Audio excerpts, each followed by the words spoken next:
Welcome to the Freedom Forum, ladies and gentlemen. Do feel free to kick back, relax, have yourself a beer, and sit right here. Today is Friday. TGIF, motherfuckers. Oh, wait, no. It's not Friday. It's Saturday. I lost a day somewheres back there.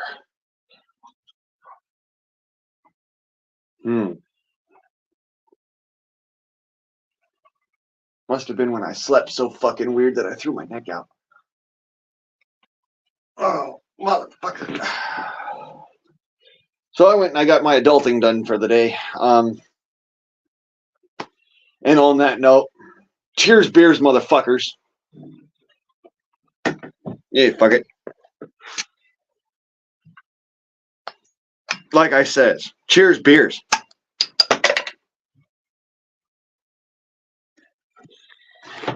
And no, before you ask, there's nobody behind my camera. That's actually a bale of hay. I do actually care for animals.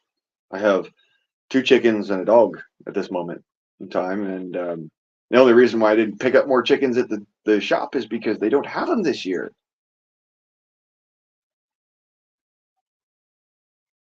That's something I want to broach as a subject with y'all. They don't have chickens at the pet store. They don't have chickens at the local feed and seed. They don't have chickens at the fucking co-op down below.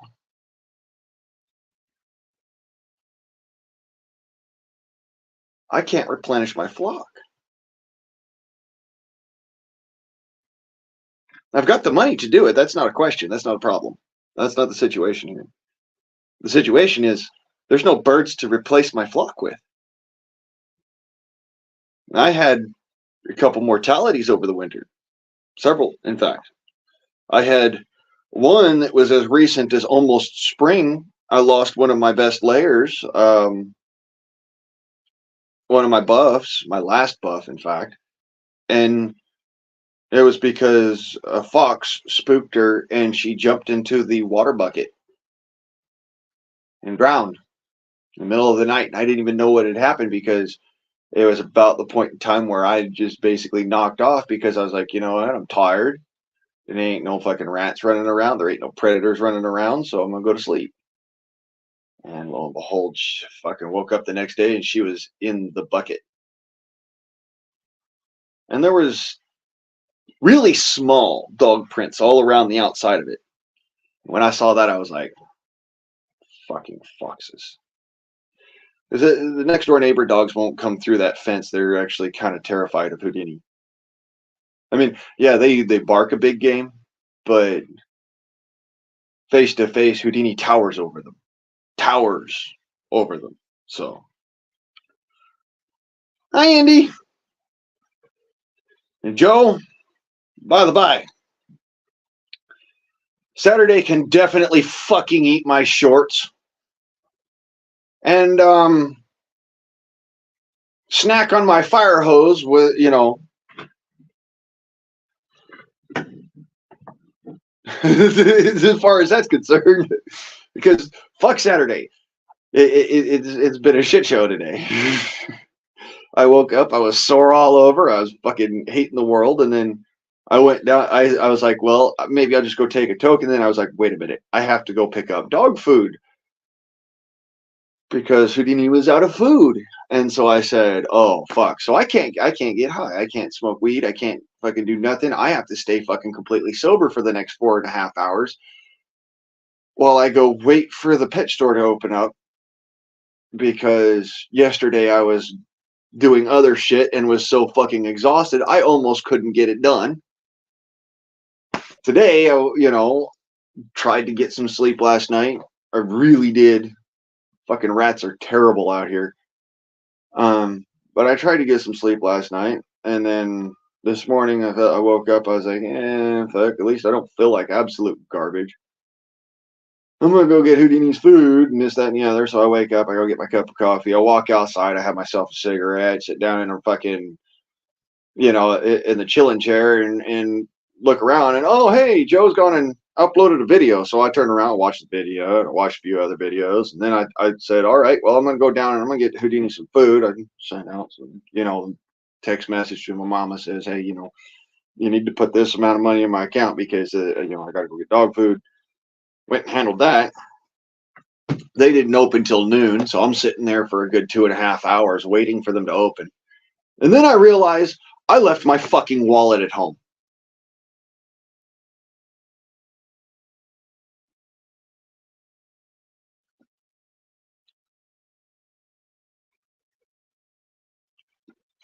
So, short recap. I've got severe fucking arthritis in my neck. I'm fucking sitting there and sweating my balls off in a parking lot. And I left my fucking wallet 15 minutes away from me on the other side of town. And I'm literally right across the street from the cop shop. With my pistol in hand. When I finally realize I don't have my fucking wallet. So I jump back in the truck, drive all the way back over here to the house. I hand Houdini half a fucking pig ear because I was like, you know what? No, it's not your fault that I had to come back. And it's not your fault that, and you did everything I asked you to and kept the house secure. So you deserve this. But I can't give you the whole one because otherwise you won't have any more treats left. So I'll give you half of one, and then I'll go run back to the store, go get you your food, and come back and give you another half of one. And oh my God, today just fucking devolved. Like a fucking slimy hagfish devolved. Holy crap.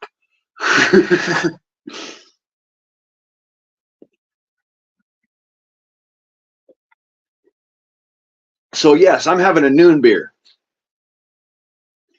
And if any of you understand what the fuck a noon beer is and why you have a noon beer, yeah. So I'm having me a noon beer.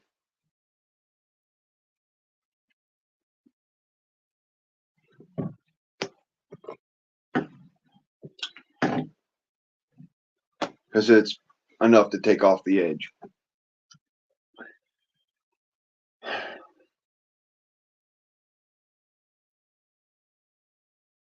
I swear to God, I wanted to go up the mountain today, go fucking work on cleaning up and shit and whatnot. And I'm like, well, I could have done that before I went to the fucking pet store and still had fucking time.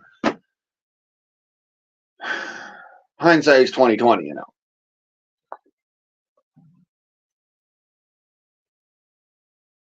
Yeah, normally I wait till 5:30, 6 o'clock. Sometimes I'll have a noon beer. Very, very seldom is it a wake and brew. Very seldom do I have a waking brew because I don't drink like that. I've pushed myself back from the point of I'm drinking to get drunk. I'm not drinking to get drunk. I'm drinking to alleviate pain, relax muscles, and deter bad memories.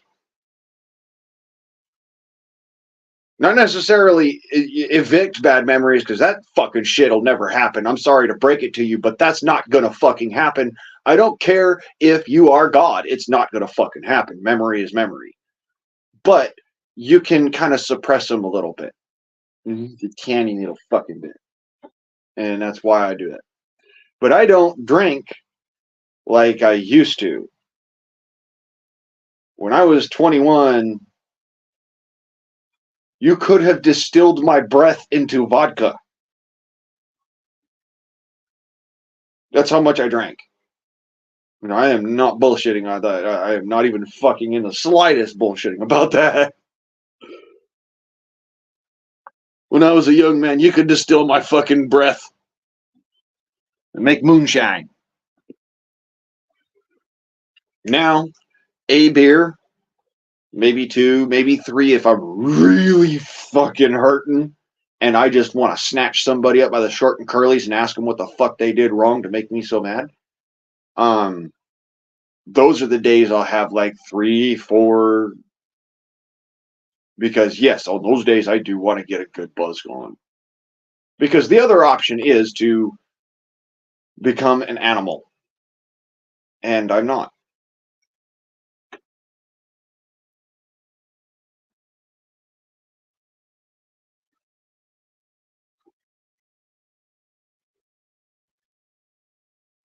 Yes, that will happen, Joe.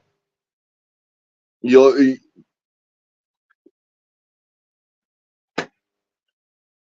I'm not bullshitting when I say I woke up for a year in cold fucking sweats, still lying on that fucking concrete with a pool of blood around me. I'm not going to lie and say it didn't happen, because it did. For a fucking year, I woke up with the cold sweats, had fucking night terrors, had fucking stress seizures for a full fucking year because of getting stabbed in the chest and having my jaw broken and fucking left in a fucking pool of my own blood. So yeah, that shit will it will stay with you. And it doesn't even mean, that it has to be you get stabbed or you get shot or you get into a fucking brawl and end up getting punched or kicked damn near to death. That doesn't need to be the fucking case. It could just be a simple shock, you watched somebody grab an M80 in their hand and blow their fingers off. That shit will stay with you for years afterwards. Even though you didn't fucking do a goddamn thing, you're smarter than that, and you're not going to fucking pick up an M80 in your fucking hand. You're smarter than this shit. Once you light that fuse, you don't put it in your hand. You fucking you sit there with like a rake or a stick or, a pair of tongs and then go and stick it into a bucket of water. You don't fuck around with it like, oh, well, the fuse didn't work. I'm going to go and fucking that thing. It doesn't work like that. You might end up losing some of your fingies. So we didn't do that shit. We're smarter than that. But it still stays with us if we watch somebody else do something stupid like that. So imagine that somebody does something stupid that literally places your life at a great amount of risk of being lost. Of course that shit's going to stay with you. I mean, it's never going to fucking go away. There's a possibility that it might become more of a dull memory and not so violent and traumatic and leaving you in the fucking cold sweats every morning. But I'm going to be fair and square with you. You're going to still have it every single fucking day. You're still going to remember, every waking moment, of your life, you're going to have that in the back of your mind. Oh, I fucking lived through a goddamn something that should have killed me. My neck should have been broken. I should be in a fucking iron lung right now, but I'm not.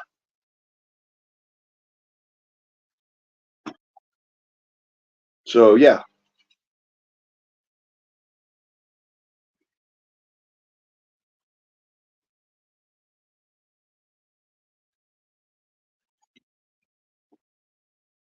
That is completely understandable, Joe.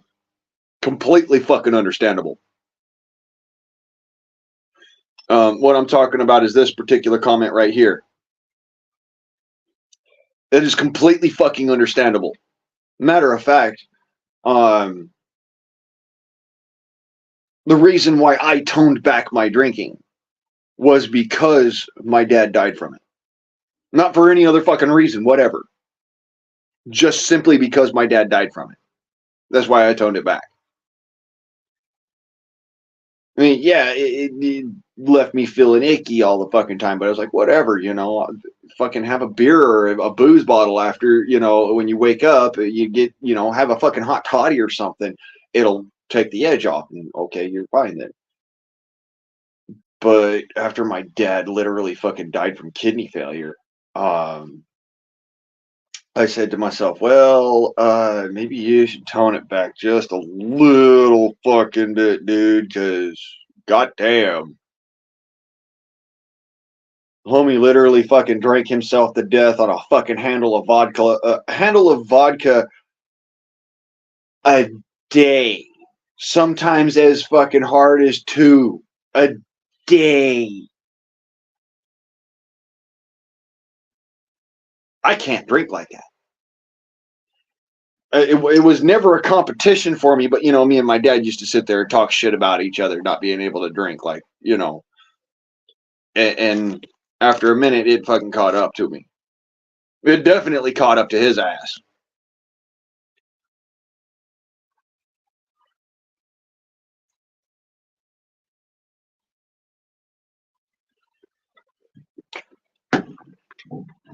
I mean, I slowed down, and that's saying some shit. I mean, look at it this way: my boozing with whiskey that you see in some of my older videos and stuff like that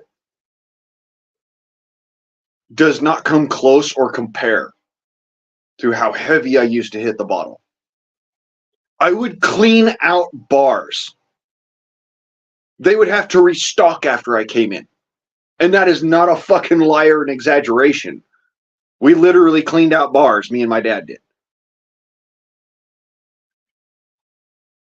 It's one of those things where I'm like, probably a good thing I toned it back, because if it weren't for that, even though I drank responsibly, sorta, it was very irresponsible to drink that much. And me, Mr. Responsibility, is like, I can't fucking keep this shit up.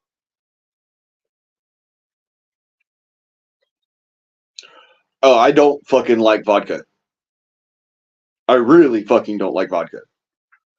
Any kind of clear liquor. I'm weird. I'm leery about rum, about like silver rum, and tequila makes me crazy.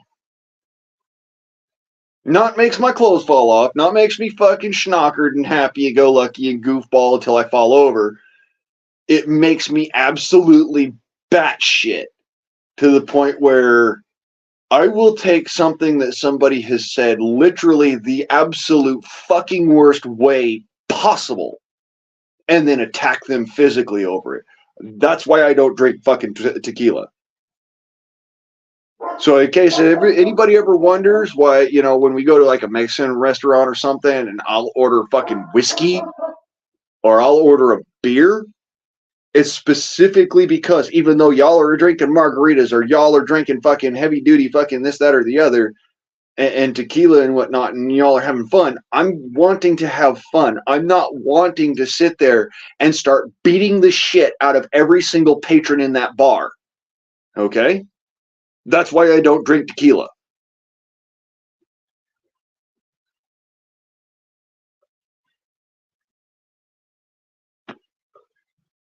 Like I said, it literally fucking makes me crazy. Tequila might make women's clothes fall off. That's fine. It does not do the same for me.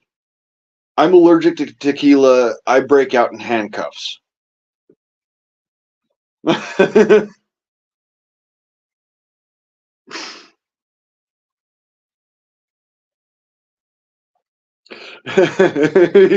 gotta stay away from Bambi.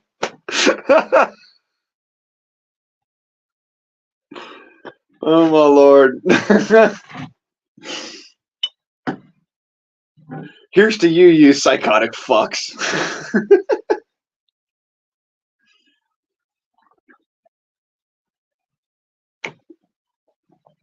I try to shy away from prostitutes for that reason, guys.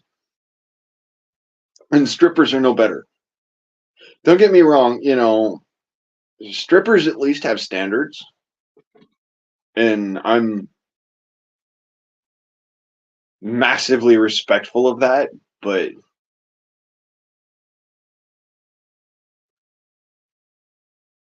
fuck's sake.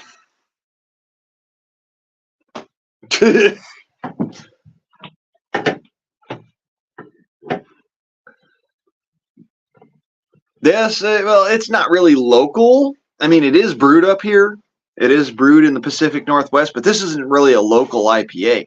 Total Dom is, I've been able to, literally been able to find it down in Texas. I was surprised. I was down there in Texas and I found a fucking, a sixer of Ninkasi in, this one right here, Ninkasi, Total Domination, Northwest IPA. I was able to actually find a 6-pack in Texas. I didn't buy it, mind you, but I was able to find a 6-pack there.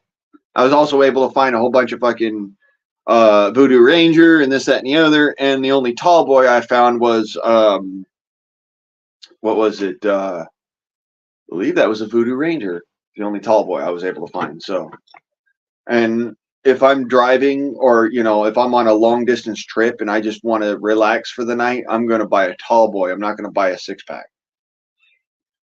At least I try to do it that way. Sometimes I have to buy a 6-pack because there's nothing else. And one time I did that. It was a fucking 6-pack of Hazy IPA because, working on a fucking car, I'm going to make myself nuts if I don't have something to catch a buzz off of. So.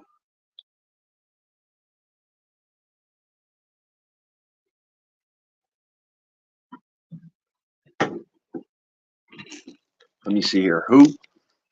Randy McGator.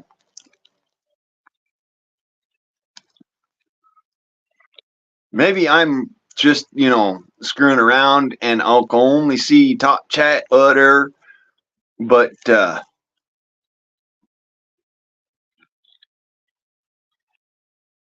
hey, cuz, good to see you. Yeah, I drink IPAs because a lot of people are like Joe here. They don't like IPAs. So it makes a niche beer. Makes it easier for me to find a beer that I like that I will also be able to find most of the time. That's why I drink IPAs, because most people don't. Not to mention, with 50 bitter units and 7% fucking alcohol, and me being a fucking lightweight, that'll put you on your ass, man. Mind you, I'm a lightweight.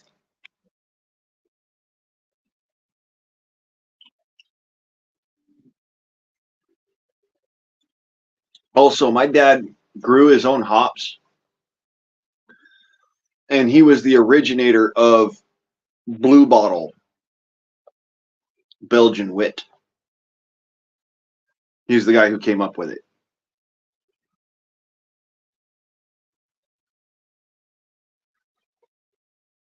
That's why it's so fucking expensive, because he basically took the fucking recipe to his grave.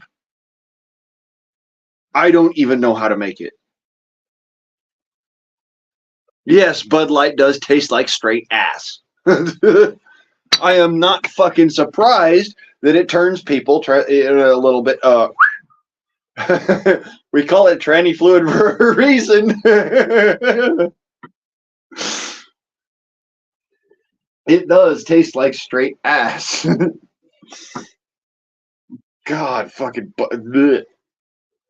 It's like water, but water that has been filtered through stale bread. That's what fucking Bud Light tastes like. Water that has been filtered through stale bread.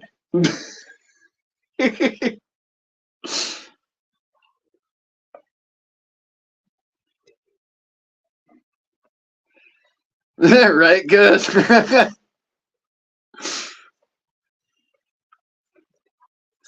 No, not Belgian wheat. Belgian wit. WHIT. It's a strange fucking brew. It's a little more hoppy than a wheat beer, but it's much more wholesome than like an ale. It's a wit. It's also a lot more crisp than like a lager is. It's the strangest fucking shit I've ever seen. But there's a reason why I like Blue Bottle wit. My dad made it. That's one. Two, it is nearly fucking impossible to find a bottle of Blue Bottle wit. I don't care who you are. I don't care where you go. Even in fucking Utah, if you know the people that my dad knew, it is damn near impossible to find a bottle of Blue Bottle wit. That's why it's so goddamn expensive.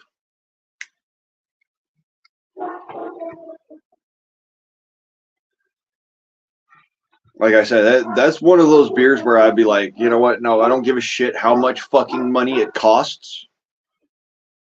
I will pay it. I will find a way. Because my dad brewed that fucking bottle of beer, and I know how it tastes.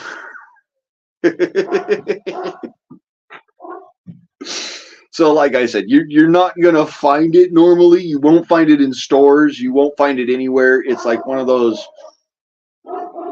Like, if you're like one of those super wine connoisseur people that, you know, spend thousands or even millions of dollars on a fucking bottle of Courvoisier or something like that, then you understand what I'm talking about by saying, you know, it's a bottle, it's a literal once in a lifetime buy, because it was a single fucking run of Belgian wit beer that had a strange flavor that can only be equated as, like IPA, citrus, and like wine, strangely enough, blackberry, raspberry, and watermelon flavors.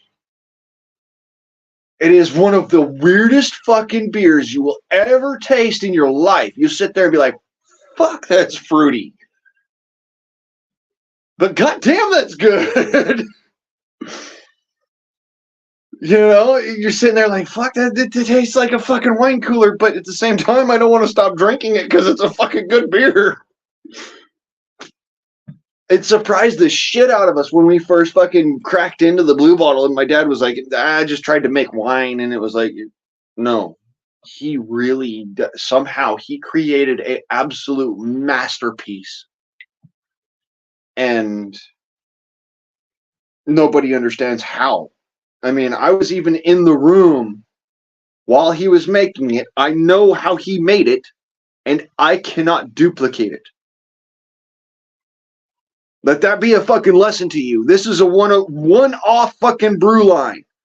A simple micro brew that nobody can fucking duplicate. I don't care how you try.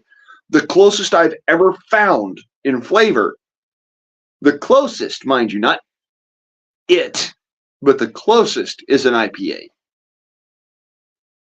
Because it doesn't have the weight to it. It doesn't have the raspberry flavors in the background, and the strawberry flavors, and the watermelon flavors, and the plum and the grape. It doesn't have any of that in the background. IPA has more citrus.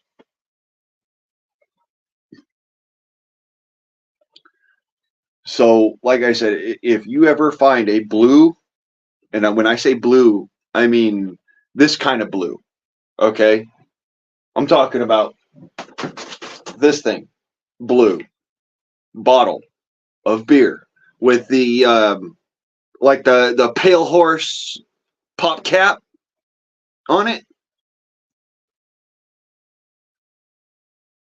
That bottle is worth more than your fucking house. I don't care if you live in goddamn Trump Tower. There's a reason behind it. Don't sell it. Don't crack it. Don't nothing. That thing is worth more than your fucking house.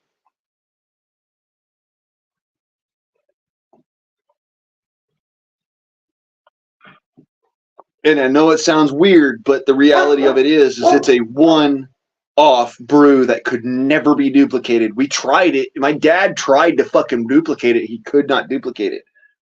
He really did try. It was something weird in the process that changed something. And he could never figure out what it was. He tried doing everything exactly the same. Came out different.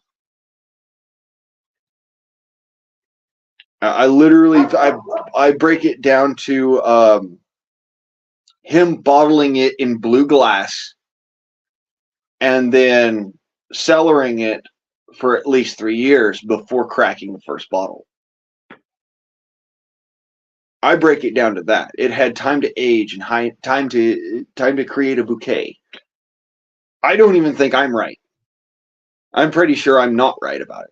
But like I said, it is fucking a one-off beer you will never find the kind of again. And I don't care how many different people try. It's because of it breaks down to the recipe he used, the amount of time he brewed, the time that he put into aging it, and the perfection behind what was done, and the combination of recipes to create the originating malt. You cannot fucking duplicate this. I don't care how you try. There was too much involved. As a matter of fact, my dad couldn't duplicate it because he literally could not find certain bits of it again. One of the predominant needs for it is the fucking blue bottle to age it in. Something about the spectrum of light changes the flavor somehow. I don't know. But it does. The next run that he did absolutely perfect to everything, was redone in brown bottles, and it did not do the same thing. It's the strangest shit I've ever seen in my life. It's like wine, but it's beer.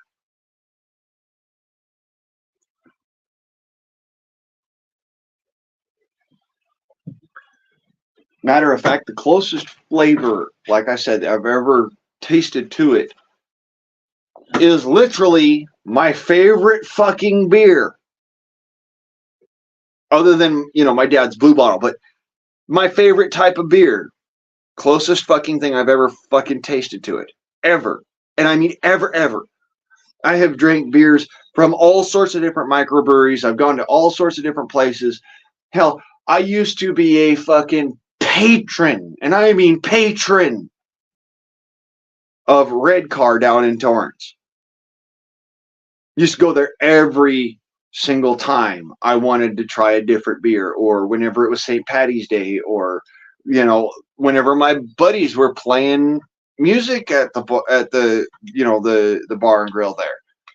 The Red Car in Torrance is where I used to go. It was my hangout. So yeah, to this day, the only beer that's even come close. And that's saying something, because it's an IPA. It is not a Belgian wit. Belgian wit is just heavier than a fucking an ale, lighter than a stout. It is stronger than any lager out there. And yet this one was different. It had tasting notes in it that you just cannot fucking find in anywhere in the commercial aspect. And I mean any commercial aspect. I mean microbreweries as well. Can't find it. That's the closest I've ever been, is with that IPA.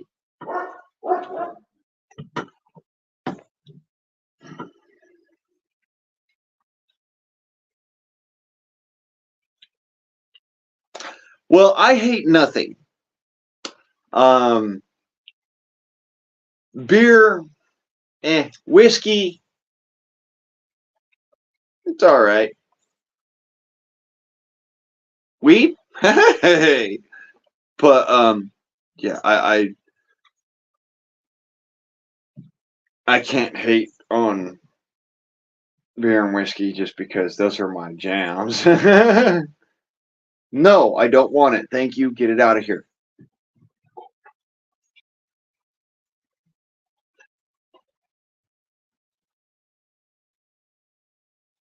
Keep on telling him the same damn thing. He doesn't figure it out. Miss Metal, good to see you.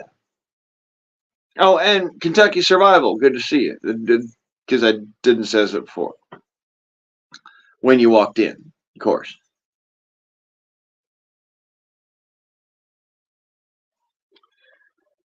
Speaking of losing shit, Joe, if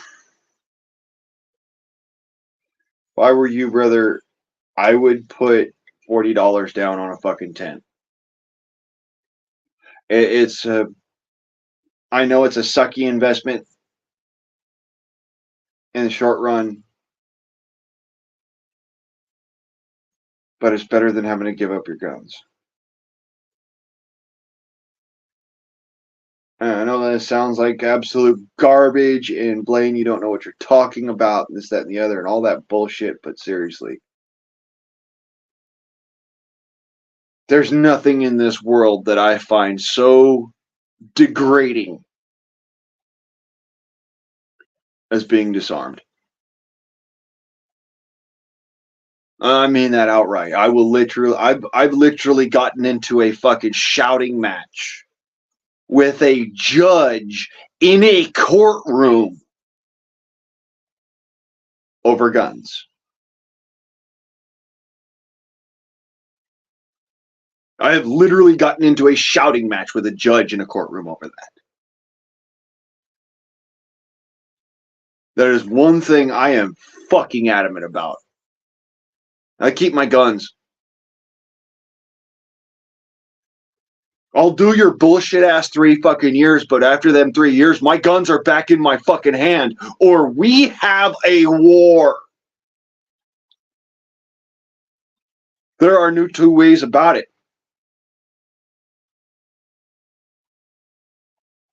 Yeah, I'll do your 3 fucking years of probation to prove that I'm not an asshole. I'm not a fucking piece of shit that's trying to go out and cause harm to everybody. But I will have my fucking guns. I will. Or I will rain hell on you. There's a reason behind that. It's not just a human right or some shit to like to that to affect for me. It's also the fact that my family gave everything for your fucking ass.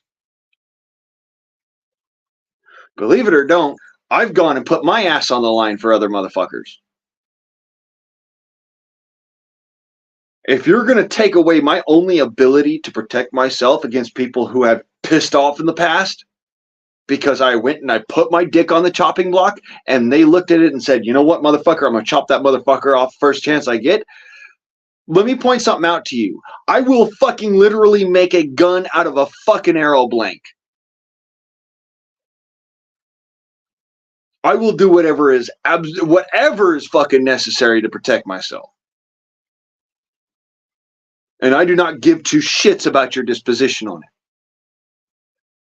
The reason behind that is that I have watched people be disarmed. I have looked at history and seen what disarmament does. I will literally fucking use a goddamn sharp mirror. I don't give a shit. I will protect myself. Not only is that the law of our land, but at the same time, I will never give up my guns. There have been short spans of time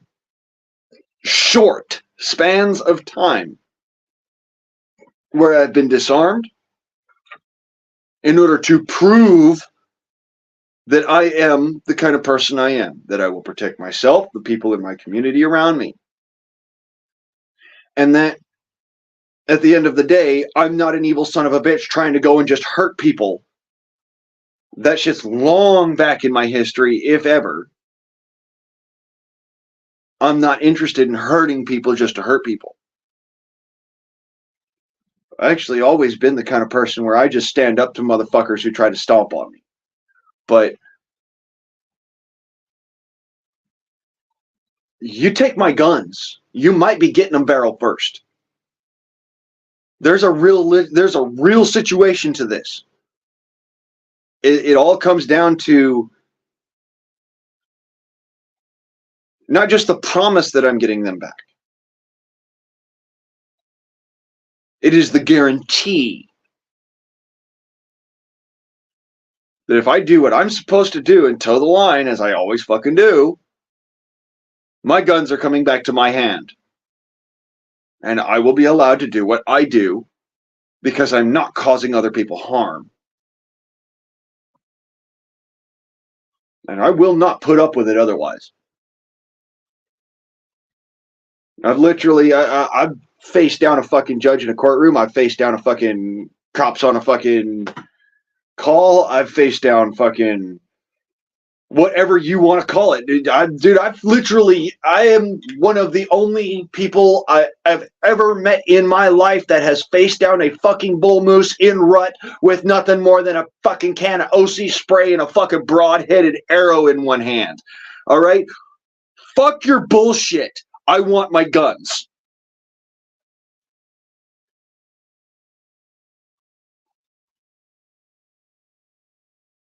So, no. I make it abundantly clear that I do so under duress if I am disarmed, and that my disarmament shall be only for a specific interim of time in order to prove out that it is my interest to only protect myself and others.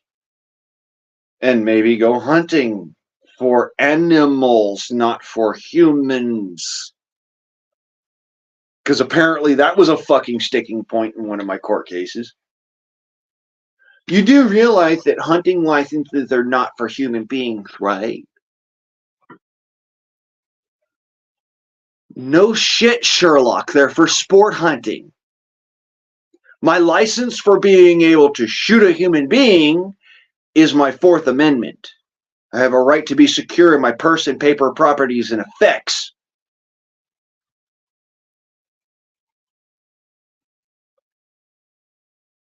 My Second Amendment allows me to be able to be secure in that. The right to keep and bear arms. So I won't tolerate your horseshit. God, it pisses me off sometimes.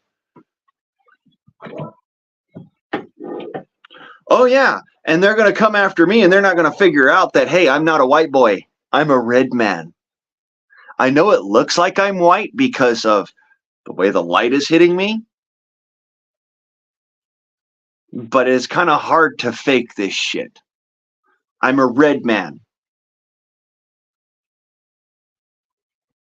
I'm Cherokee. It's in my blood. Look at that shit. I can't fake it. I literally can't fake it to look like as if I'm, white or nothing, because I can't change my fucking pinky to sit there and crouch up past my fucking third knuckle. It's too short. I'm red man. I literally cannot fucking fake it. Pointed ears, motherfuckers. Can't fake it.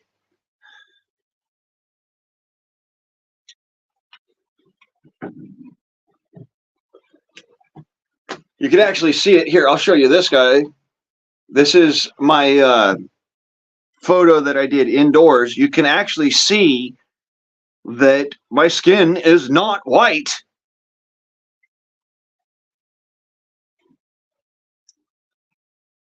It's the shine from the sunlight that makes me look white. Funny enough, if I shade myself, I get darker. But not just because of the shade. Because the melanin in my skin. I am Cherokee, Native American. It is literally in my blood. Can't fake it. I'm sure, the Native American people can't grow a beard. The fuck they can. Yeah, they can. Native American people grow beards all the time.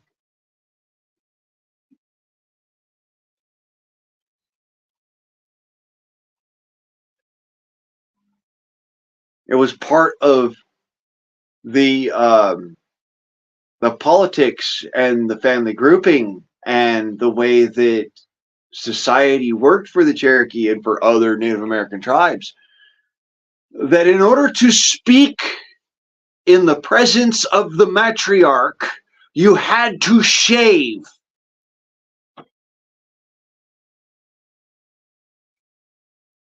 Duh.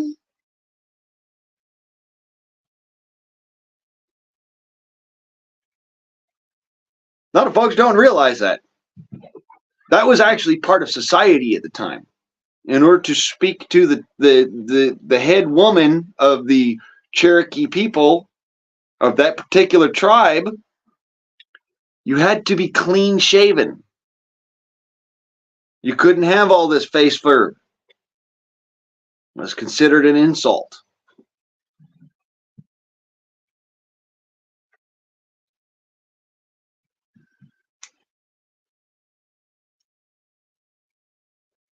So, when it comes down to it, yes, Cherokee people can and do often grow facial hair. One of the things that really pisses me off when these fucking goddamn millennials, Gen Xers, Gen Zers, Gen Alphers retard the fuck out and go, no, you're not Native American because you can't be because you grow a fucking beard.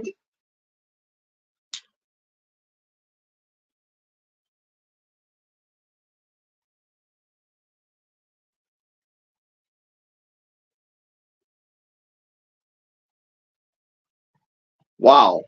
You'd rather comment on something that you've never actually learned than accept that you're wrong.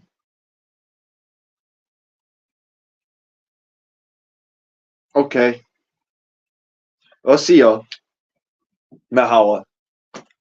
你私はね、来ちゃうねへや。Ah.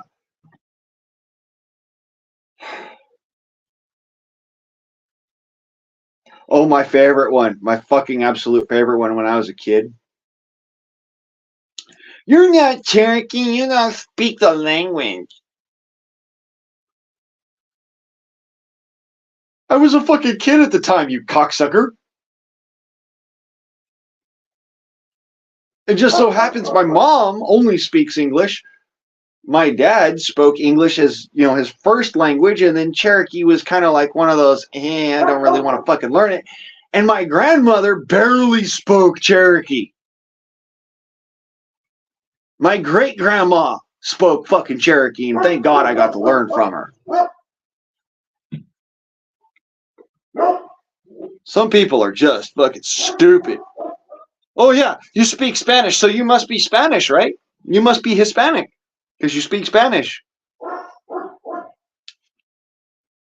I think that's a fucking giggle factor for the day is long, son. I think it's hilarious, God plan, that people think that because you speak a fucking certain language, you must be that particular race. Oh my fucking hell. Tú estás estúpido, yo. ¿Qué esto soy idiota, me? Yes, I speak Spanish too. Fuck me. It pisses me off when people are, oh, you must be Chicano. No, I'm sorta no. No. I actually have no Mexican or Spanish heritage. Isn't that crazy? I literally have no Mexican or Spanish heritage.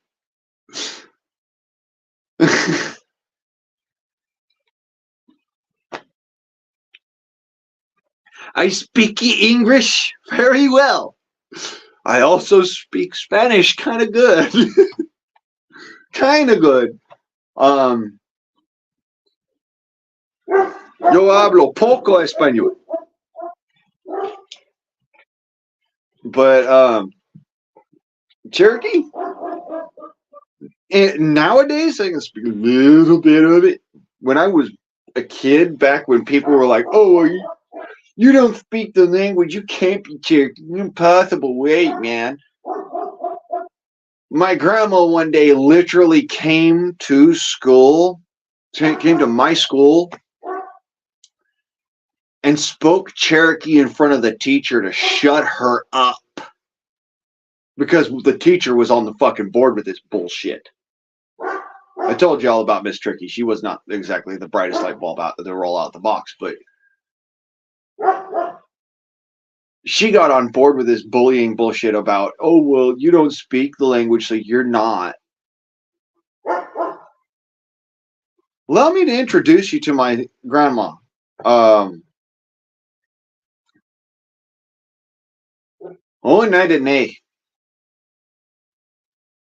Nadine Price. She doesn't speak fluent Cherokee, but she speaks some. She walked in and said, "Yo ha."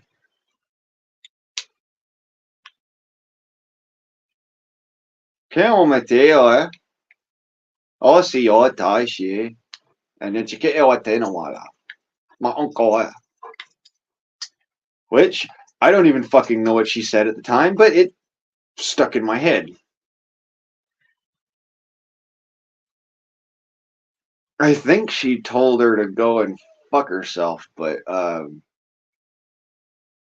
have no idea because I didn't learn that one. What I did learn was some fucking interesting shit. That my grandmother can cuss in fucking Cherokee. Well, not anymore.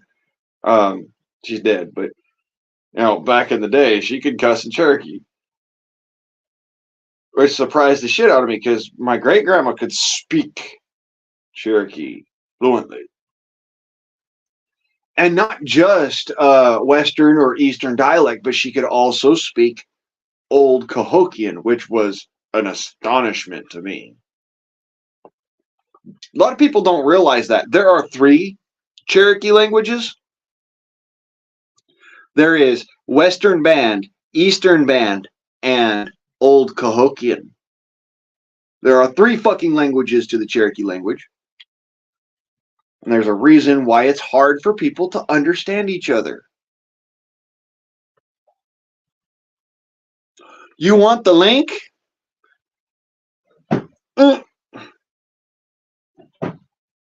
Fuck. I'm stuck. Oh, shit. Okay, I can sit up now. Ow. My guts hurt. Give me a sec. I am doing the fun shit right now. I'll post that link for you, God Plan. Come on up if you feel frisky. Do so. Enjoy yourself. Have a beer. Sit right here and chillax. Well, I toki toke. Smoke. Rum time.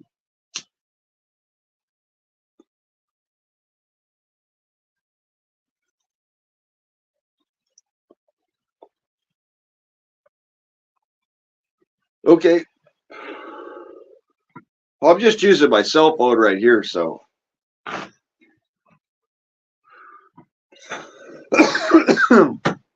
But yeah, well, I'll let you know.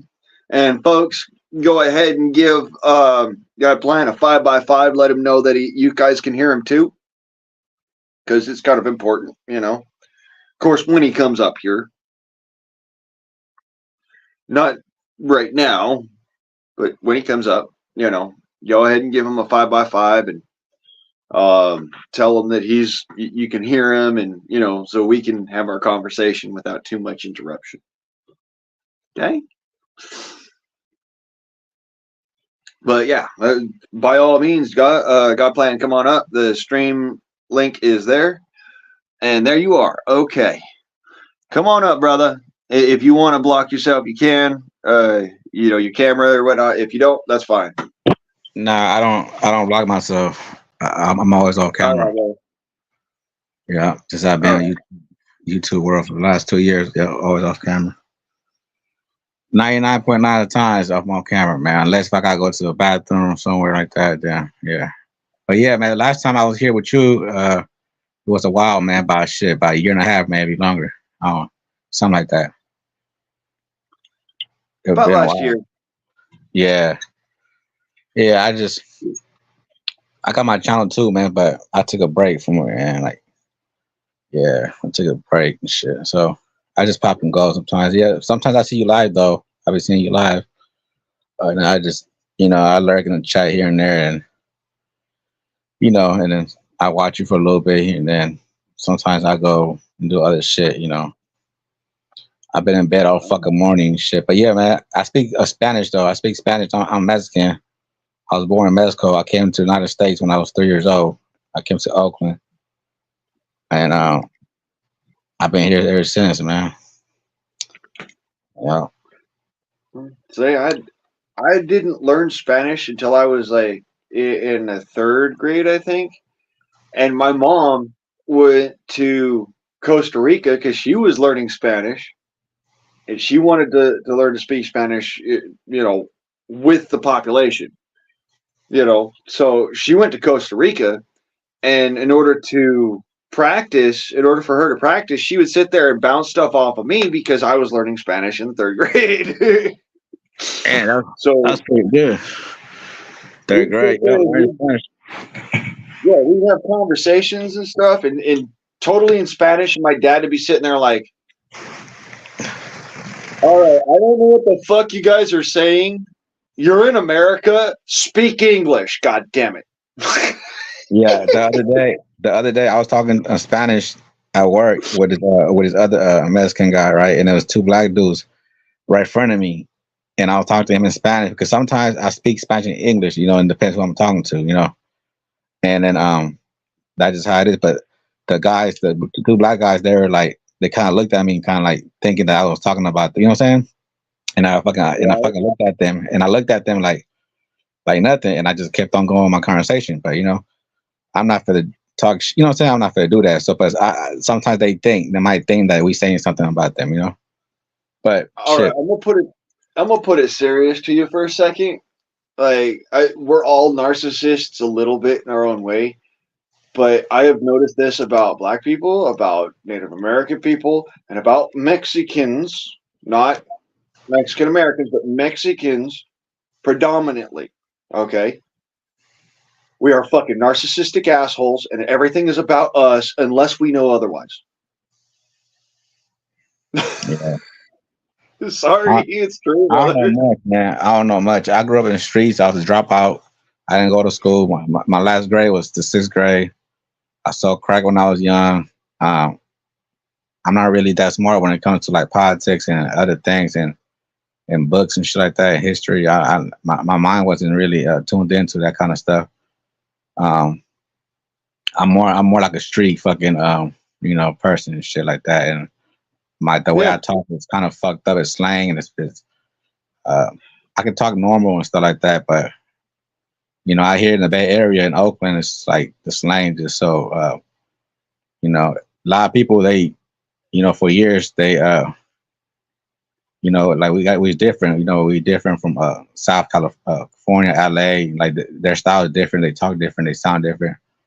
But you know yeah, what? You know what's funny though?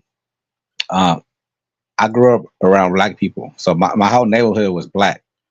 Me and my brother, we were the only two Mexicans that were labeled to sell crack with the blacks without no problem. So, so we have slang. We have the, what I'm saying? Like we sound like we black. But what's funny now is that people in LA, they always talk about, y'all try to sound like y'all black, right? Always talk about us, right? But it's not that. It's just that, what no, I'm saying? It's the environment. But now no. what's funny though, what's funny is that, now you got some of them over there talking like over here now, and then they used to always talk about us, but now they doing the same shit. So like you feel me, like what I'm saying, that kind of stuff, feel me? Like all that all them words came from over here, from this side where I'm at, man, and Right? and it's I true. It's mean, fact. You know what I'm saying? And it's like the whole thing with like, honestly, where I come from, that's one of them. SA, what you're talking about is another one of them. I mean, both of those are like LA, but I've heard them all the fuck across the United States. All across the United States. And then, like you said, you feel me? That comes from Oakland. right. That And then actually comes from Oakland. you're right. You correct on that. And I'm glad you vouched for that, man. I'm glad that you know what I'm saying, that you know that, and like that word, like this other word, hella. Remember hecka, hella. That shit came from Hell here too. But what's yeah. funny is that shit, that word is all over, United States, and then like people don't know that where that word really came from. You Right. know, what I'm saying? They don't know the history and shit like that. But it's hella other words, man. But now like people are stealing words from over here, man. I mean, it's okay. It's nothing wrong. You know what I'm saying? Because it's something you just learn new. But if you're not used to it talking like that, then it's not for you to talk like that. It's not in you. You know, it's not in you. Some Right. people, right? And then see, for me, I it's mean, in me because I grew up hearing like it. I I grew up around that said, shit.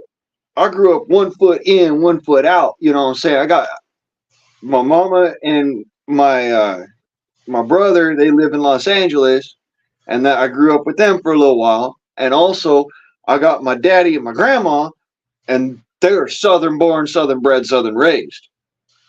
So So, it was, I had my country accent and I had the LA accent. And when those two come together, man, I've had people look at me like, what the fuck?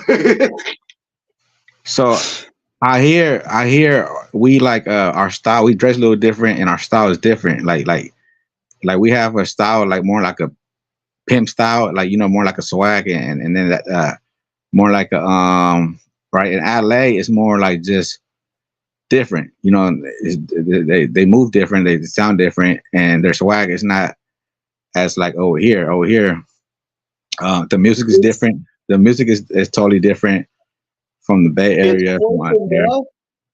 It's close enough to where somebody from, say, like Southern Carolina, or down in Florida would see us and hear us talking, and they'd says, "Well, you know, oh yeah, you're both from California. They're both from LA." And no, like, let me put it this way: if I was to talk like when I was down there in LA, like, depends on what side of LA you're on. Like, you got the Soreños and the S's, and they all talk like this, and it's like, oh, fuck you, oh, yeah, don't fucking come around my place like that. I'm gonna fuck you up, shit like that. That's the Soreños area, and then you've got the like the East LA area and the South Central LA area, and all of those are more of, you know, I told you, don't come around here, man. I'll fuck your ass up. What's up, homie? Where you coming from? Don't fuck with me. Or, that's East LA. And then you've got South Central LA, where everybody's talking like they Southern. And you hear that Southern accent, son, because I come out of this fucking goddamn apartment and I put a whipping on your ass, and I put my foot so far up your ass, then my fucking water on my knee make your ears pop. I say, why? And you hear that shit out there in LA, and they're just like, but you can hear it was some people from LA. We just talking like soft and whatnot. It sounds more like you're from the southern, you know, southeastern United States. It don't sound like LA. They get a Like little bit of a drawl, but it's more twang, and like it still sounds southern. like us, we could say blood and cuss at the same sentence, right? We could say what's up, blood, what's up, cuss, right after I say blood. Yeah. So in But you LA, won't hear that down there. in They'll LA, say, "What up, Buzz? What up, Buzz?" When they're yeah, talking to their cousin, or they'll talk, they say, "What up, blood?" Or when they're if you're on the other side of Grape Street, it's all, "What's up, cuz? What's up, cuz? You know, what you doing there, homie? What's up, cuz?" They don't use the word. Don't you be cluing on me, dude. They don't use the Don't you be word. cluing on me. That's like, don't be bleeding on me. Don't be cluing on me. Like, what the? They don't use the word blood over there. Like some of them, like Yeah, they don't say blood and crib at the same time. Over here, just right. because we don't have no bloods and cribs over here on this side where I'm at. So Oakland, the OGs back in the days, they wouldn't allow them to come over here and and try to set up shop. Um, you know, uh, yeah. So because Oakland was more like a fucking business, city. You know what I'm saying? So that's why they call Oakland town business. Because it's about business, not about bringing. You know what I'm saying? Especially them guys, they were trying to come here and try to set up shop. Like they weren't having that shit. You know what I'm saying? Like take that shit somewhere else. And I'm glad they see Oakland was the third worst city in the United States last year. You know what I'm saying? And we don't have no Bloods and Crips. You know what I'm saying? So imagine adding them to the fire. You know what I'm saying? It would have been more. You know what I'm saying? Oh yeah. Like, yeah. Like it would have been. I mean, it's already fucked up as it is without them. You know what I'm saying? And we never had Bloods and Crips here because the OGs, the Panthers, and the OGs, the mob and shit. You know what I'm saying? They allowed them to come here, and I'm good that I'm glad they fucking they're not over here, man. Because we Yeah. don't want we don't want we don't want that shit over here, man. That's just fake as fuck. I mean, no disrespect, but but to me, there's no time for that, man. There's no time to be gang banging in my book, man. I grew up It, selling crack. it don't need to be about what color you rap or what fucking hood you bang, because the reality of it is that at the end of the day, It's about survival, we're man. all in this shit for the business. Right? But That's the reality, man. You make it. You're all in it for the cheddar. That's why you fucking sit there and rep your hood, because your hood helps you make cheddar. Well, great, but at the end of the day, the less conflict you're in, the better your business does. yeah, And folks that are outside of LA get that concept real quick. Folks that are in LA, man, y'all be fucking stupid. I yeah, love y'all to death, but damn, y'all be fucking stupid. yeah. Man, I grew up. I grew up in a infested neighborhood with gangs too, Mexican gangs. But I never choose that route. You know what I'm saying? I mean, it was around my environment. It was around my environment. Uh, but I never choose up to be one of them, man, because that wasn't for me. You know what I'm saying? That wasn't for me. And that shit pays a price. If you end up right in the gang, you can end up in doing life or doing life or years in jail or some bullshit. And I seen friends, man, that I knew, man, and they fucking respected me because I wasn't a follower. You know what I'm saying? I was more like a leader because I was doing my own thing already at a young age. So I didn't have to join no gang. You know what I'm saying? I was already running with the blacks and shit. You know what I'm saying? So I already had something going on already. You know what I'm saying? Most of the times I was by myself. I didn't like, you know, following other crowds and shit, especially if it wasn't, like, what I'm saying? Like my type of, tea, you know what I'm saying? Cause like I wasn't just out there just to be out there hanging around and, you know what I'm saying? Nah, I was out there for a reason, man, to try to make some money. You know what I'm saying? Like I said, my mom, she brought us over here to the United States when I was 3 years old. So for a better life, you know what I'm saying? And I was an immigrant. So what the heck? I'm gonna join a gang and try to make life harder than what it already is, you know? You know what I'm saying? I And learned I learned the hard way that and when I says the hard way, I mean the fucking hard way. I'm not bullshitting with you when I says that I did all the fucking shit the way that you wouldn't, that you're not supposed to. I was an Italian in an Italian city in the middle of a freaking black and Mexican gang infested city. you know, Torrance is predominantly white boys and Italians. My mom's side, I'm Italian. On my dad's side, I'm Cherokee. So it's easy to kind of blend back and forth because my mom is olive skinned Italian and that whole side of my family is olive skinned Italian. And my dad's side of the family is all fucking dark skinned Cherokee. So we all kind of just, we look all the same. yeah, So I can get in there and do that sort of thing and kind of blend in a little bit. But at the end of the day, It was always about business. That's one thing that the Italians had that the blacks didn't have, that the Mexicans kind of had, which we could Oh appreciate, shit. but it was something that the Italians had in spades, and they did not fuck around. You do not fuck with an Italian's business. He will literally fuck your shit off. Yeah. So yeah, man. I was just sharing a little bit, man. Of shit. It's hard out here, man. I mean, it's hard everywhere, right? But I hear, man, Yeah. you need at least fucking. You got to make at least 150K a year just to fucking survive, man. I mean, you know what I'm saying? So one person can't do it by itself, man. Not anymore. I've been homeless before, man. I've been homeless before. I used to sleep in a car. I used to sleep in a trap house. Everybody in that fucking house smoked meth, except me. You know what I'm saying? Um, um, I was the only one I didn't. You know what I'm saying? Like I said, I got too much pride for myself, man. Because of who I was when I was growing up and shit. But everybody else that were gang banging, a lot of them became dolphins, man.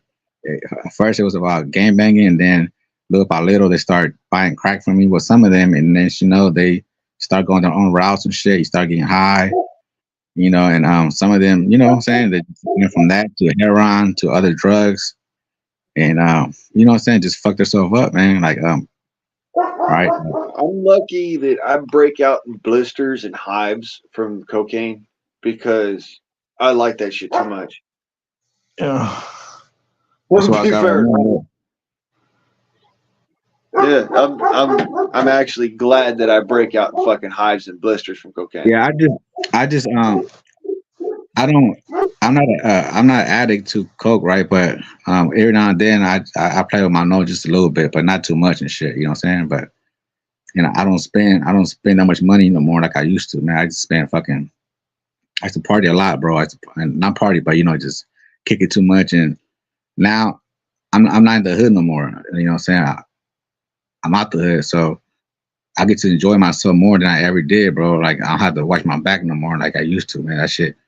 It's when you in the hood, you stuck there, man. You gotta find a way how to make the Yeah, best out of it, and then at the same time, watch your back, man, for the people you around with, and watch other people, man. Watch every car that pass by, man. At the end of the day, not everybody, you know, what I'm saying, your people like you think they is. You know what I'm saying? So it was like tough, I man. said, It was tough. It was tough, man. It was I'm tough, man. glad, dude. Growing up in I'm glad Oakland, I bro. was never into cocaine that much because after I first had my first reaction to cocaine, and this was simply like I say, when you're young, you're dumb, you do stupid shit. I sold a little bit of crack when I was really young. Learned real quick. I'm The allergic only to good that thing, shit. the only good thing, I'm not gonna lie. It was kind of fun cutting crack, at a young age and shit. It was fun, especially to get my dick sucked at 1, 2, 3 in the morning by some dolphin females. But these dolphins, some of them were got out of jail, like doing 8 months, in jail. Like they come out looking good, thick. You know what I'm saying? They white girls, black girls. Like the first thing they want is fucking rock a crack. You know what I'm saying? Like they'll come to the spot and they won't have no money, and they offer a blowjob for, you know what I'm saying. I'll take the offer, and especially I have a soggy ass rock. I have my mouth for hella long, like they get soggy after a while. You have in your Mhm. mouth, so those the ones you don't want no more because now your mouth is fucking numb and shit. So those the ones you want to get rid of. So those was I was like, so those the ones right there I could give them, the soggy rocks and shit. But yeah, it was cool though, man. Shit with a condom, I just put a condom. You know what I'm saying? But yeah, man, I get sucked up behind apartments and shit. Like anybody building, find somewhere, and that was cool. You know what I'm saying? Shit like that. But running from the police, man, that wasn't cool. And going to jail a few times and juvenile. I got caught when I was 15 with 2 rocks and shit. I only caught one case, man. I did pretty good, man. Studying crack for 4 years and only got caught one time. I That's mean, actually, by the way, that's actually how I found out I had that allergic reaction to rock or to cocaine. It was because I had a couple of rocks behind my molars here in the back of my jaw. I have big old fucking blisters in the back of my throat for a while. you know what? Found that out that way. You know what? I didn't know. You know, the first time I found out that if you touch any drug, it goes in your pores. I didn't even know. I came dirty. I did a dirty test when I was young to my PO and shit. And he was like, "Oh, you can't back dirty with cocaine or whatever, right?" And I was like, and I was thinking to myself, like, "Oh, because I had to pet it and back it up. You know what I'm saying? All the time. So, but I didn't know that, right? No one ever. I never know that, right? If I did, I would have been smarter. You know what I'm saying? I would have used some gloves.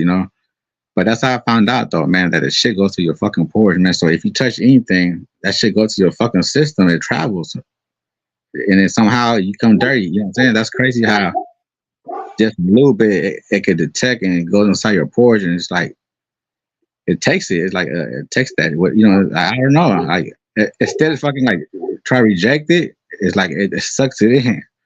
It And it only takes like I think it was a minute and a half for you to absorb right, the cocaine through your cheek, and yeah, that's where I had the cocaine was like uh, literally in the pocket of my cheek. That's how I found out. I still got scar tissue back there. That's all from blistering. I just felt yeah, it. It's literally right there. It feels like leather. yeah, man. I'm reading the chat a little bit right now. I'm reading the chat to see any comments. Let's see if I got to respond to any comments. It was a comment about you earlier. They were like, "Don't go to jail with your nickname Greasy." Greasy asshole. Yeah, don't go to jail and then saying, "Oh, they call me Greasy because they're gonna think that yeah, they're gonna use that against you." Like, oh, Yeah, you don't want the nickname Greasy Asshole in jail. yeah. Yes, that's true. I heard a story, man, in Santa Rita. There's a one Mexican guy had a problem with this black guy in Oakland, and they bumped heads in jail in the county jail, man, and they raped the Mexican guy. The black dude, from what I heard, he had a long one too. You know what I'm saying? And I'm just saying, right?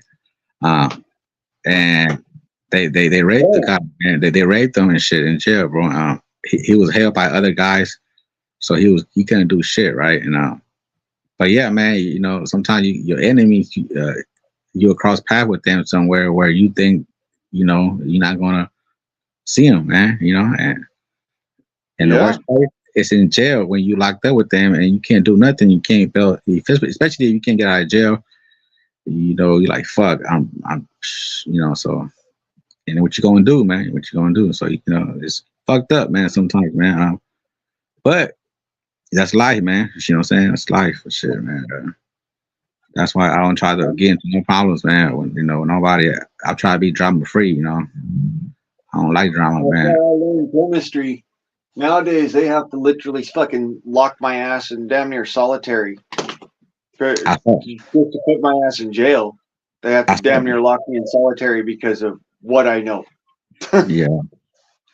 I saw my shotgun, man, because I was wild, man. I started getting into fights and just do stupid shit. I had a few hit and runs and uh, close calls from killing myself on the freeway, driving so fast, and wake up the next morning like, what the fuck happened? And wake up and then go outside and see if your car outside. You don't know if your car's gonna be parked in the middle of the road. You don't know if your car outside. You know what I'm saying? Like just waking up and not knowing what the fuck, like how you got home. That's not good, man. I had so many of them. Uh, you know what I'm saying? Just so much, man. I still drink though, but I drink just a little bit. I don't drink to get fucked up no more, like before, man. But yeah, my shotgun, man, I sold it, man, because if I did it, man, I probably would have shot somebody with it, man, or did something stupid with it. Yeah, I used to be fucking out the window with a shotgun, drunk and shit. Just stupid shit, man. Now I look back, I'm older now. Like, damn, I did hella dumb shit, Like now, if I could take it back, I would. You know what I'm saying? Like the last 7 times I went to jail related to alcohol incidents, and I bailed out like 3 times, on some dumb shit, and it cost me a lot of money and lawyer and here and there, man. Now I'll be like, damn, especially when you not even born here, you're not born here, man. And you come here to try to live a better life, and then you commit all these stupid crimes and shit that's gonna may backfire on your ass, and and that's so I was worried about that, man. You know what I'm saying? Because that's the last, and I got two DUIs too on top of that, so I was mad at myself, man. But when I got my first DUI, I wasn't even mad because I should have been had 1 years ago, because all the shit I was doing. So when I got my first DUI, I wasn't even actually mad. I was like, damn, by the time I got one. And yeah, I was like, not like that, but anyway. So when I got my second one, I was like, oh shit, and then it was like, oh, okay, yeah, it's getting serious, So I'm with two, and I'm stuck with two now. But I'm already off probation. I haven't been in trouble for the last 5 years now. So I'm cool now. Like I said, man, I enjoy myself more than I ever did before in my life, man. I can say that, man. Before, when I was in Oakland, man, it was always watching your back all the times, man. Like going home, it was like it wasn't safe, where I was at. So, walking to a corner store across the street from my house, it was not safe, man. So a lot of shit don't happen, man. Just going to the store, man, for real. A lot of times when I came out the gate, I got shot at, just coming out the gate, and you have to watch every car, and then you look at, every car, and then you see a car that looks suspicious, and then you see people out the window ready to shoot, you know what I'm saying? And if you're not paying attention, what's going on, your life could end. You think you coming outside just, enjoy yourself, but it's not like that. You feel me? You got to come out and look at every car because you don't know who's in that car. You know what I'm saying? And you got people out there driving around, and so yeah, man, I had a lot of fucking incidents, bro. Yeah, I picked a Straight lot up of shit, on that level, God plan. There's something that I need to voice, something that I learned down in LA. If those individuals aren't looking at you while they're shooting, they're not shooting at you. Now you might still catch around if you're stupid No, about it, it but was they're at not me. actually It shooting was at at you. me because I was the only one out there when I came out the gate. It was, and they Well, had a shot. I'm just Yeah, yeah, pointing out for like right, everybody right, else who might be watching, brother, right, right, is right. that in these cities like that, if this person isn't actually looking at you down the barrel of their gun, they're not trying to shoot you. Now, the trip of it that I found is that in these places, if you fire back at these people while they're shooting at other people, all of a sudden every single one of them turns around and looks at you like you're part of it. But if you just try to help, folks who have been shot or whatever, they don't even try to hurt you. They're nothing to you because you're not part of it. You know, and I've noticed this fucking literally down in the hood. Don't give a fuck. It's like one thing, you got two different motherfuckers crews shooting at each other, right? Middle of the night or some shit. When one dude is sitting there all by his little fucking lonesome and he's not doing shit, and you know what? He's not part of it. And right, not even like I'd say catty corner, people start shooting at each other. You'll notice that they're literally not shooting at the dude sitting at the fucking bus stop, but the dude at the bus stop will freak the fuck out and run. And that's when bullets start skipping around him. It's because he panicked and he ran. And it's because these people know that you're not from around there. It is literally don't panic and run. You literally do nothing as long as the bullets are not skipping around your feet and they're not pointing the gun at you and shooting at you. They're not going to shoot at you. But the moment that you respond, they will shoot at you. Well, yeah, well, I mean, in the past, because sometimes they just want to shoot somebody, you know what I'm saying? Whether you from there's that too. And that's why I said, like, if they're looking down their gun at you, then they're trying to kill you. Because you got shooters, man. They don't know who to shoot. They just want to shoot somebody. They want to pull up, and if you there, you are what you just like one of them too. You the target. It's like me. Yeah. It's like me. Like I'm brown What's it Mexican. that happened over here? I'm talking about like gangland shootings, all right? Gangland Like my shootings are cousin. shit like that you My, normally my see down in the like my city. cousin, he didn't run, bro. My cousin, he was killed when he was 18. He did not run. He felt like he didn't have to run. He just stayed there. Everybody else ran, but him, right? And the car pulled up. He was 18 years old. He was innocent. He was my best cousin, and I never thought, that, what I'm saying, that I would lose somebody, in Oakland, until it happened, man. That shit hit home hard, man. That shit hit me hard. And especially a good cousin, somebody that never, what I'm saying, was Yeah, out there causing not problems. involved. But he didn't run. He didn't run.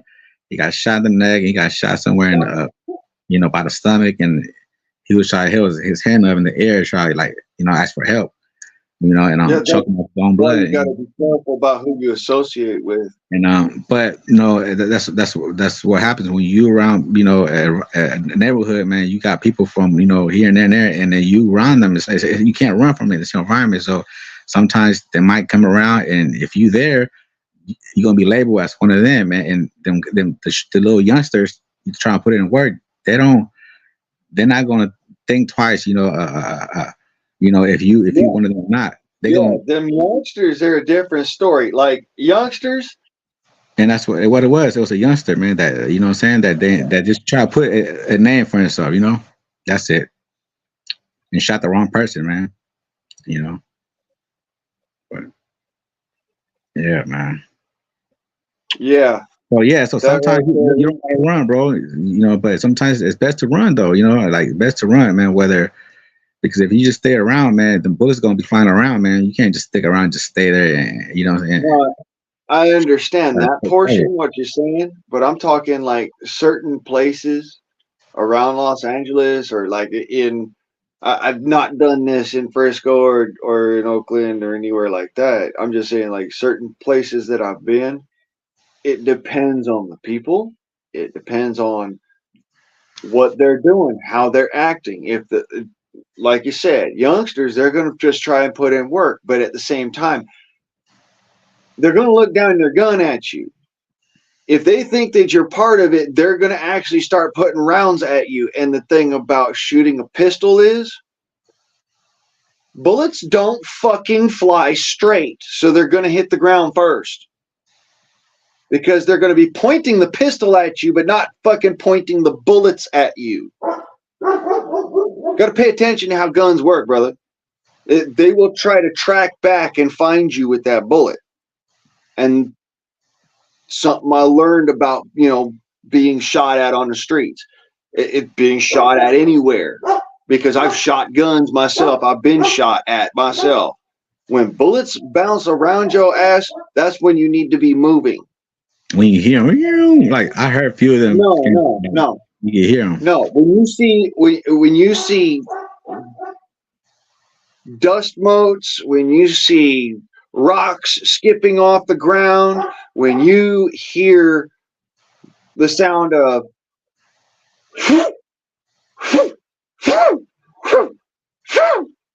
that's when you need to be on your fucking toes and running or firing back and countering for it and knowing your distance and knowing your gun and all that shit, not just being like, all right, well, no, this is some bullshit, because the reality is in that situation, they don't give a fuck. They're trying to kill you. The Right. difference is you have the edge because they're shooting at your feet. They don't know how far away you are. Yeah, man. We all fucking. Yeah. And, it's just luck, man. I got lucky so many times, man. I've had a close calls I done had in my life, man. Some guy one day he came to my house looking for me, and he had a gun and shit. And that day I wasn't there, man. Let's say if I would open the door, he would have just shot me, right? But that guy ended up dead months later and shit. And his fucking nickname was Bullet. But anyway, me and him, we had a little issue and shit, little.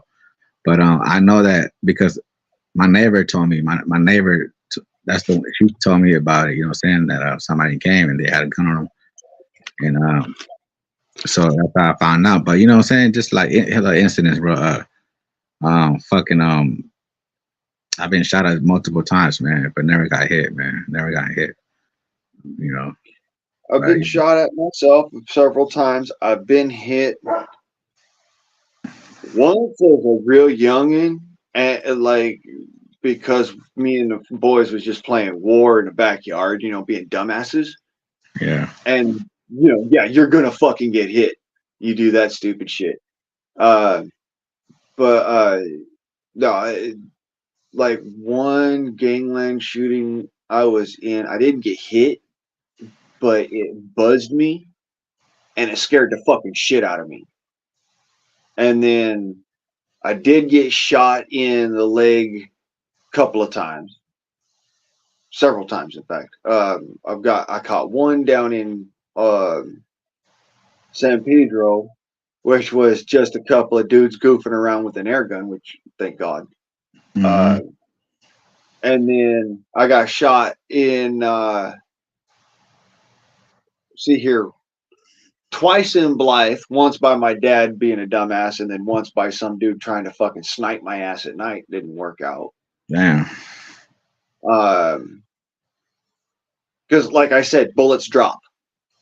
So you said the first time it was like accident? Oh, what? The first The Most of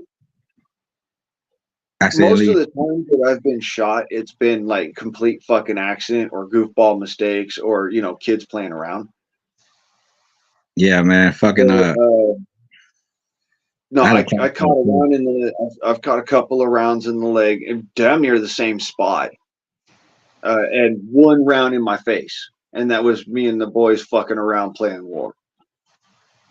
And then, but Yeah, I yeah. saw I was literally right across the street from, or not even right across the street, right down the street, down the block from watching this dude get himself literally flattened on the other side of the opposite side of the street by a dude just shot him dead.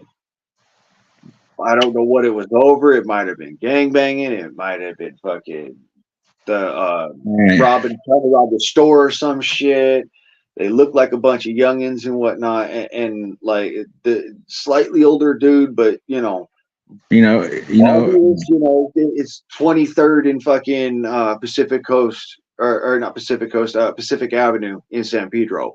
I mean, if you know the store that's there, this shit happens on a fucking weekly basis. So it wasn't like it was new. It's just that I was right fucking there, and I was face into it. look, So, man. There's I'm about to tell you this little one time I had it was an accident. My friend actually gun went off. Um I don't know if you know what I'm saying, who knows, man, like how the fuck it happened or how it went off, but how can you not know what the fuck you doing, when you're holding a gun in the living room, you sitting down on the couch, what across from me, like literally across from me, it's like three or four of us, sitting. We just sitting on the couch in the living room, and the gun went off. So it's like, you know what I'm saying? Like, I don't get it, bro. Like, I never asked him, like, how the fuck, like, why would you, what I'm saying? I never told him. We were just shocked. But the gun went off, so we all heard, like, pah! And then we looking around, right? We like, what the fuck, right? We tripping. We don't know if it's coming from outside or what, whatever. So I happened to look down, between my legs in the couch, and I just looked down, try to yeah. see. And then the bullet was literally between my legs, bro. Literally not too far from my legs, you know what I'm saying? And a little bit higher, it would have hit my ball sack or somewhere, because it was like literally straight at my ball sack, and then it would have went up my stomach, you know what I'm saying? So I'm just like, damn, like this much more, it would have been, probably my nut sacks, you know what I'm saying, or somewhere, it would have hit somewhere in that area, man. So I'm just like, damn it, man, like it could have happened, man. You know what I'm saying? Fuck, you know what I'm saying? But I'm just like, damn. My mom woke Yeah. up. My mom woke up and she came to the living room. We all just got up and left, went outside. But the guy that shot the gun, he was a grown ass man. He was a grown man. He was my neighbor, right? He used to hang out with us. And I was a To juvenile do still. I none was of still underage and shit. But it. But Yeah, like I said, I probably didn't mean to do none of that. He probably didn't mean to fucking shoot it or nothing. He was like complete ND, and he just finger fucked the trigger.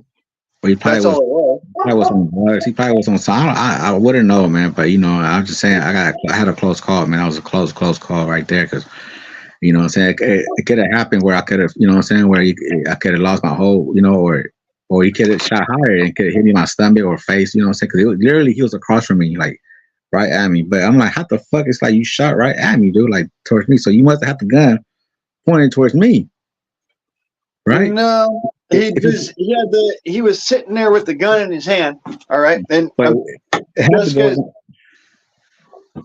I Always have it. actually had something I Always have could do it. a template of it as, but YouTube would have a conniption. I mean, I could probably pull out the cylinder and whatnot and do it that way, but still, I need a fucking stick. You know what I'm saying? Like the I had my, sticks we used hey, to grab when we were kids. I had my I need a friend. fucking stick to do this with. I had my But friend put a machine gun on YouTube, and nothing happened to the channel. Like he had no, a it's fucking. not that they'll do anything to my channel. I've gotten a couple of fucking firearm strikes. One for throwing a knife at this piece of wood behind me. I Oh throwing yeah. a knife. Throwing a knife got me a fucking YouTube firearms strike. Yeah, a couple times I seen you throwing knives and shit, sharp ass knife, man. I don't seen your a couple live streams where you had some sharp ass knives, bro. Yeah. Oh fuck. And I could throw a knife really easily. I'm just saying, you know, the problem with most people when they have a gun is they don't pay attention keeping the booger hook off the bang switch. So what they're sitting there doing is they're just, digging around, fucking around, and their finger slips right up on that trigger, and they, like a errant thought goes through their mind, or something startles them, or their hand shifts. And all it takes is that just that much movement, something catches on the tip of your finger or something, and blah, there goes your fucking ND because you Mhm. had your finger in a place that you shouldn't have had it. There's a reason why when, as firearms owner and, a safety instructor when I was a younger man and also been through enough of safety instruction, I'm going to point out something. And I'm going to do this with my firearm, but in a way where the firearm is rendered completely harmless while on camera. All right, so that YouTube doesn't have their fucking conniption. But it all comes down to one thing and one thing importantly. Finger. Okay, you can see there's no cylinder in that pistol, but keeping your finger off the trigger. Okay, in an orientation where it just stays off that trigger and you can mess around with it. Even on the side of it, you can hold here. But here's the thing, people don't think about it when they're doing it and sit there and fuck around with it. And so they'll be sitting there with their gun hanging off to the side and just whatever, or on their lap, and just be sitting there, and their finger will slip down into the trigger well and pull the trigger. And that trigger does not take much to go off, especially on like a semi-automatic. You Yeah, man. know? That motherfucker could have killed me right there, right front, or he could have killed me right there on the couch. I could have died right there, man. One bullet would have took me out. Cause that shit, Right. literally, that I'm telling you, man, that shit was right at me, straight at me. So it would have hit my stomach, my face somewhere. It would, yeah, it was like my chest, my heart. It could have hit. You know what I'm saying? But And it just, he honestly probably didn't mean a damn bit of it. well, he must have had like where low, right? Because it shot like in the couch between my legs. Yeah. Lucky enough, I had my legs, like across, away from each other, right? They weren't like, Yeah. they Spread were, out, because like yeah, he's a spread out. man, you got a set of balls, right? I wasn't saying like this. I was like this. Right? I was like this. Look, so it hit between, my two legs and it hit the couch. Yep. So, yeah. But sometimes people do sit like this, two legs. You know what I'm saying? Yeah. Yep. So, I'm glad that day it wasn't that day I was saying like, you know what I'm saying, because I would have been hit. And yeah, but yeah, man, but yeah, man, I'm just fuck, man, man, I don't see so fucking. I don't see so many people die in the open, man. People take the I last. learned a long ass time ago a firearm is either your best friend or your absolute worst enemy, and it's all how you treat it. Well, It all comes down to how you treat it. If you utilize the appropriate level, and I says the appropriate level of trigger discipline and muzzle discipline, where you point that gun, you will never have an accident. You may have an incident, but you won't have an accident. my last gun I had was a shotgun. I got rid of it, man, because you know, like when I was young, I always thought I was going to do life sentence, man, in jail one day. You know what I'm saying? Because the way, the lifestyle I was living, I felt like one day I was going to kill somebody. You know what I'm saying? Because sometimes shit come at you, for no reason. Like problems come at you. Well, that's the Somebody trying reason to why rob you you. have a firearm is because problems come at you. Sometimes That's people why try to you have rob a you. firearm. And it happens to a lot of people, man, when they rob the wrong person and they got caught slipping, you know what I'm saying? And Oh well, think they're not gonna come back and got popped and killed, you know what I'm saying? So um I knew shouldn't one have been day thieving. Shouldn't I have knew been one trying day to hurt people. That's all I got to say about that. Like, dude, now you can find a way to do things honest. I That's saw always been my way I've stood on things. Like, hey dude, if you got shot because you was fucking robbing somebody, that's he got on you. That ain't he on got them. this one dude, he was a youngster, man. He always thought he was hard. Like, man, respect your elders, man, your OGs, you know what I'm saying? Like this one youngster, he like I've been around the block and he just a fresh new booty dude. You know what I'm saying? Try to pump his chest out, like, you know what I'm saying? Like you somebody, dude. Like you ain't, but anyways, his brother was cool. He was a twin brother. He had a twin brother, but I'm just trying to show you an example. Like these youngsters, man, they grow up and they don't respect, the elders, man. And so he always gave me little mugs and shit here and there, like well, anyways. So anyways, the dude ended up getting killed because I heard he robbed a paisa, a Mexican dude.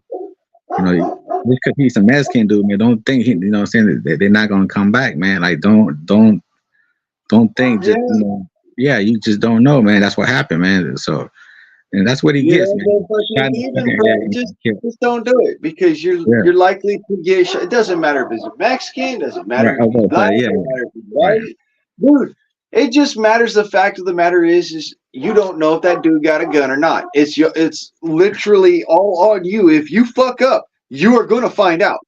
right.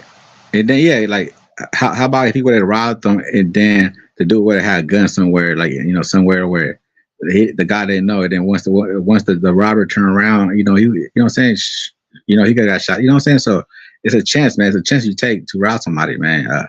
You gotta make sure that Yeah. you can pat him down, make sure he ain't got no gun on him. You have to when you rob somebody, you can't just point a gun and tell him give me everything and then walk away and then don't think he don't got nothing on him. You know what I'm saying? So Well, it's not even like I'm trying to tell you how to fucking commit a crime or nothing. I'm trying to tell you to not commit a crime, but end of the fucking day, if you have to take a gun off of somebody, make sure they don't have a fucking dozen other ones on them. I mean, duh. at Greasy, one time I got into a fight, right? I was drunk and I just socked somebody, right? I socked them for no damn reason. I just socked them. Boom. It was one dude to stay around the corner from me, right? This guy, he was a knucklehead too. He wasn't a normal person. Like this guy. As a matter of fact, that's the same dude I bought a shotgun from, but I sold it though. But that's a different story. But anyways, um, we were just hanging around drinking and shit. And I just socked him out of nowhere. Boom, right? I don't know. I was drunk, and then the guy we started fighting and shit, and my son was out there that night, just happened to be outside, right? And the guy had a gun on him, and he dropped the gun. He dropped the gun. So my other friend seen the gun, and he picked it up. He picked it up and he took it away from him, like uh, for that night because he was drunk too. And my son was scared. He ran the house because he seen a gun and shit. So you know, um, that guy could have picked the gun up, right? and maybe, you know what I'm saying, maybe used to, you know what I'm saying, right? Well, you Um, can't always tell what you somebody's never gonna know. do. You never know. See, You never know, right? So, firearms, but firearms and alcohol don't mix beyond a it certain don't. point. That, And it comes down to your sense of I'm gonna keep my head level, or I'm gonna let this bullshit affect me. It literally comes down to the individual. You have to have the mind over matter. Just because you had like two or three or four or five does not mean you need to all of a sudden you got a big set of balls. You got to remember, hey, I'm not the biggest motherfucker here. but see, with me, the problem I had with me, I didn't know when to stop. So you know what I'm saying. And then like once I get over the limit, I just don't want to stop. And then I just do all night and shit. Like everybody used to leave. Everybody like it'd be like 8 of us, 10 of us. Everybody used to go home, and I used to just stay. I just stayed back by myself drinking because I grew up at a young age doing it already on my own. When I used to be out there on the block all night selling crack, 1, 2, 3, 4 in the morning. So I grew up on my own already without no fucking nobody. So when everybody left, I didn't give a fuck. You feel me? I kept on drinking, you know, because I didn't care about, you know, if they leave or not. Like I'm not going in the house. I'm not. I'm not. I just stay outside and shit and just drink and shit. But yeah, man. But I don't do that no more. You know what I'm saying? I don't, I Right. don't, I don't do all that shit I was doing before. And for one, when you in the hood, sometimes you gotta make the best out of it, man. I didn't make the right choices, but that's the only thing I had going on. Is you know what I'm saying? Like that right there helped me pass time because I used to live in a studio in a fucking box with my family, man.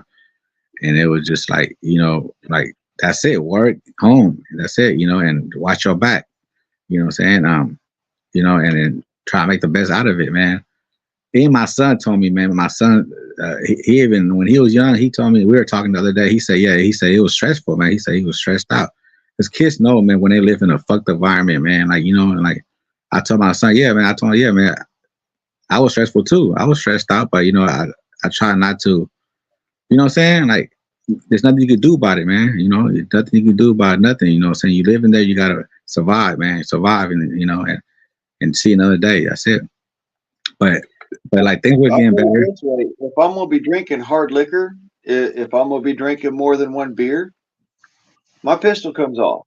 I take my pistol off my hip and I get it. I put it away and I take it apart too, so that it's not a problem.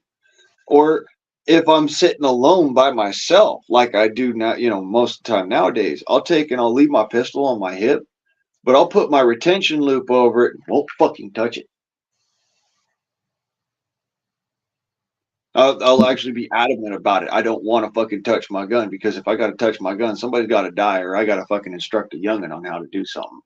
And then like sometimes people they so sick of the head, man. Like I hear our the way we think, like our mentality is always killing. You know what I'm saying? That's the mentality that we have out here in Oakland. Like um it just because it's normal out here. It's like it became a normal thing. Like people used to seeing that shit, so it's like nothing now.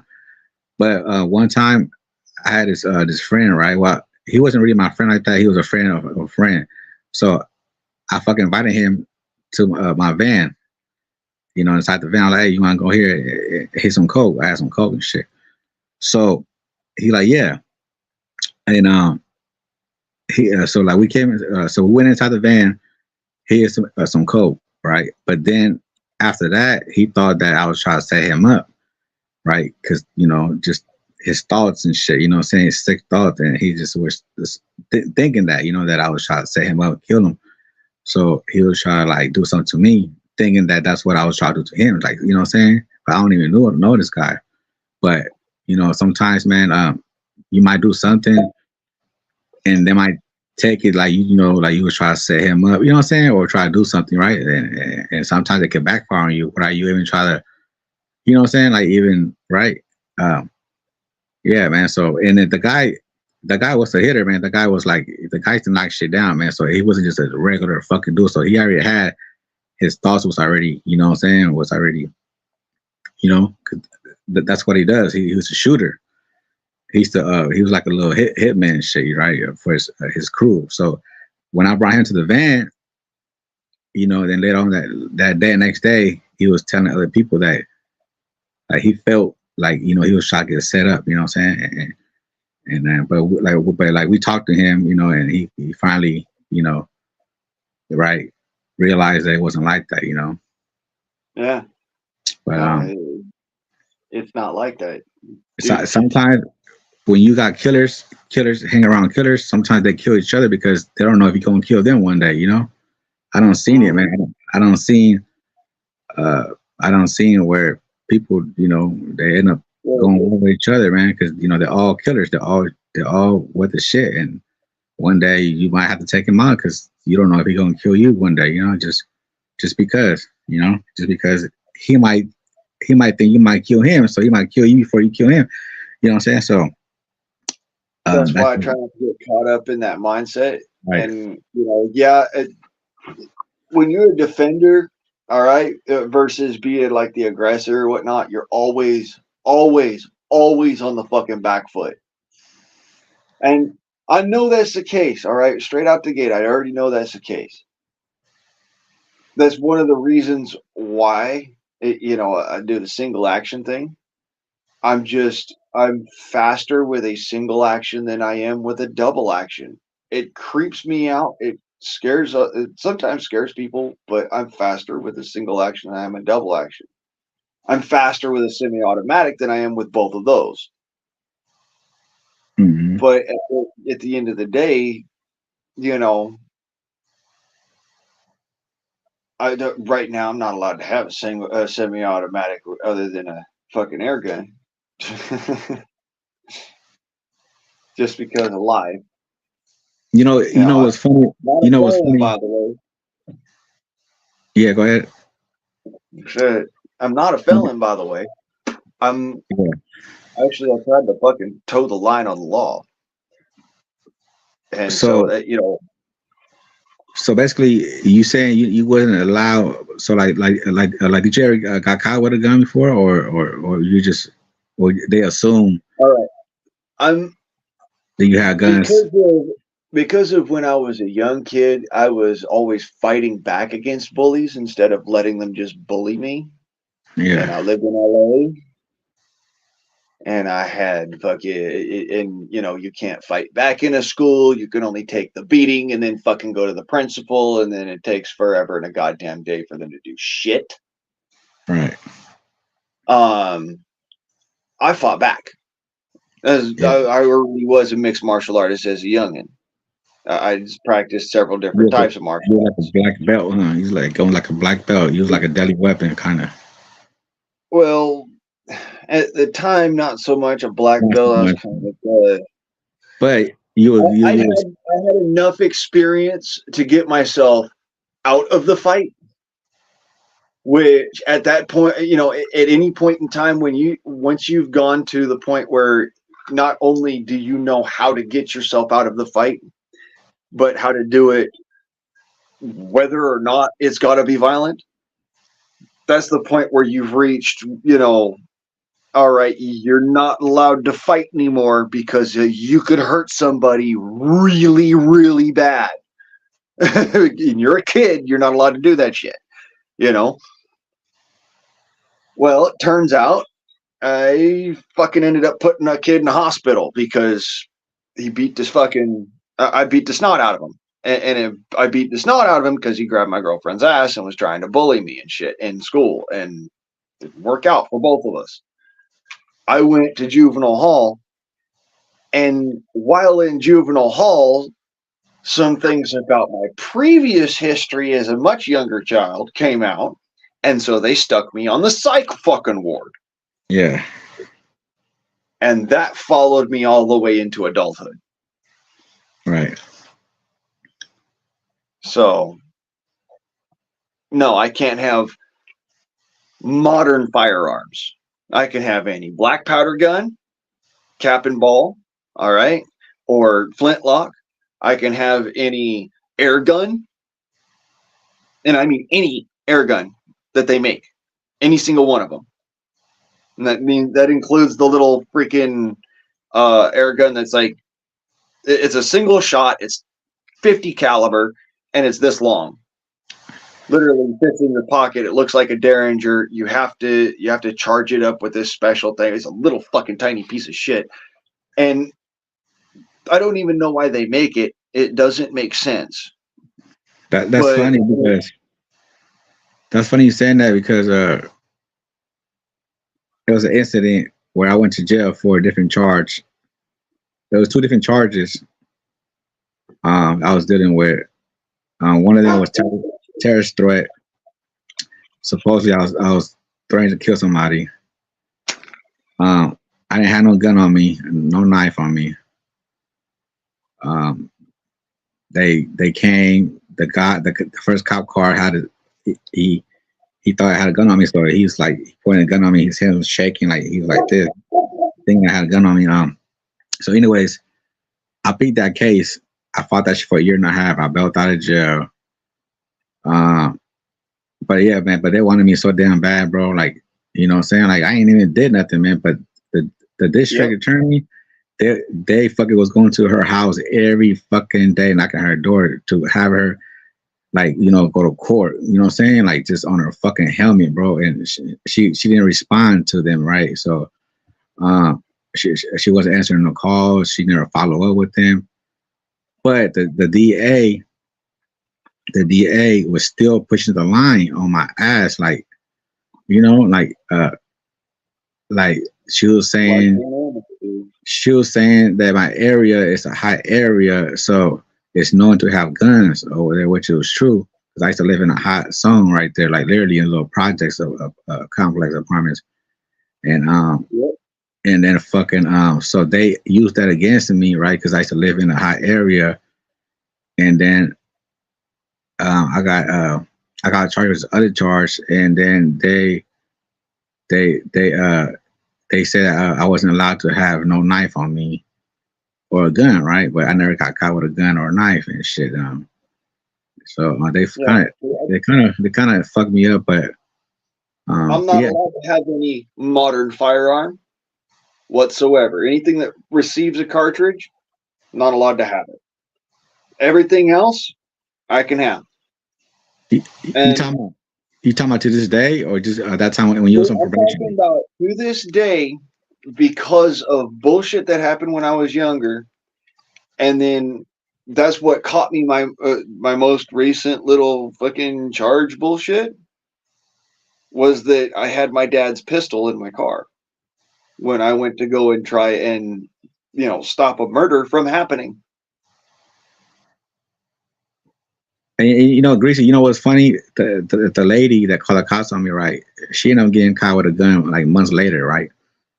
Months later, she ended up getting caught with a gun and shit. And then my lawyer, he found out and he was laughing. We were talking on the phone. He was laughing, ha ha ha ha, right? He was his name was Nathan. I forgot his last name, Saslow, but he was a tall white lawyer, right? He was cool. He was laughing and shit. Yep. He was like, hey, he's like, hey, you want to know why I'm laughing? He said, because that probably was the best thing that could happen to you, Yep. because they used that against her, because she over here tried to fucking what I'm saying, Yep. saying She's sitting there that projecting, saying I crime was on throwing, you. yeah, saying I was Yeah. throwing to kill her and shit. Saying that her ass got caught with a fucking with a gun. It then before that, she had another incident where she tried to stab her fucking her baby daddy right across the street from the house from where I live at. It then on top of that, meanwhile, when I was fighting the case, that shit went to trial. I took that shit to trial. I took that shit to trial, but they should have dropped the charge a long time ago because she had never once fucking followed up with the court, not once. So why they gonna like push it that far to a year and a half? I was dealing with that, and for one, Just I was stressed because out. it's something that she could do out of spite. That's why she did it. I was stressed out, Greasy, because at that time I did have status in this country. If I would have got if I would have been guilty of that charge, I would have been deported. You know what I'm saying? So um, that's why I can't commit certain things. That's why I wasn't, out here running wild and doing stupid shit. Not because I didn't want to, or just that I just it's not my character, man. Like that's Right. not that's not, You were trying to walk the line because, dude, you were trying to you're trying to become an American. Hey, you yeah. can't But get that. it's tough at the same time when when you in a hard area, you know what I'm saying? And Oakland's a hard, tough area, man, to make it out, man. If you make it out of here in the neighborhood, it's a blessing, man, because most people don't make it out at a certain age. So, and then at the same time, not try to get in trouble. But sometimes, like earlier, like we were saying, sometimes shit comes your way, man, where problems come at you, man, or, where you hanging out and if somebody want to start shit or something happen where, because people always fight when they every time we used to always drink, it was always problems, man, like over there all the damn times. Like it was never once. There are times, yeah, we had cool, but most of the times it was always drama, man. It was always something going on, man. Like A lot of something. people don't know how the deportation process works around that, and the reality of it is that, look, when you first claim asylum in the United States hands are basically tied by international law. But Yeah, once they started the arbitration process to gain you that is. citizenship, now we're talking on a level of we can deport your ass any fucking time that we like if you fuck up. However, if you walk the line, you do everything that we ask you to do, then at the end of at the end of a 14-year period, you are a full on American citizen, naturalized to this nation, and we accept you as if you were born here, pretty much. Just can't be president, is all. Yeah. Well, then on top of that, um, when I got my first DUI, man, I was, yeah, man, I was stressed out, man, because I got kids, bro. I got kids, and like I said, I've been here since I was 3 years old. So this all I know, this all I know. I go Right. to med, I go to med But school, man. It's like a whole different. once you once you've already become an American citizen, it's really hard to turn around and say, no, we revoke that shit. It's like, no, okay, you fucked up. But here's the point. You were able to toe the line for so long and to be able to become an American citizen. You at least deserve No, a well, second look and a better, a second well, chance. I'm That's still no. that's there's actual compassionate laws about that as far as American law is concerned versus what other countries are concerned. If you did that shit in Italy, oh fuck, son. You know how hard it is to first and foremost to become a naturalized citizen of Italy? You have to have some form of bloodline that ties you back. Then, on top of that, you have to spend at least 16 years in the country. It's two more, or no, 4 more years, 2 years, 2 more years than America that you have to spend in country. And in that time, you cannot get any kind of charges whatsoever. You're not afforded the same rights as you are in America. So right off the bat, if I were to fucking immigrate to Italy, because I actually could, um, I could not speak politically. I could not own a firearm. I could not have any sharp weaponry. I am not allowed to practice bladesmithing. Did you know that you're not allowed to practice bladesmithing out there unless you're part of an actual um, a specific group there, and they have special laws about bladesmithing, about how you're allowed to make blades, what blades you're allowed to make. It's a lot fucking more stringent there, and I understand why people come to America because it's a lot more relaxed here. You Yeah, still man. have to go through a long period of time of proving yourself. That you got, it's what's called proving your worth for a reason. you Yeah, know we want people in this nation who are going to be good people. We want people here who are going to stand up and do the right thing, and but then and, the only add to reason, the community.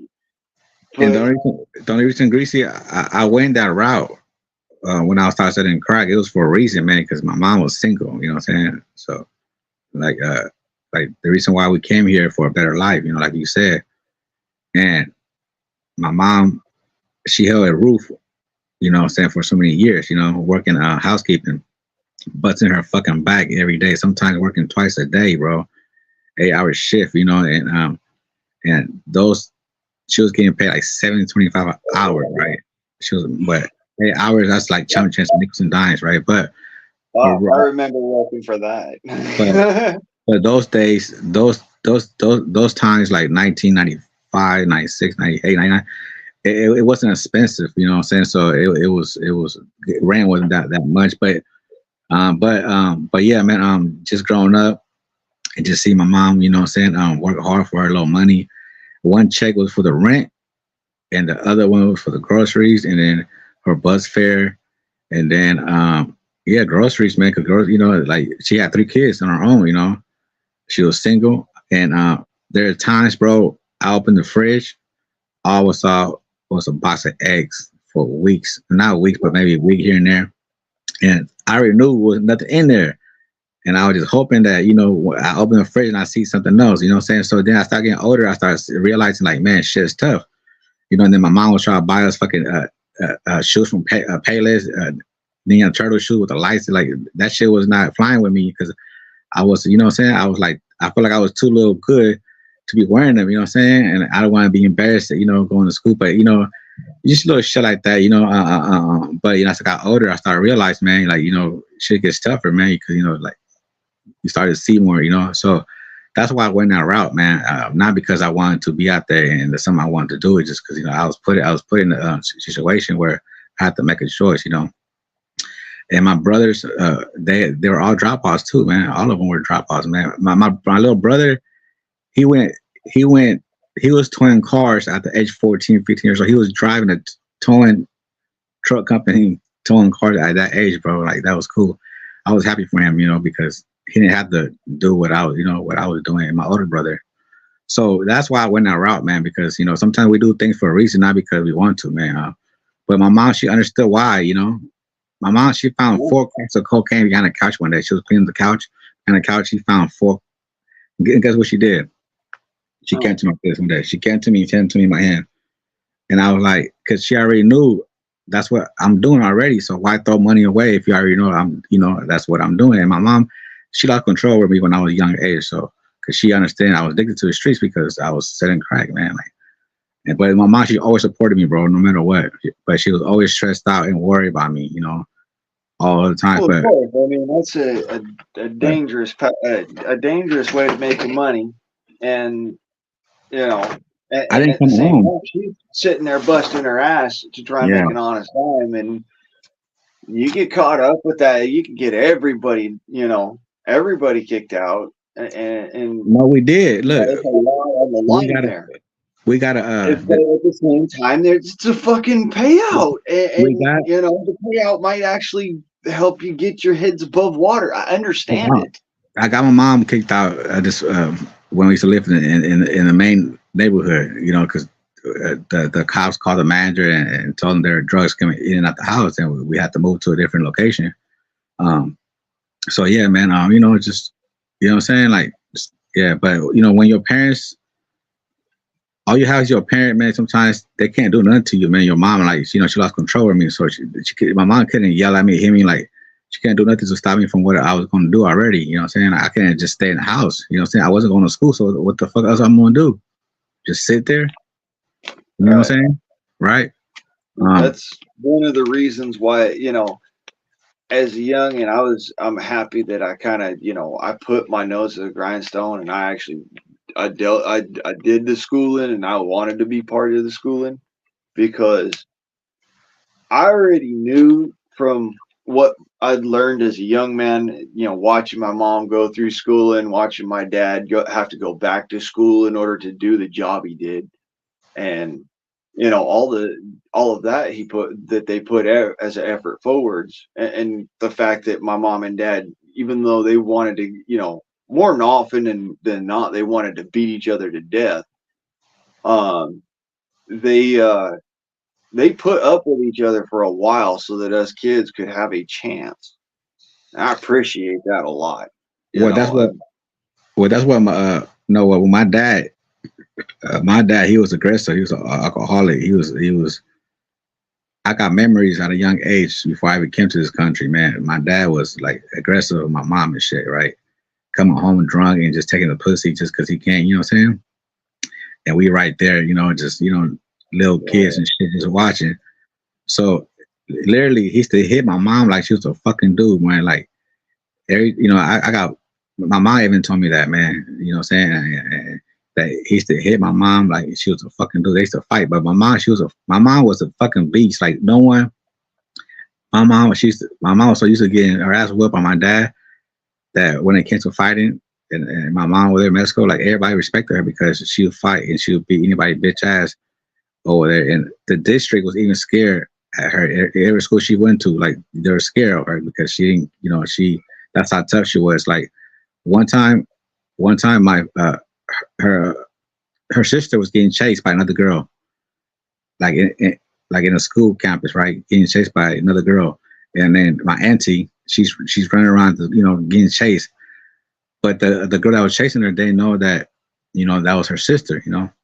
She was right there just watching her, and then when she came close to her, my mom grabbed up out her hair and snatched her and beat her ass. Well, that girl was tough too. She was known as a tough girl, right, at school.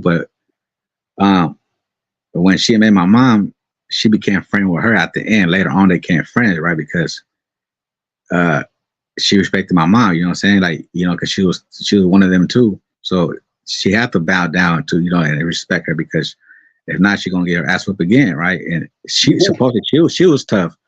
But yeah, my mom, she was a tough man. She was tough, bro. She didn't give a fuck about nothing, like, because she was used to getting her ass whipped by my dad. You know what I'm saying? So you think any other bitch gonna fade her, and you know what I'm saying? And like no, because she was used to getting hit. Look, by fifth, not slap of putting hair. And I went to Mexico when I was 18 years old, Greasy. I went to Mexico and I confronted my dad, bro. I literally had to get this shit out of my chest. I went to Mexico to confront my dad and I told him like why I used to hit my mom. And we both was sitting at a table, and guess what he did? Huh. He got up from the table and just walked away to his room because he had nothing to say. Like I said, my mom was my dad. My mom was my dad and my mom, you know what I'm saying? Because she fucking raised us, bro, like for years. So that's all I know, you know what I'm saying? Probably a good thing at that point, because like, look, not everybody's dad is gonna be an awesome motherfucker like my dad was, and I understand that. Like, I get that, dude. I'm gonna says it this way. I've got this. I can say, a little bit that, I got this kind of privileged upbringing because I had my dad in my life up until I was 10 and a half years old. You know, that man was, and he was an awesome motherfucker. I mean, he was cool. Mm-hmm. Uh, so I can say, as I had a bit of a privilege in that, and yet I can also says I also grew up in the middle of fucking Los Angeles with a single mom.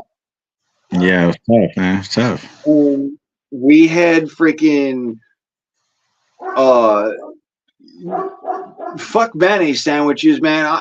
Mayonnaise some bread there. You could have a wish sandwich, two Right. pieces of bread. Wish you had some meat on there.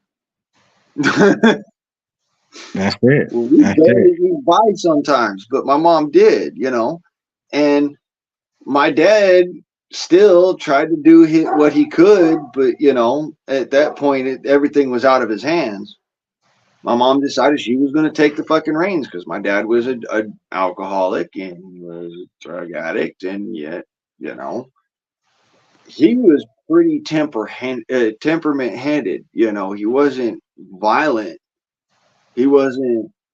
He could explain why he hit you as he's smacking the shit out of you. You know, Right. that's how my dad was, and that's why I'm the way that I am. I've got a fucking reason for everything I do. So I can't really I can't understand what would possess your dad to do such a thing. Is what I'm trying to get at. All Yeah. right, at least have the explanation. That one thing would have been something that even I personally would have been able to turn around and be like, well, your mom was, oh, she was a mouthy bitch, but and I'm not trying to say your mom was a mouthy bitch. I'm just saying No, no. Actually, my I mom, would have had something to say. my mom You actually know, loved my. She actually loved my dad, bro. She used to love my right. dad. You know what I'm saying? And Like, my mom didn't cheat on him, nothing. Like, he was just aggressive that's motherfucker, and especially that's what I'm saying. I'm not saying that she right, was. I'm saying that right, I would have had something to say rather right. than Yeah, just, walking the fuck off. It would have been something like, well, I get drunk and I can't control my hands. so look, my mom, she loved him still. She still loved him, right? She still loved him, but she had to make a choice, right? Her choice was to bring us over here for a better life for us. She did it for us because Takes a she lot of knew guts to do that because too. she loved him still, man. No matter what, how she still had love Yeah, for that motherfucker, right? Um, yeah. but she had to make her choice, bro. And my mom told me, my mom, she's fucking, she's a real ass person. She's down to earth, man. She got a good fucking game, where she always, saying, said good words where, it's always for the best, you know what I'm saying? So she always been like that, man. But yeah, she did it for us, bro. And that's why I said when my mom, she worked her ass off for 15 years, busting her ass off. It was hard. I was just sitting around, and you gotta understand. I didn't have no social security. I didn't even know I had social security. I didn't even know what the fuck that was. You know what I'm saying? Yeah. No, So I didn't you have know, Social Security till I was 19, so and yeah, that was because of my mom going and fucking talking some shit, and she went and got with the freaking state about that because I was personally trying to make my own way. I was trying to keep a job, but I couldn't just because um, I can't handle a fucking prick. Uh, I've always been that way. I'll talk back. I don't give a shit. I'll talk back. Somebody tells me, well, you're nothing more than a fucking monkey I pay to do shit. Like, no, the fuck I ain't, not no more, and walk off the fucking job. So, you know, I couldn't hold a job down. And so my mom was trying to figure out some way to try and keep me, in some form of cash. And so she went and blabbed about a diagnosis which I don't fucking approve of because I'll put it this way: anytime that I've ever been off of like heavy duty fucking chemicals, I've yeah, never once hallucinated. But the diagnosis was schizoaffective bipolar disorder, which means that you have to have certain hallucinations as a normal side effect of this. It's part of the diagnosis. You have hallucinations, and they're not chemically induced. They're not started by anything else. It's just you hear things that aren't there, see things that aren't there, and feel things that are not there. hmm yeah, But that's never happened without some sort of chemical in my system. And so that diagnosis was wrong. And so what ended up happening is it that's the diagnosis that followed me all the way into adulthood that fucked me over. And at the same time, it's also the diagnosis that first got me on Social Security, which is, I think it was bullshit. I didn't want Social Security at the time.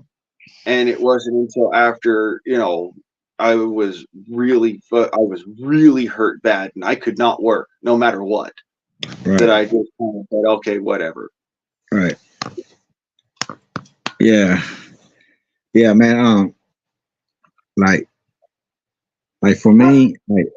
I was making about $200 a day or more, three around there. All right, every day. Sometimes a little bit less. It varies. It depends how much time I spend on the block.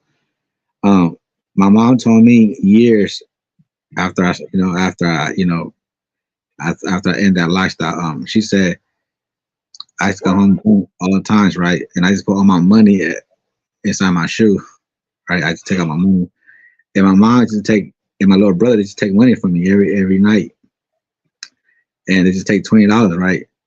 They both take 20 piece, right? And Yeah. I wouldn't know that. I wouldn't know how much, what I'm saying, because I just tossed my money in the shoe, and I wouldn't count it. So, anyways, they told me years later, like, hey, we used to take $20, every time we used to come drunk, and I was like $20. I was like, man, y'all should have took way more than that. I was laughing because I was like, I should have took more than that, man. Like 30, 40. But yeah, back then 20 was something, what I'm saying? Back in like 98, what I'm saying? Yep. Those was my times when I was out there. And and to me it was a blessing, man. Even though it was a bad thing, even though it caused me side effects because like, at that age I should have been in school. I shouldn't have been out there with grown ass Yeah. man twice my age out there hanging with them. But I was labeled to sell crack with them without stepping on nobody's toes. So I had a fucking neighborhood. I had a block where I didn't have to walk around and find dope things, saying to serve, just to make some money. I had somewhere to post and go.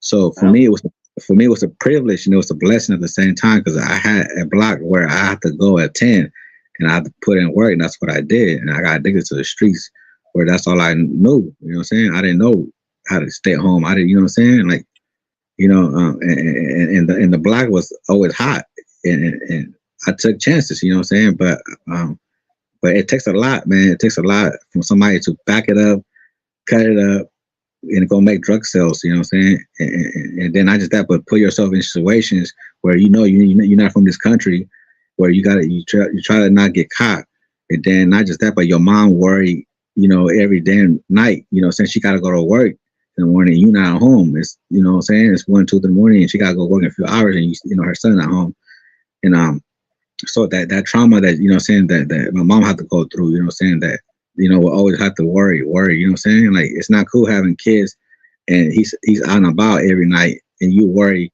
if he's okay or not, what I'm saying, like Hmm. that's deep. But she understood why I did what I did, and and I got in, I got out, man. It was all for a cause, what I'm saying. It wasn't to make me look good, and even though I had everything, at that age, I could say, but for me, it, I, I still wasn't happy, bro, um, because the shit I had to put myself in to get what I had, what I'm saying. It wasn't easy, what I'm saying.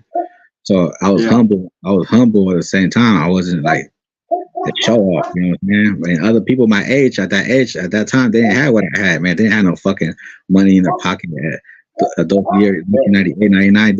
They're still asking their mom for $5, for a fucking a sack, I got five on it. Well, $5 be going the same fucking day after one blunt, what I'm saying? That ain't shit. I have fucking blunt to smoke all day, right? Because I had it like that. But to me, that wasn't nothing, man. That wasn't nothing. To me, it was, trying to make some money and then, and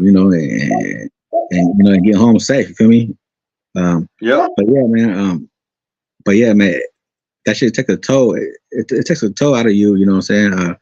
Because that's not something that I wanted, but that's something that I put myself in. So at the end of the day, I have to live with that, and what I'm saying, and to be blessed that nothing happened to me when I was out there, that's it. Right.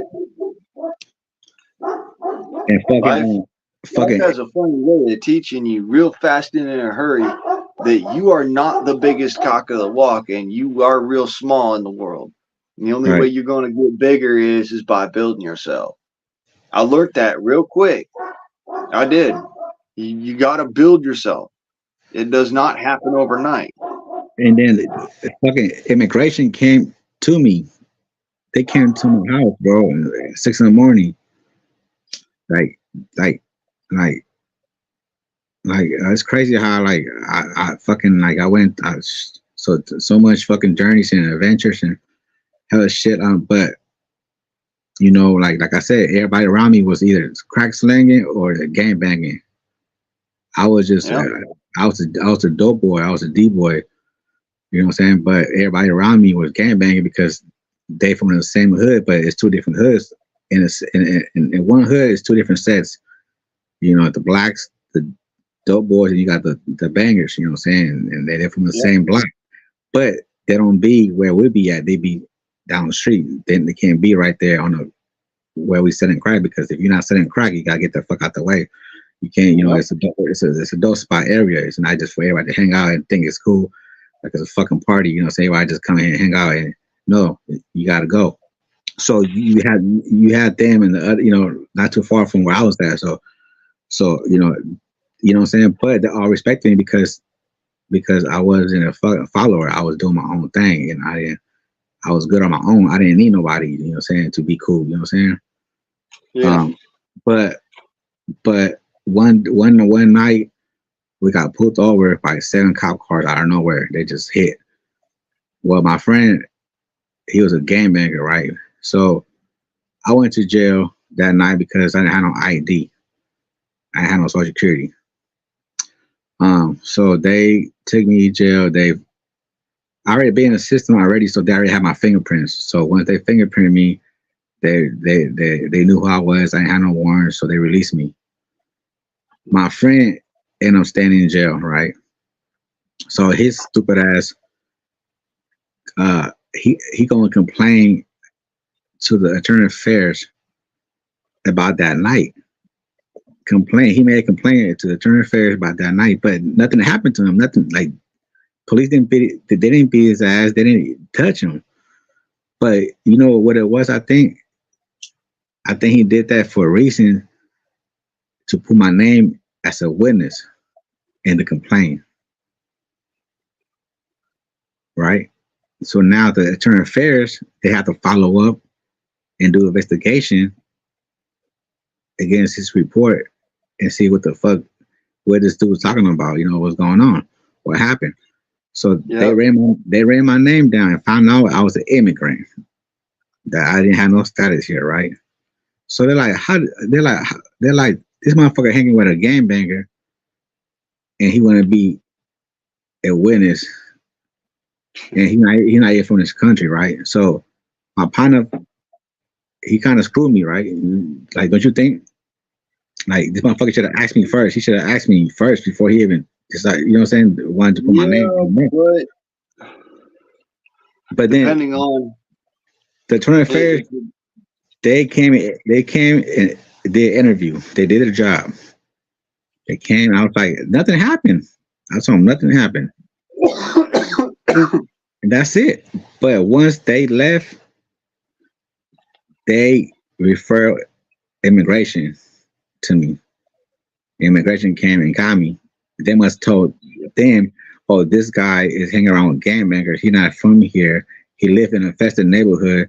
And around that time, it was 2 murders on that same street where I live at. So you know what I'm saying? So it was like it kind of like And then on top of that, I think they lied to the immigration and told them I was Evans 13, right? Which it wasn't true, right? So then right. they came and got me. They came from San Francisco in 3 marked cars, 6 in the morning, just for me. Oh, they Even had fucking even Task the, and even the fucking Task and supervisor, Teddy out there, didn't they? the fucking even supervisor came along, bro.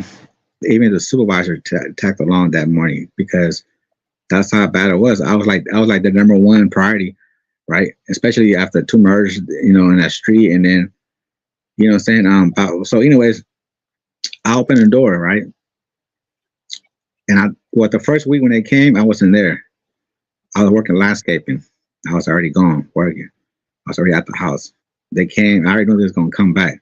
They came a week later. Pa pa pa pa. I was still there, but I was on my way to go to work. I was like kind of like a few minutes away from leaving, right? So they seen I was up. They seen I was dressed. You know what I'm saying? The house looked like a regular house, right? So I told them to sit down, take a seat. So I told him my life story. I was like, look, I don't got no tattoos. I told him everything. I was like, look, I don't got that much criminal record. I got caught when I was 15, and then one when I was stolen car at the age 14, and I got caught with some weed when I was 21, but they dropped the charge. That was the only thing I had under my belt. So they they still took me in, you know what I'm saying? But they were like, you know what? If you are telling us what you're saying, we're gonna let you go without have to pay bail bonds. Because normally, if you're an immigrant and then you get put in jail, you have to pay a certain amount of money just to get out of jail. It's like a charge. Mm-hmm. So fortunately, I didn't have to pay that little $1,000 to get out. You know what I'm saying? They let me go. So they're like, "Oh, do you want to ride back home?" I said, "No, I just catch the BART back from San Francisco to Oakland." You know, and but now I have a case. I have an immigration case now. So now I'm like, you know, I'm like, fuck. Now I got to deal with getting deported. You know what I'm saying? So you know what I'm saying? So it's just fuck, man. And my friend, bro,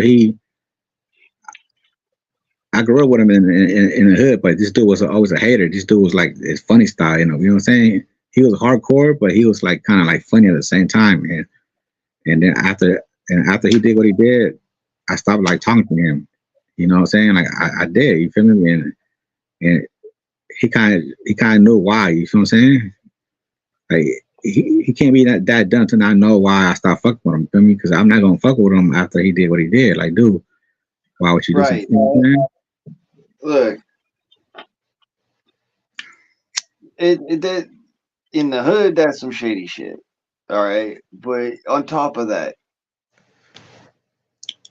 what he did, Nothing happened to him. The cop didn't beat his ass. They didn't harm me. They didn't harm him. Why the fuck would he complain for? They put me as a witness for knowing I don't got no fucking papers. He knew that. he was trying to. I guess he was trying to do like a fucking like a head check or something like that. But You know? but Like, is this dude really gonna be in my corner and back my shit against all fucking odds? Dude, hold up a second. You going up against the biggest fucking gang out there and the most scary fucking gang out there. Yeah, they know MST everything. some The scary government, motherfuckers. All they right. didn't. Southsiders is some scary motherfuckers, but none of them fucking compare to Uncle Sam. Mhm. That's why. That's why they came. Like because the way they came, because from what they heard that I was, MS-13. And supposedly, come on, man. Like the Attorney Affairs, they already did interview me already, Yeah. right? But what happened was that since I was hanging around with a known game banger, right? It labeled me, you know what I'm saying? Like if I was one too, Yeah, right? it's happened to me before. And, You get a POI on you because I'm, I'm bald headed. your association with a known gang member, and it's happened to me before because of where I used to hang out and the people I used to hang out with. Right. So, and now I have to get a lawyer. I now have to go to fight the case. And the judge told me she seen my school transcript. I had so many. She was like, "What you was doing after sixth grade?" It was nothing. No, it was blanks. 7, 8, 9, 10. And I told her the truth, man. Like I had to tell the truth because it shows on my record I got caught when I was 15. So she, obviously I was selling crack. So Yeah. I had to be real 100 with her. And well, no, actually it was him. It was him. Um, I was real as fuck, bro. I told him that my mom was single parent, and I had to. I had to be, so she kind of respected that I, At the what I'm end of saying? the day, they're all cops and Yeah. lawyers to me. And she understand why my mom was single parent, and sometimes we get put in a situation where we have to go certain routes, man. We don't want to, but just like some girls want to sell their ass, they don't want to sell their pussy and shit or go to a strip club and show their vagina, but they have to pay for certain fucking bills that they, what I'm saying? I mean, there's other ways to do things, but yeah, but sometimes sometimes you cheat yourself and you try to make an easy route, you know what I'm saying? Or You got to work with what you got. And It's the reality of life. but Sometimes all that you can do is what you've got, and that's why my dad put a lot of emphasis on learning skills when I was a kid. Like he's like, you're gonna learn how to do machining, you're gonna learn how to do woodworking, you're gonna learn how to do fucking blacksmithing, you're gonna learn how to do all of this shit, so I don't have to be there to fucking pat your ass at the end of the day. mhm, And we can have a beer at the end of the day and fucking be happy.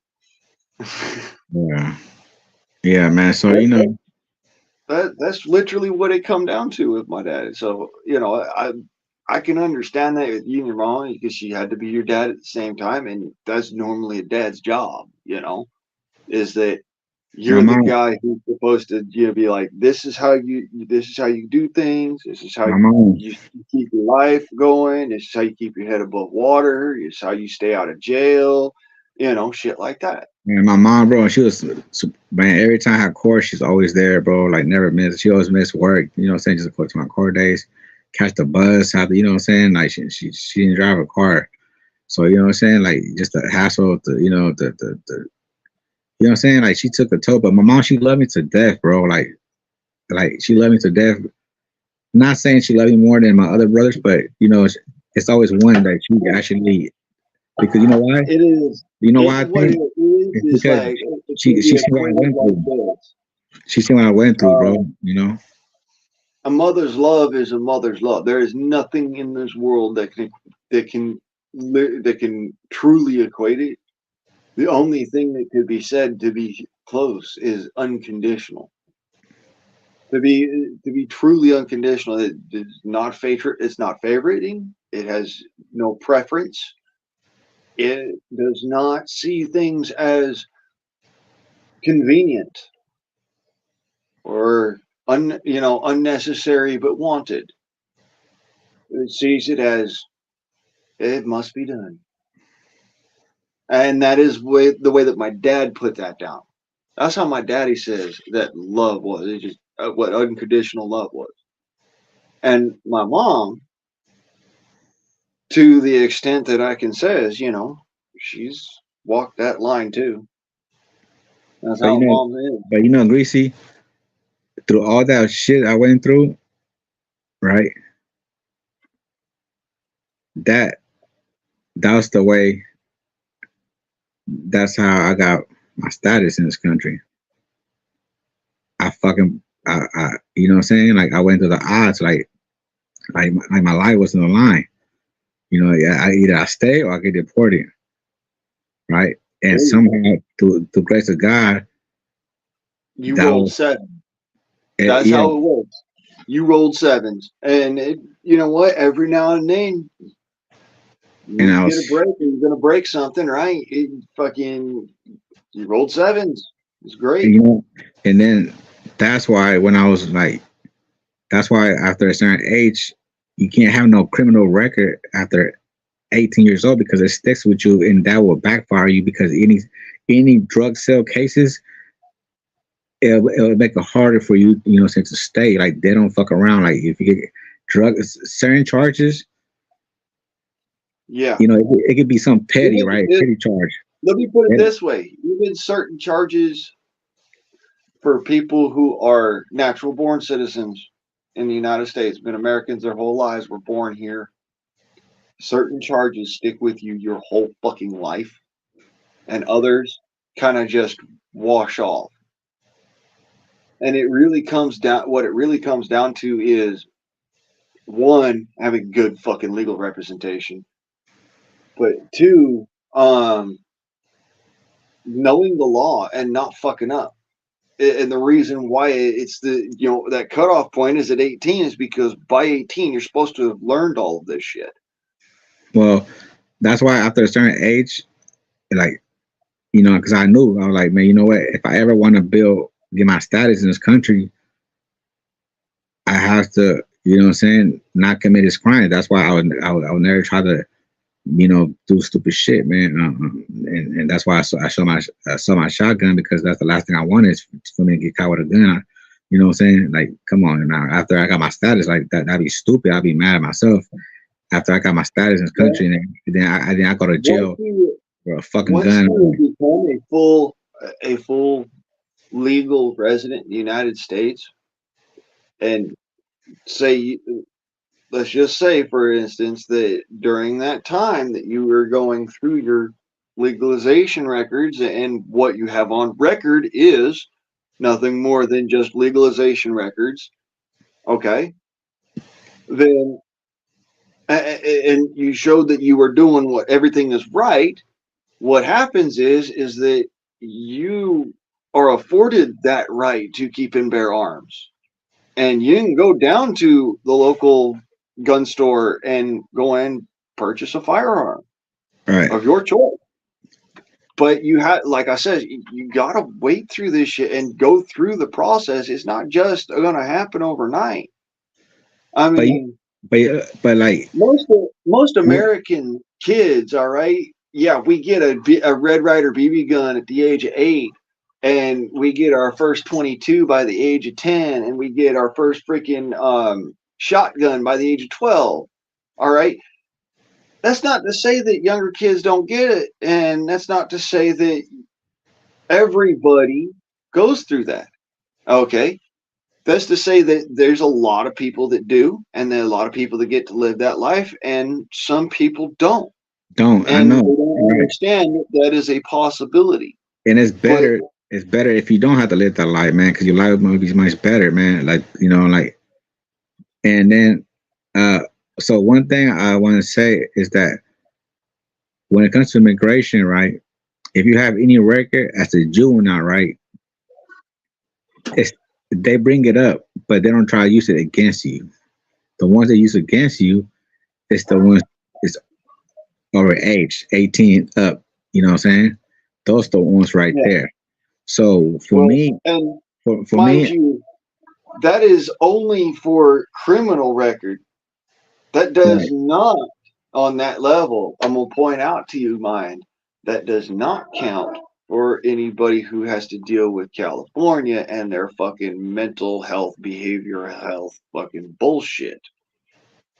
That, one, is a crime against humanity, but two, is something that, because of the way that that state fucking works, stays with you your entire life.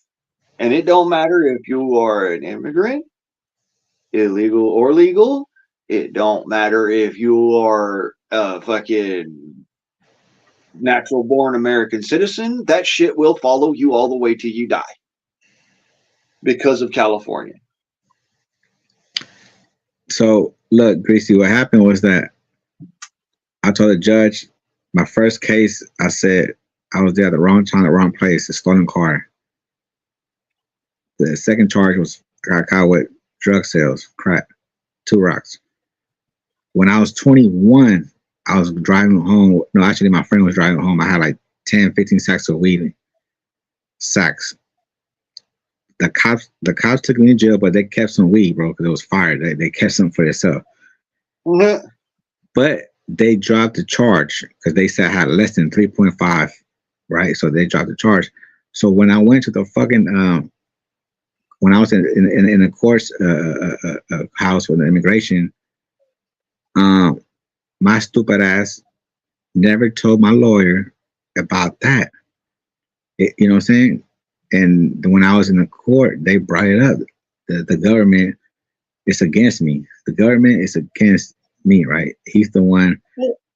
So Yeah, so but okay, but, newsflash but I for told them everybody who does I told not them they know dropped the this. charge.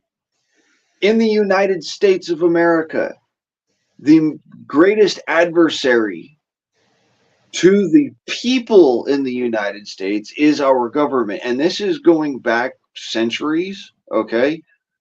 We are, by the nature of how our country is constructed and the way that our country was built and birthed, it is the place of the people to act against the government because will become tyrannical if they're allowed to be. And the government is supposed to act in a way where they will gain whatever power they can because it's the power that they're given. And Right. it comes down to what power you give them. It's literally how our country is constructed. So we're supposed to be adversarial to our government, and our government's supposed to be adversarial to us. That's how it's built, and it's built that way to make a strong populace. Okay. But that right, but by me not telling my lawyer ahead of the time, it looked like I was trying to, get away. You know what I'm saying? By not telling, right? You know what I'm saying? For real. So that could have backfired me. You know what I'm saying? By me, and then they use it against me. But I said to my lawyer, I said, well, it was less than 3.5. They ended up dropping the charge, so I didn't. You know what I'm saying? So Yeah, but so you pointed out everything, and you were 100% honest about it and up front, and that's because it will still show up. It's not necessarily that it will show up as a conviction. However, that does show up in your record. And if you don't believe me, I'll put it this way. no, I I've know seen my that. own fucking record. I've seen mine. I know what my record looks like only because I sat in a fucking police cruiser and watched them pull up my record. I know what's on that motherfucker. They have me on there as a mixed martial artist. They literally have your whole fucking life, by the way. But they have me on there as a mixed martial artist with firearms training who has never served a day in my life in the fucking military, but is still a militiaman. And at the same time, it has a they have my not only my name but the name of all of my family members and all of my known associates. And it's all on something that they can pick up right there in their fucking cruiser. But hey, but Greasy, do you know? Do you know I mean, there's a reason why it wasn't because of me. Um, my kids got granted. It wasn't about me. At that time, I was with someone, and she was from here, born here, and around that time, she happened to be pregnant. So my lawyer told me, um, you have to marry her, right? Like that's like my only ticket, and I had to. So we right, whatever. Without saying too much, we had to get married, and when and then she was pregnant at that time, and That's and then literally that was your only ticket. You and had then one option at that point in time. Hey, look, I've got a kid, and this is my wife. She's an but American citizen by the she law of the land, by the law of our nation. That grants you certain citizenship, but it's a restricted citizenship. It basically means you have asylum here in order to care for your children. If you stay here long enough and you continue to follow the program, and you go and you do all of your INS recording, you do all of your your probational updates and whatnot, then you will soon become an American citizen. but you know what else helped me too? It was um it was hardship because her doctor testified in court about her behalf when she was a child herself. She was raped multiple times by her uncle every time when she went over there to his house, and then so her going through that, at a young age, what I'm saying, and if for them to deport me and her have to, take care, a child on her own, and she already had this difficult, mental breakdown, and it was gonna make it hard for her. You know what I'm saying? And that's the reason why I'm here, bro. And even that through that, right? To what they to testify and to mine testify, they still kind of wanted me to go back somehow, bro. Like what I'm saying? Like it wasn't like an easy fucking ticket. Like it was like No, it, it's never easy. It's it supposed was to. It's supposed to honestly, the psychology behind it is that it's supposed to shock you into being a good person, and this is horrible, but it's a reality. It's supposed to shock you into being a good person. It works a lot of the time. It doesn't work all the time. Sometimes Hardship. people are just adamant on being assholes, but It's a real it's case, though. supposed to shock you into being a good person, It's and a it real case, does man. work. Hmm? The case was a real case. Like this shit was for real, Yeah, man. Like it is for it was real. like it was going It, down, bro. Like you feel like you in a fucking movie scene. You know what I'm saying? Where your life is fucking in the line. Where you know what I'm saying? Either you go, or you stay, man. but You know, yeah, and but it's still that shit at the hurts, same bro. time, it's It, 100% fucking real. It's it not hurts. fucking Hollywood at all. It Yeah, hurts. it's gonna be on the line. It hurts, bro. It's like you know, it's like after I got granted and I go through all the other shit. Like I told you earlier, I went through trial because she said I threatened to kill her. Like you know, after I went through my status, got this, you know, my status. Now years later, I'm getting caught up in this fucking bullshit. You know, going to jail, getting charged with terrorist threat. Other charged DUIs, right? And now I'm like, damn, like now I went through that to get to where I got now, and now I'm paying myself up, right? And then two DUIs, and then like, look, I got granted another 10 years of resident permit, bro. Like, it took them 2 years after I applied. My shit expired. It took them 2 years for them to send it to me. Do you know I was already like thinking they was going to reject it, my permanent resident after I fucking renew it. I thought it was going to reject it. I thought it was going to like send me a letter like, man, you got certain days to go back, right? And I can't use the hardship shit again. You can only allow use it one time. I couldn't go get lawyer and then try to use no. So I had no other alibi. So you know what I'm saying. So I was already stressed out. Like damn, man. Like now I'm not gonna be able to work after a certain time because now it's expired. The green card expired, and then 2 years I'm waiting for my green card after I did my fingerprint. But I'm so worried because now I got two DUIs. I got a DV charge, but the DV charge is a minor, not a portable charge, right? It's like a minor because it's like I kind of like defending myself. I got attacked and I defend myself. She actually got hurt through that process a little bit. So so now I got three charges and I got other four incidents that were dropped, right? So you know what I'm saying? And I'm like, man, so I'm thinking like they're gonna deny my shit, Creasy. You know what I'm saying? I'm thinking like, man, like now I'm so mad because I went through all that, lifestyle, and then for me to get papers, and then for me to be in the line now where I have to worry, that's the last thing I wanted. You know what I'm saying? Like I didn't want to have to go through that. You know what I'm saying?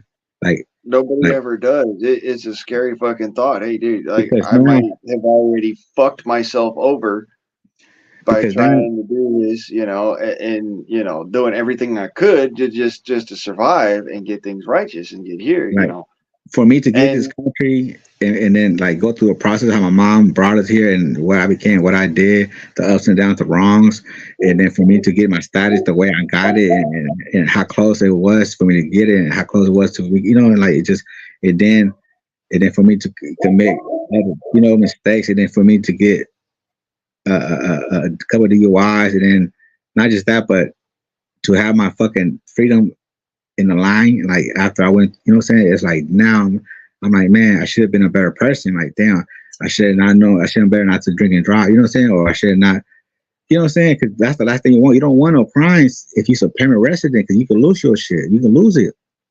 yep, And get sent back to, yep, to somewhere where like, I don't know, I don't have no support over there. If I go there, like, I don't have nothing, you know what I'm saying? What am I going to do? You know what yeah. I'm saying? So You live here your whole life, it's stressful, bro. It's and stressful. you Like, should have because of the fact that your mom literally brought you here for a better life, and also the fact that what you at the point in time where you were all right, where you're getting into this. I'm now I'm an adult. I have to live my own fucking life and shit like that, and you don't have any kind of paperwork to be able to prove that you've been in this country for 14 years. I did. You know, I had I had school records when I was like in the first, second grade, or third grade. No, third grade, Well, I think. that's always helpful, but Yeah. that So doesn't prove that you've been in this country for that many years. If you got to, okay, no, what? because How do I put this? Because well, school records aren't a proof of staying in the country, specifically in the United States, without traveling outside of the boundaries of the United States. Okay. That's the big deal that they're about. You're not going back to Mexico to and from for 14 years to help you cognizantly naturalized to the way that the country works. That's why they do that. It's not so that that they're not trying to say, oh well, you can't go to fucking Mexico for 14 years because we want to be bitter assholes. No, it's because they want to make sure that you want to be an American, and you're not trying to be, well, I want to be an American, but I also want to be a Mexican. You see what I'm saying? And have that dual citizenship, and go back and forth and this, that, and the other, just with quickies. They always want to make it so that it's like, it's especially when you're trying to immigrate here. This is how this works. I've done a lot of fucking looking into it because at the time that I was down there on the southern border, and even before that, when I was growing up in LA, I ran into a lot of legal and illegal immigrants. And the illegal immigrants were spiteful of me because I was a natural born American citizen. So I had to know the laws to be able to turn around and say, well, this is how you can make it so that it's not a problem. You know, you can go and fix your life. Just make sure you do it right. And I learned this shit, so I would have that argument to be able to turn around and not have to go hands with somebody just because they was being an asshole. hey, but Greasy, why do you think it took them 2 years? It supposed to take 6 months to a year, for me to get a respond, right? I have to wait. Because if there's one thing that is absolutely certain about the Department of Justice, a snail will die. It will be born and will die before them motherfuckers get up off their ass. The closest that I've ever seen to absolute perfection in animated movies and whatnot, as far as depicting government, is in the movie Zootopia, where they got all the sloths or the people at the DMV. Mm-hmm. The reason being, they are slow as fuck. Well, look. Around that time, it was COVID was out, so it was slow process. It was a lot slow, but then an extra year. So, anyways, I'm thinking that I'm thinking because I got reckless driving, I got hella incidents, right? Tickets that I haven't paid, like all that shit's on my record. They know everything, and then I had within them 10 years, I had my permanent resident. I had about three I had about three charges that were dropped. About three. The terrorist threat, that was one. I had a few other charges that were dropped, right? And, hella reports about police, people calling police on me, right? All them reports, it sticks in your record, whether it's a charge or not. Like, someone calling the cops on you, right? How many times they've been to your house, right? All that, right? It's a fucking trail. So I had so much shit of that, right? And then not just that, but then I got the two DUIs now, right? So now I'm just like, fuck, man. I'm thinking like, man, like it's over, man. It's over, like like I'm thinking like I'm done, bro. Like, but what I want to say, last thing I want to say is that I think they seen that I always work because ever since they gave me a how you say a temporary at that time when I was going through the court system, they gave me a temporary social security, and I found a job right within like then 3 weeks, right? Um, and I was doing street Irish work for the city of Oakland. I was an Irish worker for the city of Oakland, bro, and it was a tough job. That all So comes down to the fact that because you had that social security card, you could go and get a job. And that's one of the major sticking points for the Department of Justice. They want to see that you are working and paying taxes. If you can show that, then they turn around on a dime and are like, wait a minute, no, you're actually trying to be employed. You're trying to be a good, a conducive member of society. Somebody is helping our country, not trying to hurt it. That's a big fucking deal for them. If you're right, trying to help our country get better, and help us, help bolster our country, the Department of Justice, that's where the two-tier system comes in. Honestly, is that and then, you're trying to help our country and you show this record of trying to help our country, or you show this record of not trying to help our country. and then you know what too. And then when I was going when I was in court trying to testify, at that time I was already working. Right, I had that job. So now I'm working with high risk youth, people that on in the streets. Right, I'm engaging with high risk people from the streets of Oakland. So Mhm. that was like a plus too. You know what I'm saying? Because now whatever I done did, that was my past. Now I'm actually giving back. But that job came handy to me. It came handy. I didn't never look for it because someone called me and asked me, the same guy that fucking put my name as a witness.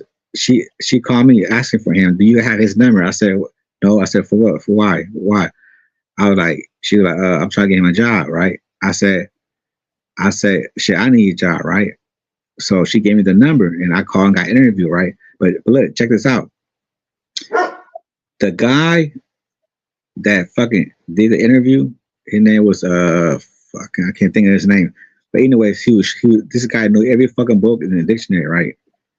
He could have been his own lawyer. When he this guy turned 65 years term to 14 years, he was the only four person in California that ever done that. He got himself out of jail by him reading books and that kind of shit, right? So this dude was sharp. So that guy did an interview with me, right, for maybe 5 minutes, and he laughed. He's like, hey, he smiled. He's like, you know why I'm smiling? Because I like you. Because I told him my little, my my little story that I grew up around black people and shit like that. You know what I'm saying? I told him like straight 100. But guess what? The same dude the same dude that fucking put my next in witness, he went for an interview too. He was trying to get that job. And guess what? He didn't get it. You know why? He didn't get the job because he fucking ran his mouth for an hour straight. You know what I'm saying? Just telling him that, oh, I can stop them doing that. You can't stop people from the hood stop doing nothing. You know what I'm saying? You put it just you don't put to tell people what to do. You put it just help out. Provide resources and shit. Not you know what I'm saying? Not like not give orders. You know what I'm saying? Yeah, And that's what he was it's trying to do. He went up in there acting like he could just make. You know what I'm saying? Like, come on now, man. So he didn't get the job. So now he was really more mad at me. You know what I mean? Like, come on now. Like, this guy was, man, like this guy, he was my friend. Like, he's my buddy. We used to hang out all the time. So crack together, hang out and shit, and do different things here and there. But man, like for him to like, you know, that's why I say he's funny style because if he knew better, he would know better not to run his mouth for that long and at a fucking interview. You can't be that stupid, you know what I'm saying, to talk that long, Oh, but yeah, man, like, but yeah, hey, but anyways, I did that for 6 years, bro, and then through that job, I got a job, and another job at a group home. I worked there for 6 years, so I had two jobs for 6 years, one at the group home and one at the street Irish work for the city of Oakland. I did both of them for 6 years. So, but I resigned both of them because I wanted to do something different. Now I'm working at a manufacturing warehouse. I've been there almost 8 years now. So ever since I got that temporary social security, I always been employed. So they seen I always been working every fucking year. You know what I'm saying? Right. So that like you said that helps a lot. You know what I'm saying? That helps a lot because you still working no matter what. But yeah. but You're putting in. That's the big deal. They want you to put in. As long and as you then put in, they'll put out. and then that one DV charge, it's not a portable charge, right? one, and then the two DUIs I got, they were years apart, 10 years apart, each one of them. So they can't really use that because it was like, but if they would have been like back to back, like maybe a year and then another one, then you get another one like 2 3 years later, they could use that against you and they could fuck you over for that, right? Did you But hear about that new fucking bullshit ass thing that they're trying to? I think it's in I don't know, like Illinois or something. About it could, I can't remember exactly where, but they're talking about they're holding over old charges, old fucking DV charges, so that they can revoke status, your Second Amendment. No, not your immigration status, but your Second Amendment rights. yeah. They're trying to pull that fucking horse shit. And I'm like, dude, I don't have a DV on my record, but honestly, it doesn't matter one way or the other.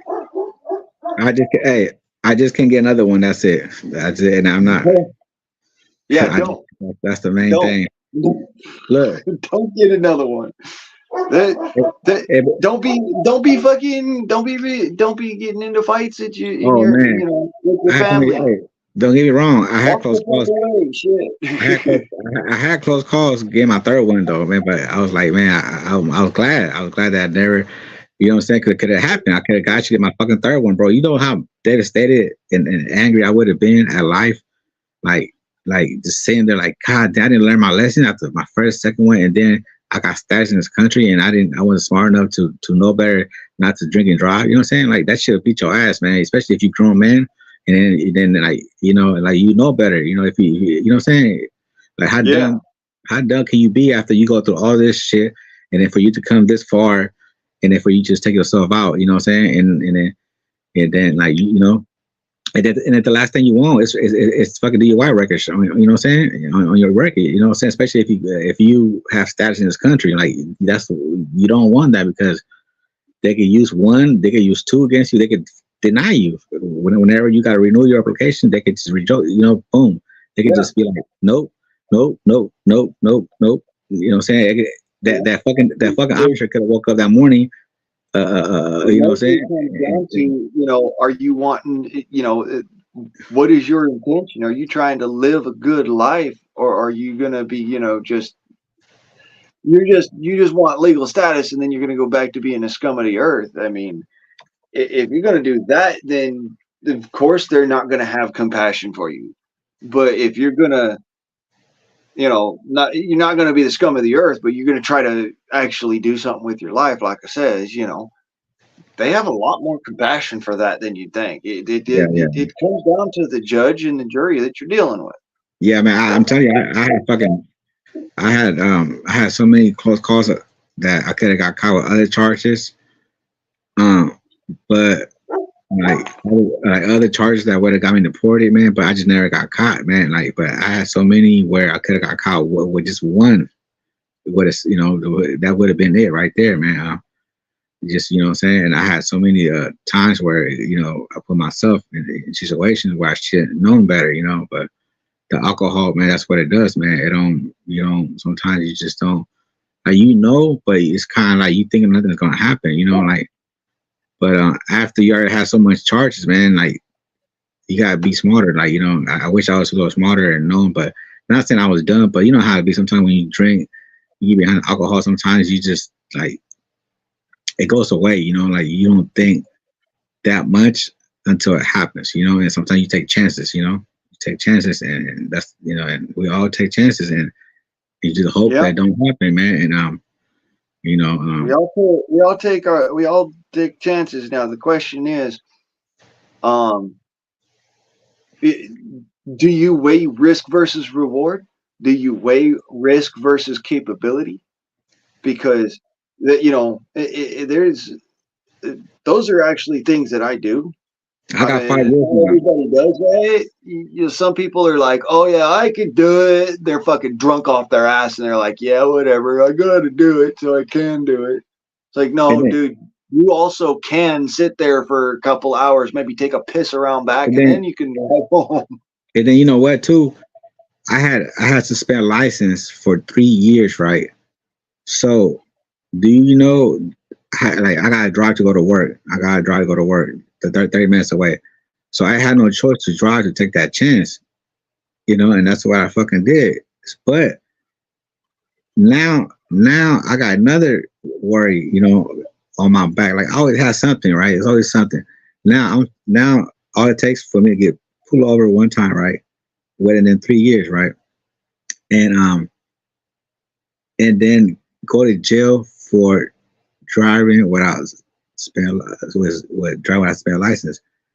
That right, that charge right there, that charge, they could use that against me when I renew my shit again because they're like, you knew that, and you still decided to drive, right? So Well, even it that also charge, comes down to, that is charge there ways that can you hurt can me. get like a provincial permit? Can you get, It can hurt temporary you, man. exemptions? Things like that do exist.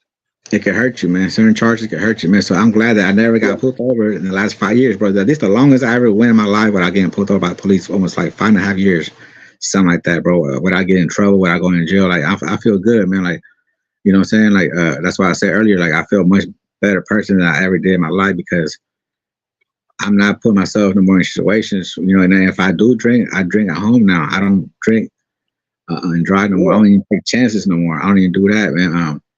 I don't fuck around no more, man. Now it got to the point where it's locked in now, where what I'm saying. I'm not saying like I was idiot or stupid not to know better, but man, sometimes we hard headed, man, and we hard headed and shit. Like fuck, man.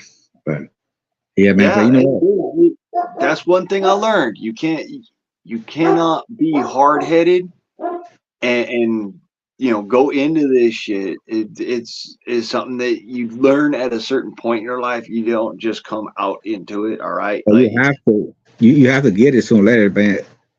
That's like somebody knows something, but they keep doing it, right? Like, come on, like eventually you have to slow it down at least. But but you smoking a whole lot more. Like, what the fuck you doing? Like, what I'm saying? Like, if you don't do that, it change after a certain amount of years. Then, like, when are you going to change? You know what I'm saying? Like, you can only fuck up for a certain amount of time, and then we start realizing, you know what? I need to start doing better now.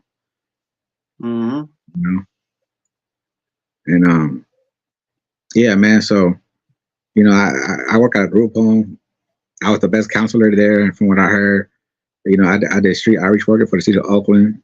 People thought I was crazy because not too many people took that job, bro. You know what I'm saying? And like not too many people could have walked the streets of Oakland, engaging with high risk youth. You know what I'm saying?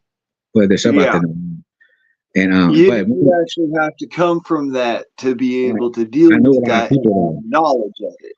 I know a lot of people too because I was from there. So for me, it was normal, being out there from Oakland because I'm from there. But at the same time, I know what time it is. I know, what I'm saying, that I'm putting myself out here like as a fucking guardian angel. Like I'm trying, what I'm saying? And some people don't like that shit when you try and make things better, what I'm saying? Because sometimes people like the murder rate high in Oakland. They don't want the violence. You know what I'm saying? Some people, so when they see somebody like me try to help people, they don't. But, you know, but at the same Yeah, time, you some have, people don't want the chaos to end, and the reality of it is that because of those people, it will never end. So the best thing that you can do is just be prepared for it to man, come your way and one and time deal with it in stride. there was like a couple incidents, bro, where I could have got killed, man. Like by this little boy, 15-year-old, was gonna put out a gun on me. He was about to shoot me, you know, but yeah, he didn't though.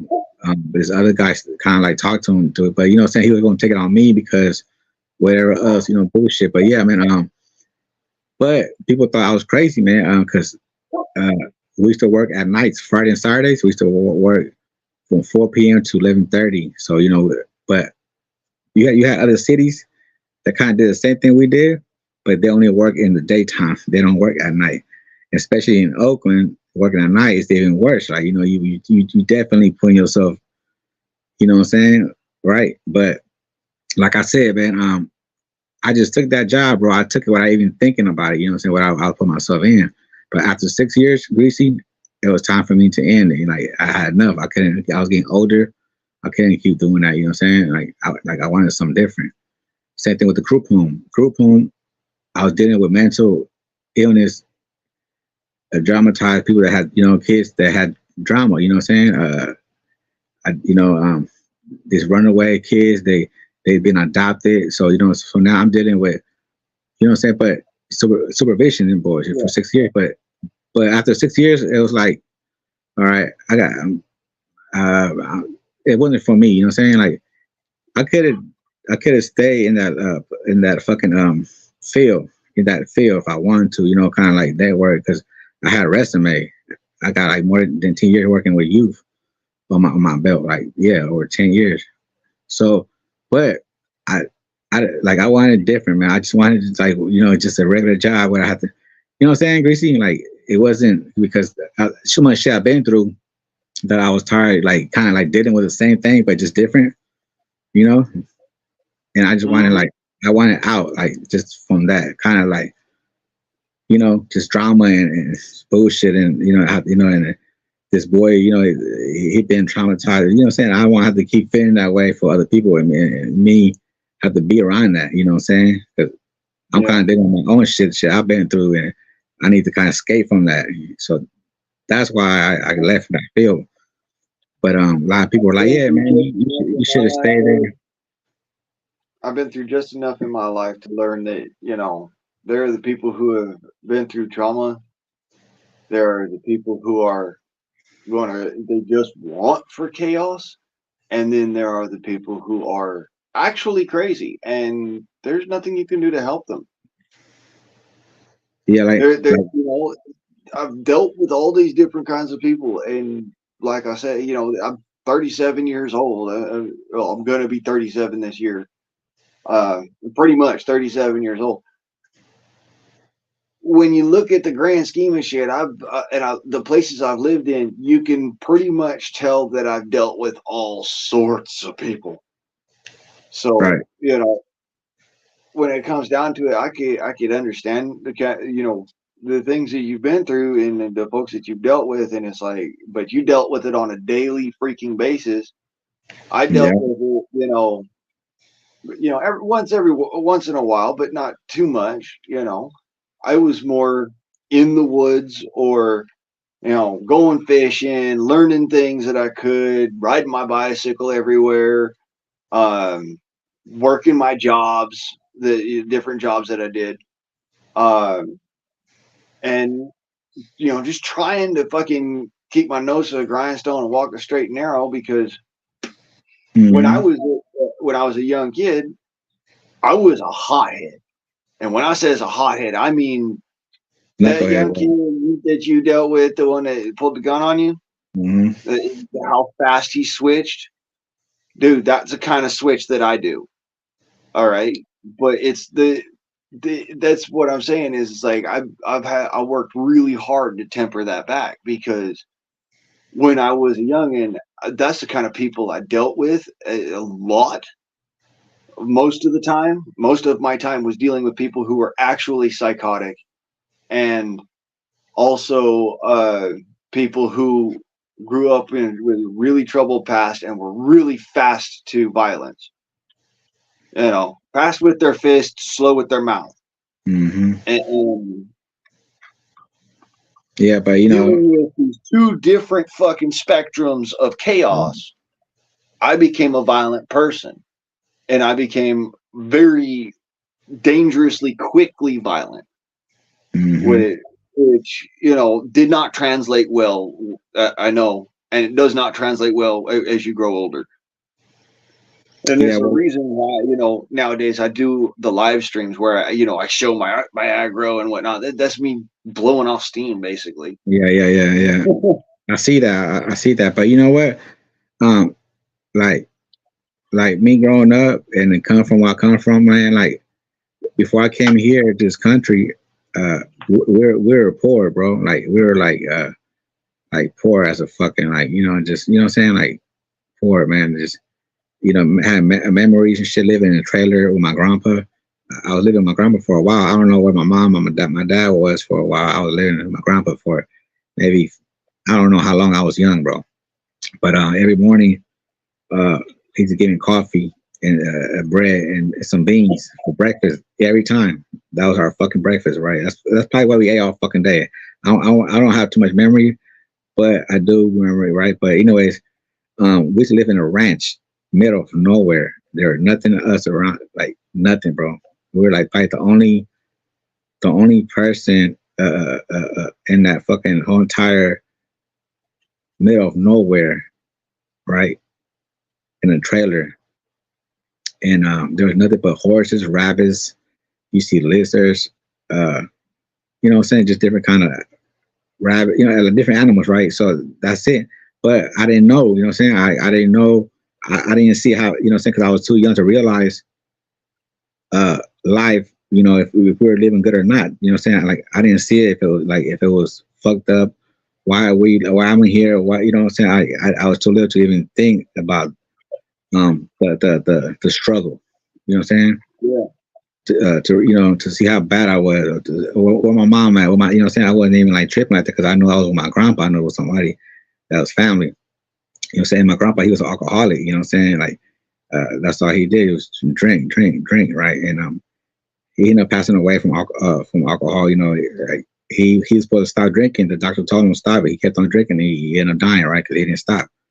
So so come from that lifestyle, right? And then the memories, you know, being poor, then coming over here, you know what I'm saying? And then how my mom brought us here. So it was just like, you know, I had the memories of my past, you know what I'm saying, before I got here. So I know, so I was always humble. I was always like, I was always, you know, a caring person, you know what I'm saying? And always try to look out and show love, you know, more than like, Mm-hmm.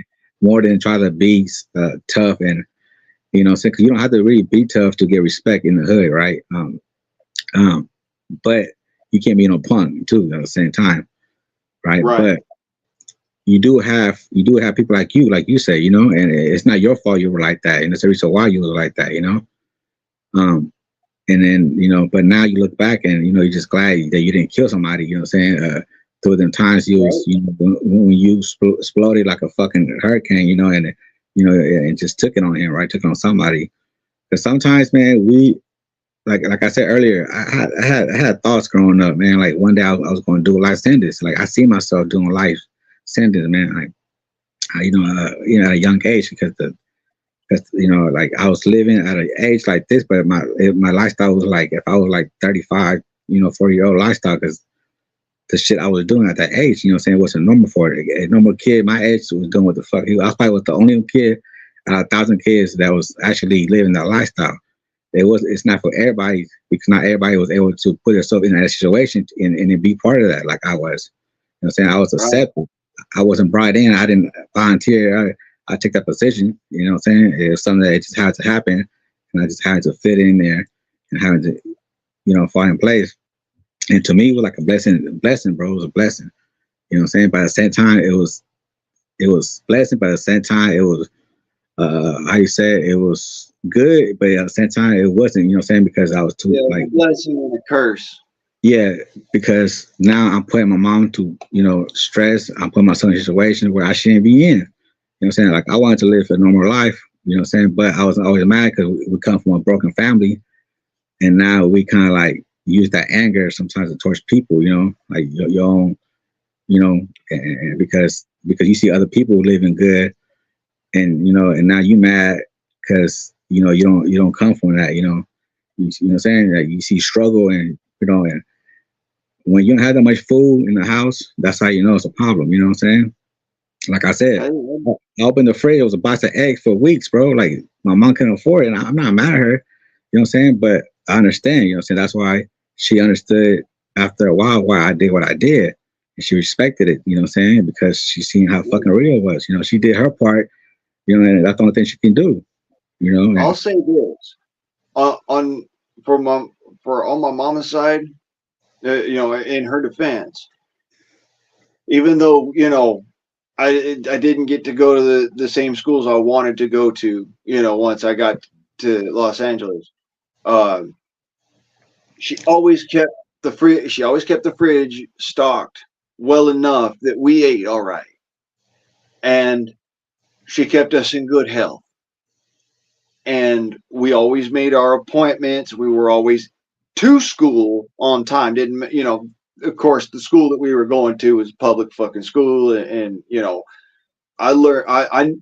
Me personally, I knew more than the teachers that were teaching me, which was kind of insulting. So I just kind of stayed to myself and was Mr. Quiet and didn't talk to nobody. But and of course that made me a target for bullying because you know the quiet kid at the back of the class nobody wants to fucking deal Mm-hmm. with because he's quiet. You know, of course that's the one that the bully goes after. And I was the short shit, so you know. I was short, skinny, scrawny, and fucking meaner than hell. Yeah, but you know what? You know what? In the hood, you got people that's not gonna like you. Like I had a lot of people that was around me that didn't like me, that was hating in the down low. But I can read between the lines. I can know who's hating. But sometimes you still have to be around them because they around, environment. They're not going nowhere. Mm-hmm.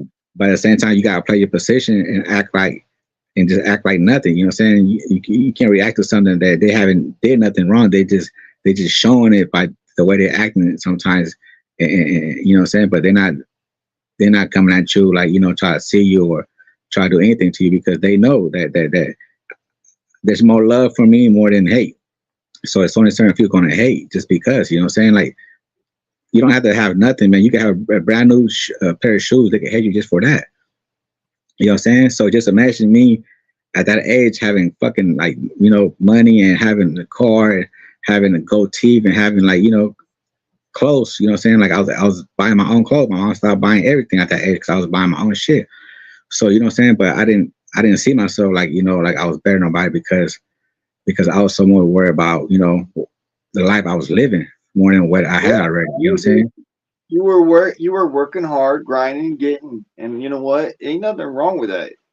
So, It what it comes that what it boils down to is they didn't like it because you was living flashy. And and not just that, dude, but look, I was masking, right? And then like the Mexicans, they there were some of them because I was with the blacks and shit. But you know what I'm saying? Like they didn't like it. Then they didn't like my brother because for some reason they never fuck with me because I was outgoing, I was sociable. I was getting around, talk to everybody. My brother was to himself. He always to himself. He never leaves the block. I used to wiggle here and there, right? So that it made them not like him because he was always to himself. Like they thought where he was like too cool, you know what I'm saying? To like, to try to get, I don't know, whatever how they felt. But my brother was different than me, you know what I'm saying? So they fucking respected me for some reason, but they didn't like him for some reason. They'll try to jump him. But anyways, it backfire on them. They should never done that. But anyways, but yeah, man, shit, you know, shit, I choose that route, man. Like, you feel me? And they were mad because I wasn't one of them. Some of them, So in those times, 98, 97, 98, 99, those everybody was out in their mom was like the whole hood was deep. Like it was, everybody like it was out. Now it's like ghost town. Oakland's like ghost town. Like people don't be out like that no more at the parks like how it used to be. And game banging was active back then. So you know what I'm saying? So you have to deal with hella characters. And then when you around that, you can't do nothing but deal with hella certain people all the damn times, whether you want to or not. You know shit, what I I'm was the saying? same way all the way up until You like have to. the too late You have to late get to know everybody. 2010 shit. You have to get to know everybody somehow if you're from over there. Like you gotta know who's what, and they got, you know what I'm saying? That's just how it is. You can't be you know what I'm saying, always to myself and not right. But you have to be yourself. But at the end of the day, they all knew that I had fucking like 30 black dudes behind me, bro. Oh geez, you know what I'm saying? Like who the fuck's gonna fuck with me? Yeah, it does You know what I'm not saying? do to be Like alone in the hood. look, like no, like I was good, I was protected, right?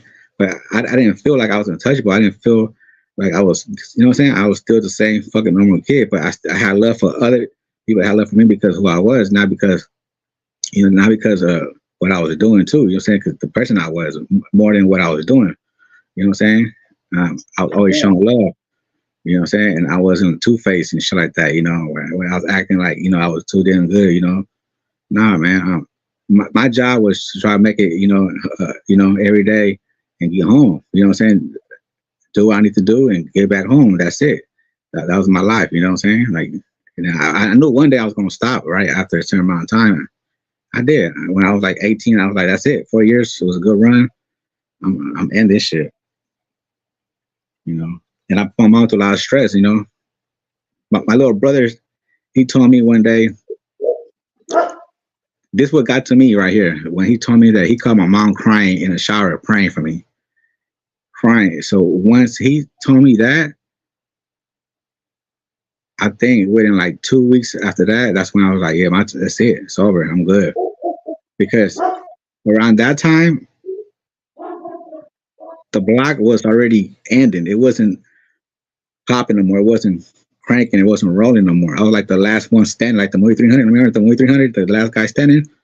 I was the Yep. last one. I was the last one standing on the block. And I remember before I started, I remember seeing like 20 people, 17, 50, every night. And then after years, they start like dropping because now they're older. They're OGs. They can't be out there no more. They're already high. They've been in jail. It's a dope spot. I've been around 15 years before I even came around. You know what I'm saying? Like, so their time was up. So then when I was like a fresh pack meat. So then my little 4 year run was ending too. I was coming to end. But some of them fucking did it for 15 years, bro. 20. Like there's some that did that shit for multiple years. But Yeah. you know what I'm saying? Like for myself, I would just try to get it for years and that's it. I wouldn't try to do that 10 years and make a career, like thinking, nah, man, get your ass a job, whatever else you gotta do. But it's not something that you want to stay on the fucking neighborhood, you know. But hey, it's on them. That was their choice. But at the end of the day, for me, it was try, you know. But yeah, man, after my brother, he told me that, my brother, I was like, oh yeah, that's it. I'm done. After 2 weeks after that, because that shit meant a lot to me, man. You know, because my mom had already 4 years of pain dealing with that. You know, and I'm still doing the same thing. So she probably wanted me to end it, but she probably didn't know how to tell me, you know what I'm saying? Like, son, can you please, you know what I'm saying? Can you please stop hanging out? Can you just stay home? Can you just, you know what I'm saying, do something different? Like, if she would have told me that after 4 years, I probably would have, like, you know what? I'm just saying that probably would have helped. But when I found Some out she was people crying, don't know how to bridge that gap, brother. but when I found out she was That's crying, one thing bro, I know. and she was praying, that's when I was like, yeah, my time's up. That's it. And I did that, man. I was like, that's, you know what I'm saying? And I just started drinking more, because now I got time to just hang out and chill. You feel what I'm saying? Now I'm not, right? And, and that's what I was doing, man. But that came with violence, you know what I'm saying? I used to black out and I was getting into fights and shit. Now it's not about selling rocks no more. Now it's about just hanging out, having a good time. But them good times, being drinking and hanging out, it led to, incidents, you know what I'm saying? Where I went to jail, where I, I got into a fight with my little brother and my older brother in Christmas one day. We were all just hanging out and I blacked out and I started fighting both of them. Just stupid, you know what I'm saying?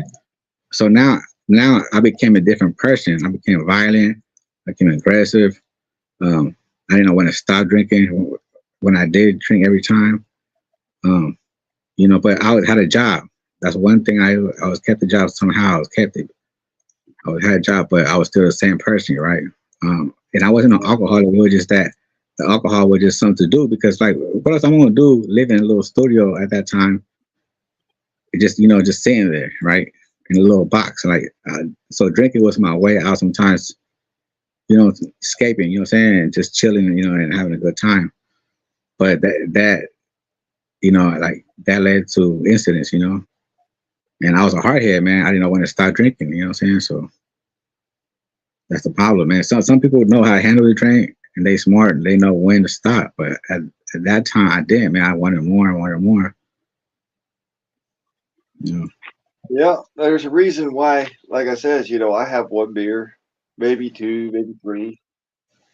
I That's why I want. don't drink whiskey no more, because honest, Mm-hmm. whenever I drink whiskey, I go through halfway through a fucking bottle before, I even know I done drank some. Shit, man. I'm not gonna lie to you. Like right now, I want a beer or two.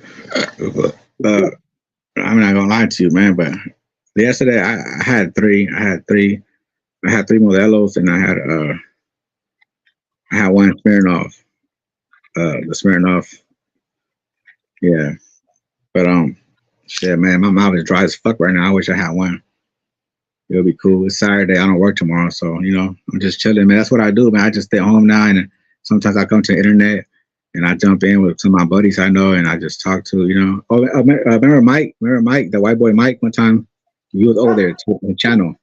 Mike, remember like a couple years ago, you popped up on his channel one time.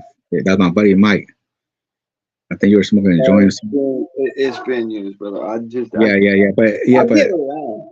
that's the, that's the first time I met you though. That's the first time I ever seen you over there. And then one time I seen you live, and that's how I knew who you was and shit. And one time I popped up. Uh, I think today's my third time, man, popping up. I believe it's my yeah, maybe my third time popping up. But every time I pop up, it'd be like, what I'm saying? Like I might pop up 6 months, what I'm saying, after today. Like you never know. You know what I'm saying? Like for real. Like, like Yeah, it's when I pop up, it just that's good. yeah. Checking But on, saying hi, bullshit, and that's all good, brother. yeah. You know what I'm saying? Because I got like, sometimes we do other shit, or I might be here, might be there. Sometimes we don't catch each other like that, and where. But sometimes when I do see you live, sometimes I might be already in another move or already up to some, what I'm saying? Mm-hmm. Like where like you can't just jump in every time because he's like sometimes you don't want to come up. You know what I'm saying? It's not that you don't want to, but not most people can't. Not most people can come up and come up every time and be themselves. Most people can't be themselves, or sometimes they don't have no much to say, and they feel like they just don't have nothing.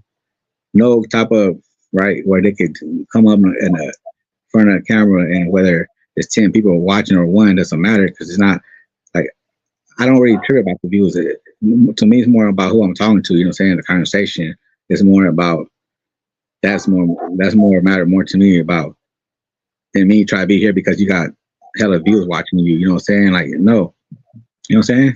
Like I'll come here if it's just one people feel me because I'm or whatever. I'm just saying that's how I am. You feel me? I'm that type of person. Like some people will go to different channels because it's like they got hella people watching. You know what I'm saying? Or whatever. But I'm not that type of dude. You know what I'm saying? Because I'm more about just uh, I'm not here for the brownie points. You know what I'm saying? For the But yeah, highlights and shit like that. You know you what I'm saying? really be real, and that's what that's really what my channel is about. Like, dude, that's why when I do the videos, it's raw footage. Normally, it's raw footage of me sitting there talking, but you Right. know, I do live streams. It's all fucking raw footage on a live stream. But honest to God, that's why I do stuff like this because I'm raw and real. That's what my channel's about. And dude, that's literally what you want to do. I've seen That's what. that, going around or whatever, seeing you up on panel or something, you're nothing but raw. And that's cool. That's what. Like other channels. You know what I'm saying? They already like said that to me already. That because it's not too many people like myself, right? Um, you know what I'm saying? Just different, and then like, actually then come from a fucking like hardcore place. You know what I'm saying? It's not like where I come right, but at the same time, people gotta understand too. Like sometimes we be mad at ourselves because the shit that we put ourselves in.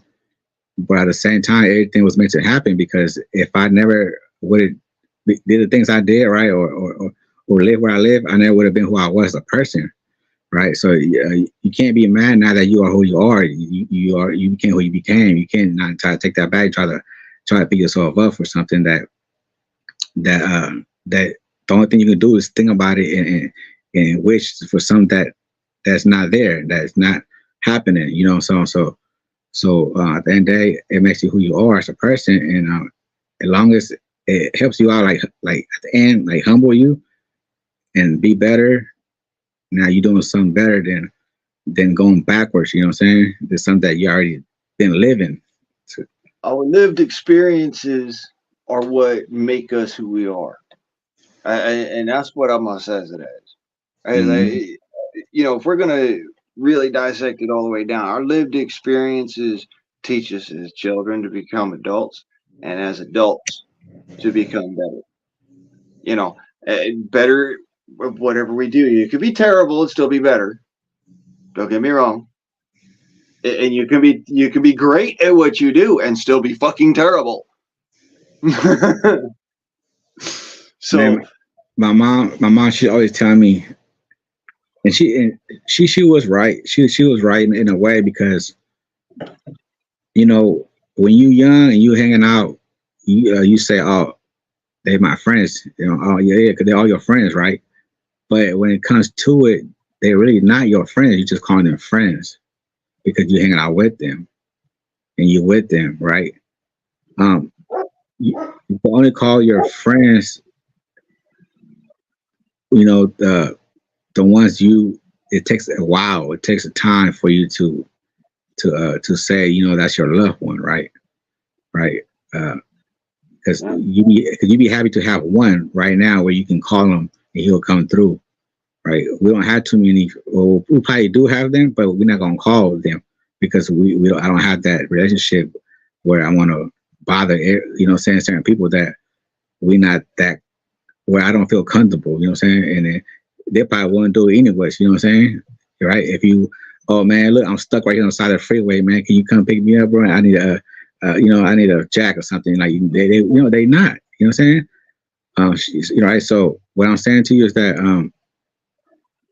I I got one or two good friends, man, out of the whole time, and like real, like, what I'm saying, where one of them told me, he said, hey, he told me like this, Greasy. He said, hey, name someone like, he said, name someone else like me right now.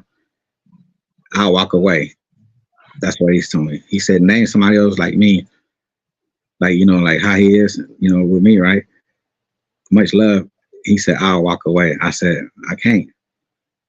You know what I'm saying? So when you have people like that, man, that actually express themselves, their love, man, it means a lot, man.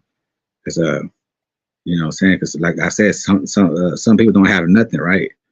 Like they don't have right, nothing, man. They don't have nothing. So if you can have somebody besides your family, that got that's saying that you can call and he's there for you. Like you don't have to talk to him all the time, but you just know that he knows that that's your buddy because he feel the same way about you too. It's not just you. So now he got somebody too that and right. But yeah, man, like some motherfuckers don't have nothing, man. Like they lonely. They saying like like your lifestyle. I don't know, but I'm just saying we all got our own life, and it's always good to have somebody. You know what I'm saying? And not have somebody. yeah. Uh, That's true. life That's is real. easier. Life is easier with two, but I will say this: uh, we're all born alone. We all die alone. Yeah. We die in the presence and company of friends. We we were born in the presence of company and friends. And then But like at the end of the nowadays, day, they can't follow you where you're going. right? But it's always good to know because nowadays we all like now these days right now it's not like the days where you could be out more and do what I'm saying. These days more like fucking always try to like be like more out the way, right? Out the way as much. What I mean by that being out, period. You know what I'm saying? Like if you do go out, you always have that in mind. You know what I'm saying? Awareness. You know what I'm saying? Because that's just how Yeah, it is. That's just how it is now, man. You don't go out there thinking not thinking nothing. Like where everything's cool. You know what I'm saying? And so so me personally, I just kick back more now at the house. Like my kids, like they like being in the house. Like they don't like going. You know what I'm saying? Going.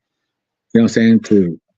What I'm saying? Like out like that much. So every family household They all adapt to themselves, and they sometimes they need, you know what I'm saying, just be yourself and feel good where you at. You know what I'm saying, whether you are, you know what I'm saying, because you feel good.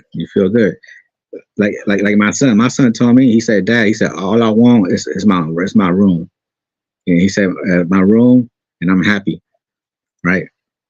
That's what he told me, man. Because my son's seen a lot. Like I said earlier, man, my son's seen a lot when I was growing up. He's seen a lot of bullshit, shit that he, you know, that they seen because of me. My little brother, I mean, my son, he told me, I told you earlier, he said, man, he said, yeah, it was stressful, man. And I feel his pain. I was like, yeah, I told him too. I was like, yeah, it was stressful for me too. It was stressful for everybody. You know what I'm saying? But you can't show it, man. You just tell me that you just fucking like you have to deal with it. It's like, you know, it's like it's like living life but at the same time and hating life at the same time. But at the same time, you gotta fight through it because it's not just you no more. You got kids now. You know what I'm saying? So now they just make it more, you know, you know what I'm saying, more challenge. You know what I'm saying?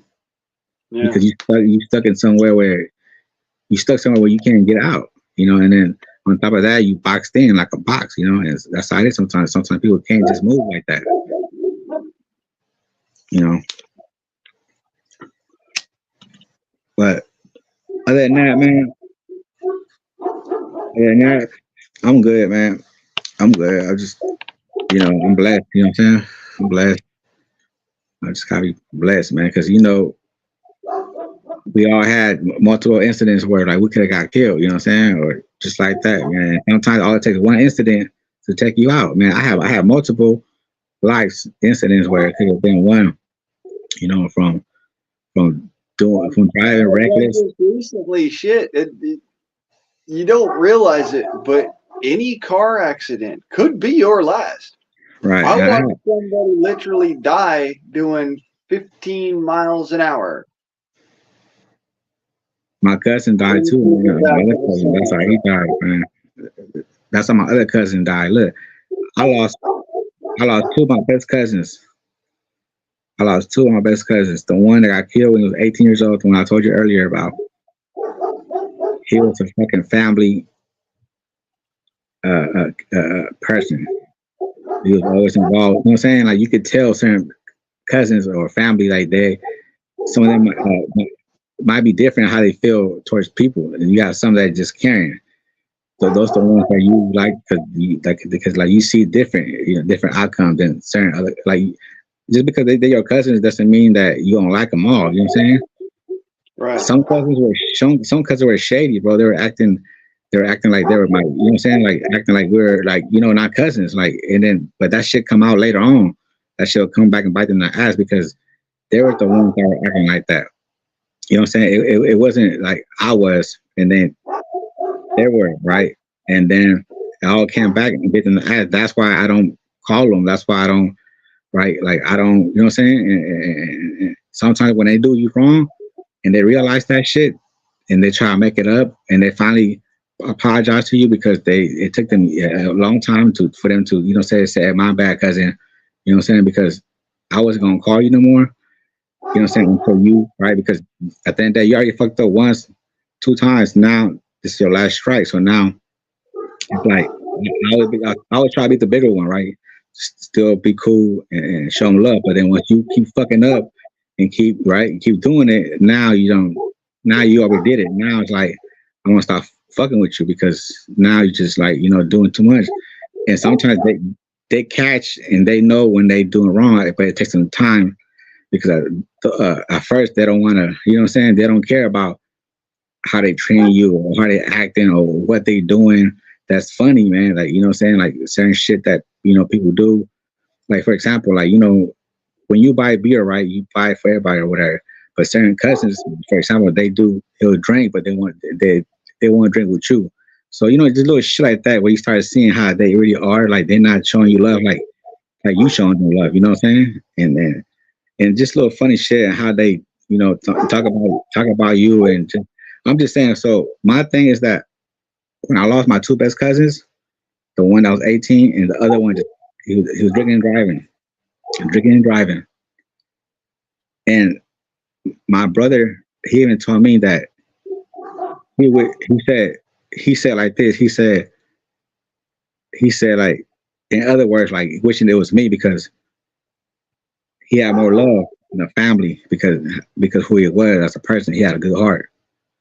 You know what I'm saying? Like he was the one stood out in the family when it came to family because he was always good, respectful cousin, nephew, whatever, right? And me, I was more like a fucking like street, So my love was there, but it wasn't as high as his love. You know what I'm saying? His love was different. So when he passed away, um, I know for a fact that everybody was wishing probably it was me because I was always the worst one in the family, and I had multiple incidents, and I was known as a fucking drunkie, right? Uh, even his mom, my auntie, my nephew, my cousin's mom, one time she was making a comment towards me one day when my cousin was still alive, right? She was saying she was calling me drunkie, drunk, you drunkie, right? Like at the same time, like kind of making funny of me, like saying that it's not funny at all. But you know what I'm saying? Like when somebody talks to you like that, like don't say something that is like it's not kind of right at the same time. Like you're saying it, but you're saying it in a way where it's disrespectful. You know what I'm saying? Right. So, anyways, so guess what happened? Her son and I'm dying. Right. Her son and I'm dying, which is my cousin, and my cousin he was a good kid. That's what I'm saying. Like, I had multiple incidents where could have took one when I was doing 100 miles per hour, come from San Francisco, flying, going to Oakland, like multiple times. Like, I have friends with me that told me that, like, man, I was like, damn, for real, I was doing 100, like, like, what I'm saying, like, shit like that, man. Where most of the time I didn't even fucking remember, but I always got home somehow. And but yeah, but anyways, so I lost my other good cousin, man, and he was a good cousin. So I lost two of my good cousins. So I lost. So now I don't have, what I'm saying, like the main ones I love in my family no more. You know what I'm saying? The ones I can call, hang out. Like I don't have them no more. I don't have them people no more. You know what I'm saying? Where I lost and my other cousins, I don't we don't have that, you know what I'm saying? Chemistry like that. You know what I'm saying? Where it's not the love was never there like that, you know what I'm saying? Like people show their true colors sometimes, man, how they are, how they act, just because they don't have what they have in life. Sometimes they want to be move different about certain things, and at the end it makes them look funny, man. You know what I'm saying? Because I always know how to play my, what I'm saying, like my cards right, like play your position right. You know what I'm saying? And always try to beat the bigger one all the times. You know what I'm saying? Like whenever somebody fuck up, try to be the bigger one to try to, like, show them, like, you better than that. You know what I'm saying? Like, I'm still here, right? Don't ever be like, oh, man, you know what I'm saying? Just give up. Nah, because sometimes they don't know how to do it. They don't know how to, what I'm saying, come up to you and kind of like, express themselves on their bad. You know what I'm saying? They feel like they don't have to, apologize or whatever way they feel. But I still come around and I still show love. Knowing that I know what time it is, knowing I know that you already fucked up, you know what I'm saying? You kind of already funny style already, but I'm still hanging with your ass. You think you see my cousin, and I'm trying to show you that I'm better and I'm trying to make you better, right? But then when you cross the line again, it's like, okay. And then you go too far with it. And then that's when that's when, and yeah, so what I'm saying, and then they realize after a year that, what, damn, that all you have is really me, or what I'm saying, you don't have too many other cousins like myself that you would want, on your side. And then sometimes they realize, by that time it's too late. It's too late now, man. Like you lost that, you lost that. Now it will never be the same no more, because once you became who you was and when you did what you did, you can never replace that, bro. You know what I'm saying? It will never be erased. So you always had that, and that one time you was acting the same fucking way towards me, and felt whatever way towards me for no damn reason. You know what I'm saying? I'm your cousin. It shouldn't have been like that in the first place. You know what I'm saying? It ain't like we fucking enemies. You know what I'm saying? We are blood. You know what I'm saying? And sometimes it turns out like we fucking hate each other. You know what I'm saying? Because they're going through what they're going through, and I'm going through what I'm going through. And sometimes you can't even love your own kind. You can't because everybody mad and got their own problems and their own shit. And but when it comes to family, they don't know how to, treat them with respect. You know what I'm saying? You know what I'm saying? But then at the end, they fuck themselves up. They fuck because they know they're the ones in the wrong side, and I was always the one on the top side because I was never shady. I was never that funny cat. You know what I'm saying? I don't. You know what I'm saying? I always try to show love, and they Yeah. they were always different. They didn't know because they didn't have that. I think that they never had that street knowledge like I have growing up. You know what I'm saying? They were more wild and not having too much. You know what I'm saying? How you say? You know what I'm saying? Like not knowing too much what time it is when when you're supposed to be a certain way. You know what I'm saying? Life. You can't just be, how you want and then not think what you're doing because that shit can make it look bad. And Yeah. especially when like I'm your older cousin and you younger, and then I should know better. You know what I'm saying? Like don't do nothing that is gonna make me think something funny about you. You know what I'm saying? You know, because that's what you don't want. You don't want red flags or flags after flags, flags after flags. Because I'm not going to throw you no flag. Like if you come to my house, I'm not going to make you uncomfortable. I'm not going to, say, after I invite you to the house, I'm not going to throw you a flag where you be like, damn, I feel funny, what I'm saying? Because he threw me two flags, and he invited me to his house. Like I'm not going to make you, you know what I'm saying? Because if I do that, and then next time you're not going to come, you know, because you like, Right. you felt something like you just wasn't feeling right, or I did something that made you think, like, so yes, shit like that, man. So yeah, man. So yeah, man. So I lost my other cousin. Now I don't have no good cousin, bro. The other ones, like, they can fuck off, really, for real. I mean, not like that, but you know, sometimes, man, people don't care about. They care about themselves, man. When it comes to it, they won't give a fuck what you going through or not, man. You know what I'm saying? Like they want, and people don't show it. People don't show it, bro. Like people don't show. My cousins. I got a bunch of cousins, man, and sometimes they don't know how to play their cards right, bro. You can't take the shit you go through and take it on somebody else and act a certain way or just be funny style, and you know what I'm saying, and not just that, but when you are shisty and you act a certain way and you don't know how to act the way you're supposed to act, it shows who you are as a person because you are acting different than what you're supposed to be acting, you know. And sometimes Well, I people don't see try to that. walk into every, any conversation, even with if it's with my mama. Every single time I walk in, it always starts off with, I'm gonna try and keep my temper. I'm trying to keep my face and my mind and my mouth, you know, and just go into it courteous. And if not courteous because the day is already gone to shit and the situation calls for it, I at least go into it cordial. Right, I'm not trying to be an asshole to you, but dude, I'm not in the mood. I just want to get shit done and go. right. They're not trying to be an ass about it. That's the whole idea. Is I've been called an asshole so many times that I now try to be nice, Right. but behind that kindness is a world of fucking hurt. No, hey man, Gracie, I didn't see you. I didn't see you a couple of times where saying you have to let the steam out. I don't see it, and sometimes people don't know, how to come up here and they don't know how you know what I'm saying, like talk to someone that's different from who they are. You know what I'm saying? You know, different backgrounds, different lifestyles. Like you have your shit you've been through. You know what I'm saying? We all have ours too. And but we're not we just expressing ourselves more than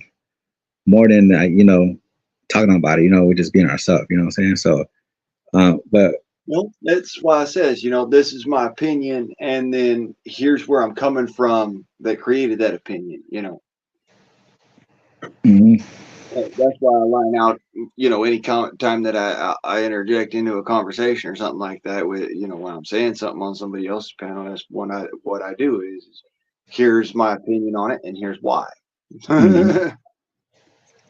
Nah, but but yeah, man, like you, like you understand, you understand where I'm coming from. Certain things, you understand, and sometimes people don't see that, like other people see things, and it's not they don't understand. They don't want to understand. Like they look at you differently, whether you was in the wrong or right. You know what I'm saying? Just because you come from different, you're different from where they are, and just because they're different and they come from a different background, they always going to look at other people different. You know what I'm saying? Like, right? They're not going to put themselves in somebody else's shoes because they never felt that lifestyle, or like they have to put themselves in situations where, you And know what I'm there saying? again comes something that I wanted to bring up, and I'll come to why in a second. The for you to diversify your culture. Now, mind you, that don't mean diversify your culture in being, you got to be DEI and all that bullshit. I ain't talking about that. I'm talking about learn the histories and the cultural aspects of all the different regions of places or people that you might talk to, because it helps you to have an understanding of their background, even if you did not live through it yourself. Okay? For some things, you do have to fucking just live through it. Okay? Mhm. Like, we don't know how the streets of Tokyo are. Sorry, but we don't. We never lived there. We can kind of infer from what we've learned in, say for me, Los Angeles, for you, Oakland, you know, we can infer how it might be on the street, but we don't know because we're not living there, you know. So it takes an aspect of some cultural aspects. You have to live them to understand them. Some Yeah, cultural aspects you can kind of understand if you take the time to sit there and look at it from their shoes. and And then then yeah, some yeah. things I just can't fucking understand. But hey, but like for example, like my mom, everybody in my family, fucking like they looked at my mom like she was a bad person, right? Because the shit I was doing, right? Because her son, her son always getting into trouble. Her son doing that, her son doing this, which was me, right? But there are times I was young, I was like I used to think out the box all the time. I always think out the box, and I was like, man, like only if they knew, you know what I'm saying, the truth, why her son is doing that, why he getting himself in trouble. Is the reason why behind that, right? Um, but then they wouldn't know. They wouldn't know unless if they were in my shoe and they see the shit that we were going through in the household with my mom, the shit, you know what I'm saying? And their kids were innocent, like their kid, you know what I'm saying? So just because their kids innocent, they always want to, right, not look at, you know what I'm saying, the other side of our life, my mom and our life, our household, you know what I'm saying? And they want to put it so like they make themselves feel better, like, you know what I'm saying? Because it's always like that little tension in the family sometimes. But look, I'm gonna tell you something. But Whoa. their kids, That caught up to their, their kids, their kids, when they got older, right, Greasy? me. When they got a little older, they're even worse than the shit I was doing, right? So by that time, I changed my life around. I'm a better person, right? And they seen that, right? Now their kids, some of their kids, right, end up, you know what I'm saying? Like, right now, it flips on them. It flips on them because now it's your kids, and you got a bunch of kids. They doing a lot of shit. So what I'm saying is that you know you can't always um, make somebody else feel any type of way because or like, or not just that, but just look at them or judge them because of what their sons is putting them through. It's not nobody's I fault. will, I'll always says, this is how I think you should do shit. I will never says, uh, I hate you because I disapprove of you. I disapprove of what you're doing. I don't hate you particularly, but I hate what you're doing. So Greasy, so my auntie, when she told me, remember what I was telling you earlier, when she was calling me drunky, right? Like drunky, like 4 or 5 times, like you're always drunky, right? Like kind of like, you know, silly comments, saying thrown at me, and I was like whatever. But do you know when her son died, and then what she told me, it always sticks with me, and I know for a fact that what she told me, she probably was like, what I'm saying, like it's she's it's thinking in her head, like what I'm saying, because you have to, because you can't call somebody else that, and then your son died, right? But then at the same time, you remember calling your nephew drunky, but now you're what I'm saying, like it don't, right? It doesn't age well. This, It doesn't, because it's a chasm of difference betwixt your auntie calling you drunky and me calling old Joe sniffy. yeah.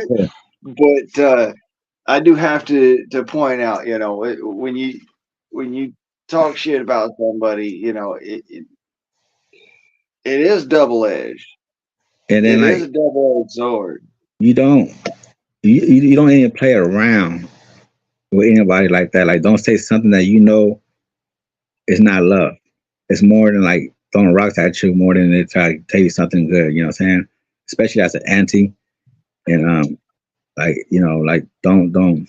It's best not to say nothing if you're gonna say something like that. But it's yeah. So that's what happened, man. But look, she one day, man, she cried, bro. She was looking at me, and she was selling she was selling a yard sale. No, she had a yard sale, and it was a costume that my cousin was wearing, and I bought the costume, right, the one she was selling, right? That's the one he had, right? And it's a penguin costume, right? So I bought it, um, Pink man costume. penguin, right? And then she just started crying, bro, like not broke like that, but she was shedding tears. You know what I'm saying? And I know for a fact that she missed her son, bro. Like that was her only son that she had, with her. You know what I'm saying? Like sometimes when you have the only right, and you have no more, like your life changes, man. Like you go to a shock, right, and then you can't believe he's gone. And for someone that was good, like the way he was, and for him to leave like that, he didn't deserve it, right? But if somebody else like me, it would have happened to me. Oh, he had it coming. Oh, right, he was knowing, right? It it wouldn't be so damn bad, right? Like it wouldn't, what I'm saying? That's just how it is, man. That's just how it is. Like even my brother was like saying, like, yeah, like making a comment, like, even him, because I mean, my brother, we not that damn close either. We cool, but we not cool like that. So for him to say something like that too, that tell you a whole lot right there, man. Like I feel him because I feel the same way too. Like what I'm saying, like that was a good ass cousin, and that's why they feel like that. I know, man. You know what I'm saying? Like, but sometimes it happens, man. Like I said, sometimes the ones you think, right, that they gonna last longer, they the ones that end up dying over something that you just don't understand how they died, what happened. That's He a was fact, man. he was driving. Look, he was driving. He was driving from his house in Antioch and trying to drive to Oakland because his girlfriend called them and they're arguing, and he was on his way to go fucking see what the fuck she was doing and shit, right? And then he ended up fucking hitting the rail, coming down for hill and hit the rail. Boom. Um, he fucking flew out the window. He his whole face was like cut up, like sliced up, bro. Like it was bad from what I heard. It was closed casket. Um, right. Uh, yeah, his whole Yeah, that face says a was cut lot. up, bro. And then he was still alive for a while before he died. But you know what I'm saying? Like he was just at home laying down. He was just sleep. He was at home laying down. And then I don't know what happened. He got a call and left, right? And then Yeah. boom. You know what I'm saying? So it's like, right? But yeah, man, life changes you, man. When you lose your loved ones, when you don't have love your loved ones, like you feel different about life. You know what I'm saying? Like now it's like now all you have is yourself and your, you know, whatever, your family, your kids, but you don't have them. You don't have them other loved ones that you need also too to make you feel as a, as a person, man. Like nowadays, everybody to themselves. Nowadays, everybody more to themselves more than like back in the days. You know, everybody used to be more connected. Everybody like, and sometimes people are comfortable like that. As you get older, you rather be like that than be out and about more. You know what I'm saying? We don't do that no more. Be out and about. You know what I'm saying? I Sometimes we think just that's comfortable. like it's a dual phenomenon. Yeah. One, it has a lot to do with the freaking that Shit. 2020 bullshit. You know how that worked out. Right, Like right. people just got comfortable with being home. They Yeah, like didn't right want now, to fucking right go now, I'm outside. chilling right now. I'm chilling right now. Like, I'm not mad. I'm about to. Anyways, yeah, man. I'm about to jump out though, take a shower, and probably go run to the store and shit. And get up from this fucking bed. I been laying down in this bed. Look, fucking look. I been laying in this fucking bed right here. And I look. I got a fucking cover on top of the ceiling. I don't know for what reason. But I was trying to do fucking build like a fucking like clubhouse and shit, little clubhouse, just for the fuck of it, right? Not for real. Look, I was putting sheets around the cover. This the bed right here. It's the cover on top. And I got a mountain in the walls and shit. But yeah, man, just because when I was little, I used to like be on like clubhouse and like underneath the table, you know what I'm saying? Just it's cool. But Hey, yeah, man. why do you think that men build freaking basements and fucking like outdoor gaming It's their rooms comfort and zone. like man It's, caves and shit? Dude, come on. We it's their all built comfort fucking zone. clubhouses as kids. It's their comfort zone. It's their comfort zone. It's their comfort Right? zone right there. Hey man, we had a fucking a clubhouse in a creek. Like in the creek, it was like a little land, like little dirt area. You know what I'm saying? So we on top of that, we put a little tent, we put a sheet. We had a sheet. We had a couch right there. So in the summertime or whatever, we just go down the creek and just post up, man. Like it was like a little area where you know what I'm saying? Like everybody just hang out and it's cool. But yeah, man, the fucking clubhouse we got in the creek. A tree, hey, the tree is the best ones though, huh? Like little clubhouse in the tree. I think the tree clubhouse. Mm-hmm. I think it's the best ones. Yeah, there be some nice ones too, man. There be some nice clubhouse and shit. Yeah, man. But yeah, man. Look, that's what I did, but I took it down though. But and I got some lights right here, some little lights like the ones light up and shit. So I'm gonna put one here. It's gonna look like a little disco lights. You know what I'm saying? And it fucking it changes. So I don't know, just fuck around, just bullshit. I just be bullshit, man. Smoke my little weed and I sit and just drink a little beer every now and then. I don't even drink that much like that, man. I slow down a lot, man. Like literally, I go days, sometimes weeks without drinking. But I can say the last 3 weeks, I kind of like picked it up just slightly. I grab one here and there too. But for the most part, man, I turn it down a whole lot, man. I turn it down a notch a whole lot.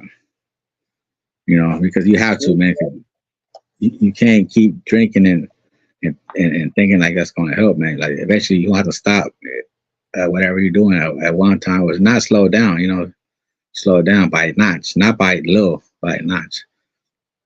And not just that, but to show everybody else and your family that you better now. You know what I'm saying? That like, and people see that, man. People see that. You know what I'm saying? And that's what you That's want. why You want to that's make a why I said change. You want to make a today change I had for. one beer. I literally I've had one beer all day long. Yeah, I had Man, one at noon, but I man, had one is one not fucking enough. beer. One is not enough. You need at least two or three just to get like a little good little buzz going. Because I think this one is like more like a slap in the face, huh? Like, But no, like, I just like a wanted to little make a too. point. You Yeah, yeah, can yeah. have just No, no, one beer. you can, yeah. No, no, you're right. There been times where I cracked the beer, and I'm like, damn, I don't know why I cracked it. I don't even want it. Or sometimes you just crack it just for the flu, just because you got buy one there and you just want to crack it. Like you don't even want it. You just crack the damn beer because you know it's cold and then you got one there. Like why Yeah, not? but Fuck then you got a flat beer when you want to drink it, and see that's the it. way I look at it. So I just like Hey, that cracked one beer. I had one beer. that's what happened. Literally, this is the only Hey, beer I've had. It is gone. and, and that's funny because last night I did the same thing. My last one, I fucking left half of it this morning. When I woke up, it was like kind of flat, and I fucking downed it. Like it was still, yeah, it was all right, but I downed it. That's what happened. I'm like, damn, I still got a Yeah, half a beer left. yeah, yeah. I'd be careful about that. Yeah, Yeah, man. But anyways, I'll be I'm doing going, a man. sip test first because I picked up a Coca Cola before. It was full of freaking dip spit. Yeah, You man. gotta be careful about those ones. Like you don't know. Yeah, yeah, man. Greasy. Well, it was good talking to you, man. I'm about to go ahead and jump in the shower. I'm gonna wipe myself all right quick and fucking brush my fucking teeth. I got calm out that motherfucker. But All right. I need something to drink. It's already 4 o'clock. I think I've been talking to you for like maybe fucking I don't know 2 3 hours now. I don't know. It's been a while. Um, I I think think you've been up here for about 3 hours. Shit. my time is up now. I think it's time for me to go wash up and then fucking figure out something else out and see what's next and see what I'm gonna do next. Either I'm going to the store or uh shit, find something else little else I can get my fucking feet wet, But yeah, man, it was good talking to you, man. I'll see you again, man. All right. I'll see you again, buddy. He's a good dude, man. He's a good dude. That's why I come up, man. I want to come up if me if I wouldn't, what I'm saying, if I would have seen red flags, you know what I'm saying? There's no red flags, so that's why I popped up, man. But anyways, shout out chat, whoever's in the chat. All right, Greasy, I'll see you again, buddy. All right. All right, peace out. All right. So, y'all, that's God. That's God plan. Uh, good fella. Good fella. Um, and like I said, I got freaking street. I got country. Grew up all with one foot in the city and one foot in the country. It's just like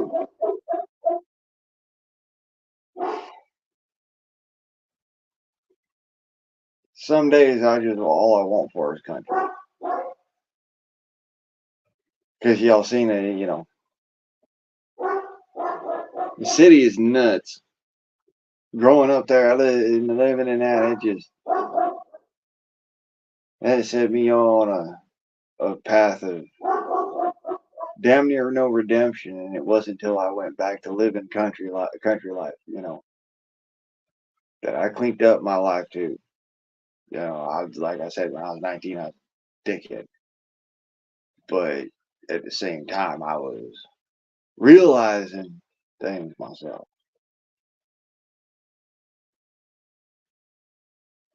Probably not picking up as quick on it as earlier generations, but I still picked up on it.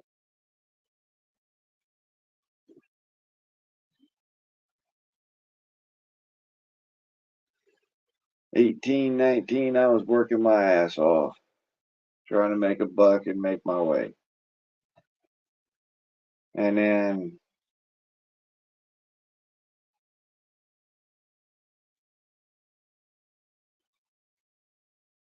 all the way up through, till now. I've been just basically just kind of slow grind. I'll get shit done, but they will be fucking works of art, just straight up masterpieces, works of art.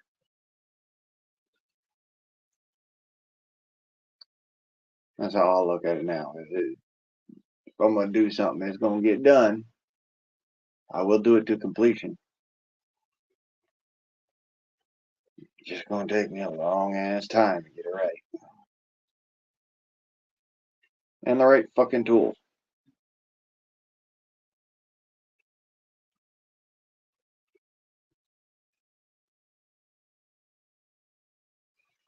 And yeah, I kind of needed a little bit of motivation, but today is Saturday. It's fucking Saturday. I lost a day somewhere in there.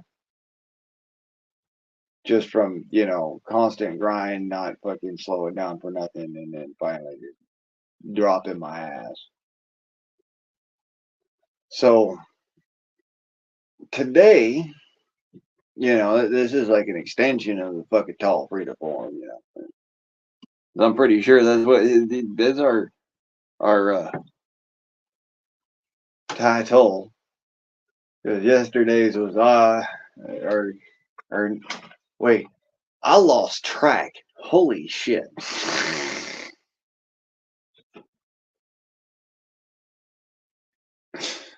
Yeah, I must have slept for a day. But sometimes happens.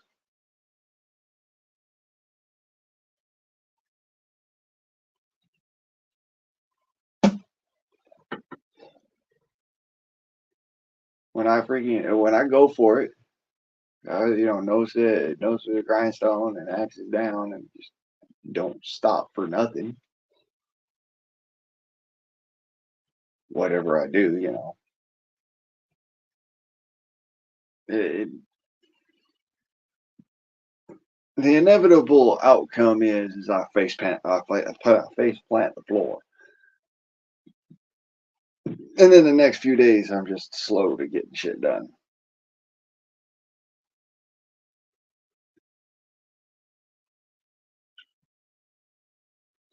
When I'm running that fucking forge outdoors with nothing to set it to, I got awning and no awning or something, nothing like that. It's a lot of work. And when you don't have an awning versus having an awning, because you're having radiation from both sides all the time versus radiation from one side some of the time, and you can deal with the some of the time. You can't deal with all the time because it compounds. uh I notice it, and my work has reflected it. All right, foraging, yeah, you kind of need to have a good atmosphere, good temperature, and you need to have an awning.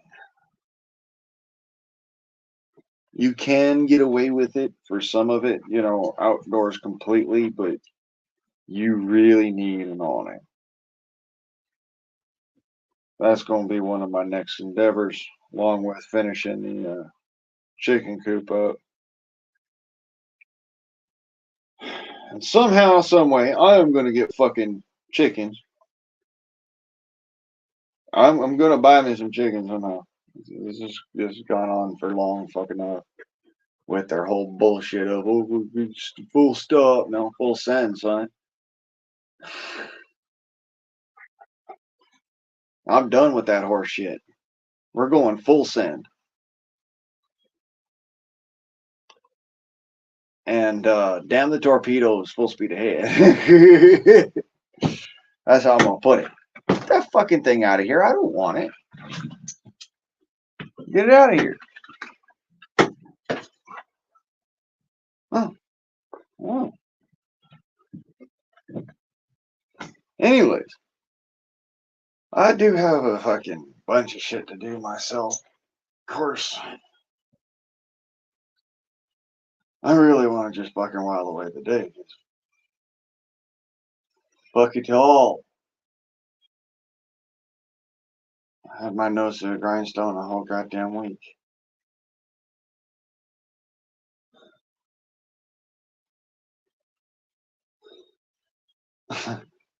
I'm tired.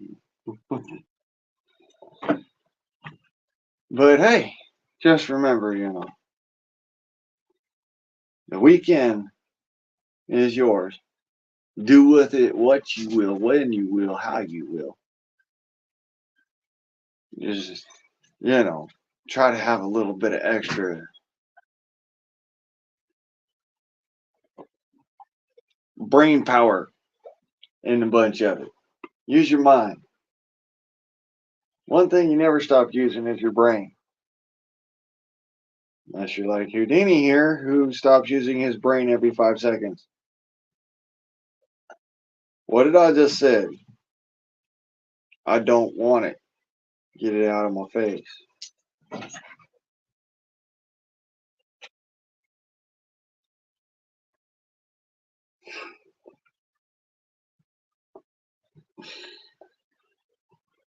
Oh, having a dog, y'all. Having a dog. Um,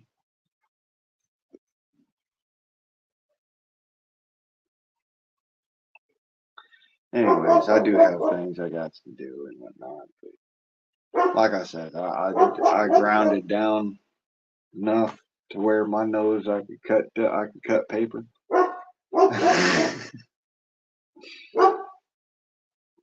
uh, so I'm taking a couple of a few hours in here. It is almost 5 o'clock here, so I will be going for beer 30. Just because that is how I have structured today's idea of relaxation. I bother not to deal with anyone else for anything else.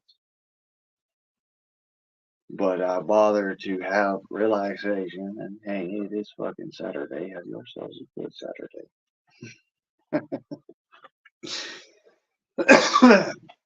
So I will be back shortly. Y'all chill right here. You're here. And cuz I will return. Oh shit. Oh.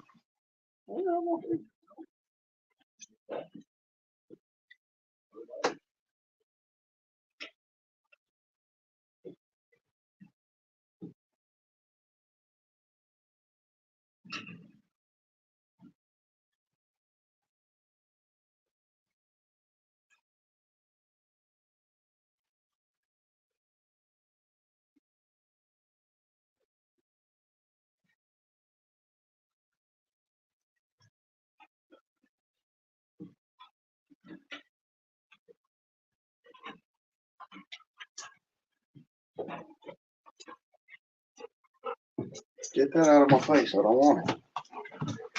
I says get it out of my face. I don't want it. Go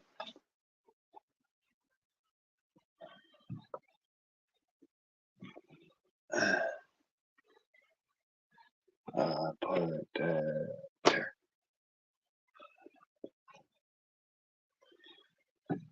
Beer 30, ladies and gentlemen. Well, we're at It's 5 o'clock somewhere.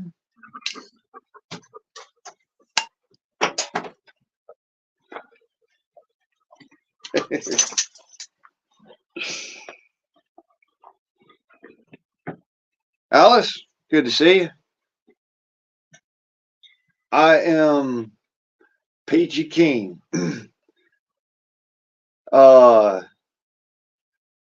Day before yesterday, I come upon a something while I was sitting there talking with my cousin.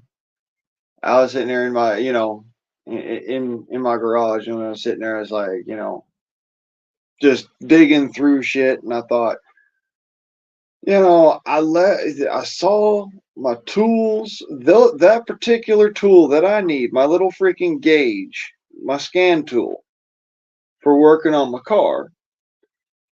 I last saw it in one of my white plastic bags. And I says, well, there's a million and one fucking plastic bags around here. I might have overlooked it. Let me go look around, because in my mind I'm thinking, well, this one is this kind of stuff, this one's this stuff. I've already been over this a dozen fucking times. So I walked it again, and I looked through all the different fucking white plastic grocery bag things, and you would not believe this. Me and my cousin are sitting there talking, and I'm sitting there talking to him, and as I'm sitting there talking to him, looking through my shit, because I got a wild hair up my ass. I'm gonna go look and see if I can just find that damn scan tool, because it's pissing me off. And I'm gonna continue to look for it until I find it, or I gotta go buy one. And lo and behold, the bag that I thought was a fucking bag of ropes was my scan tool and my electrical testers and a couple of other things that I thought had gone bye-bye from my truck. Now, there are still things missing, and yes, those things were in my truck, and I do know they were in my truck. But that particular, I now look back and I remember taking it out of my truck, and it had been in my truck specifically for the task of fixing my truck. So, and it works only really with my truck. It doesn't work on other cars very much, because there's not a lot of cars out there that are my making Model A's and whatnot anymore that I'm working on. Anyways, I fixed it up. I got the brakes done, and literally all I had to do, honest swear as the day is long, all I had to do in order to make the damn thing work was clear out codes and run an ABS recirc. That's all I had to do. All I needed the tool for. The ABS recirc worked fine. Set up push the air out of it, and now it's got good brakes. And this is what I says had to be done, and it was done. I didn't take video of the motherfucking shit because I was so pissed off about that damn scan tool, and then so happy about it, I did it before I even thought about it. I should have got it on camera. But what I can do is back, I'll see if I can't catch it on some camera here in a few. I'll do the rundown of the test and show you guys what I exactly had to do. And I had to clear out some codes, and clearing out those codes, recirced it to set up the ABS, and the ABS, because it had been bled, but the guy didn't freaking do the codes. Literally, the last job that you do,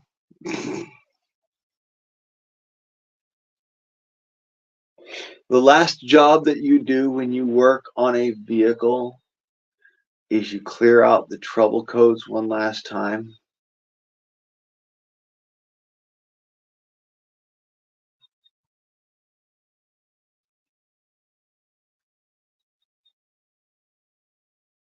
This is how you actually finish the job. When you're working on a vehicle that runs off of an OBD2 system, an OBD3 system, OBDS system, or an OBD1, which is OBD system.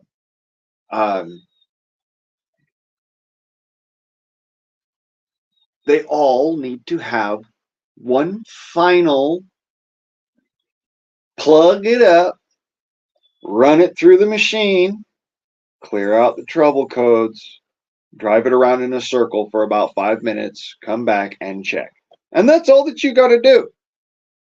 But if you don't do that, the machine goes fucking haywire and loses its mind. And it starts going through all the different shit that could be wrong because it doesn't know what's wrong.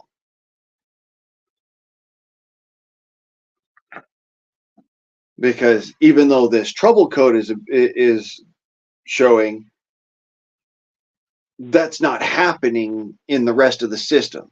So the rest of the system's not, it just can't figure it out. And that can cause problems in other parts of the vehicle that aren't even related. You'd be surprised. Clear out the trouble codes. The rest of the vehicle works again.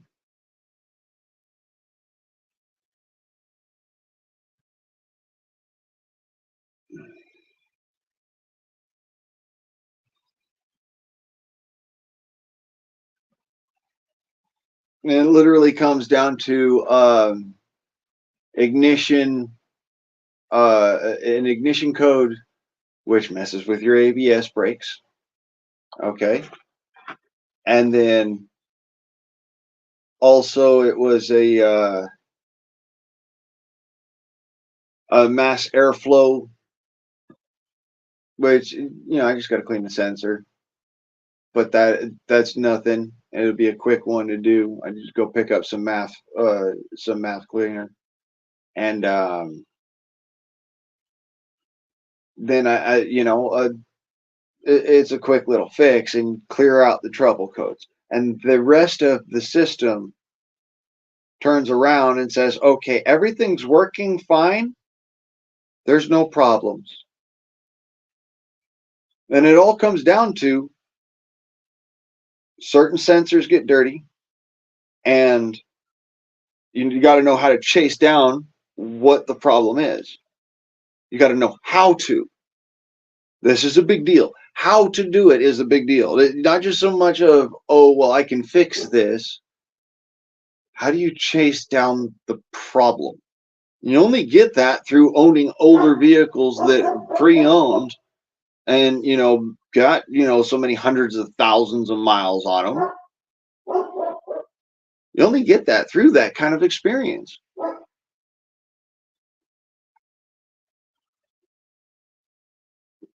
It's why my truck works well is because I went to school to learn how to work on these kinds of vehicles. Okay, like I learned how to run an OBD2 scan tool in school.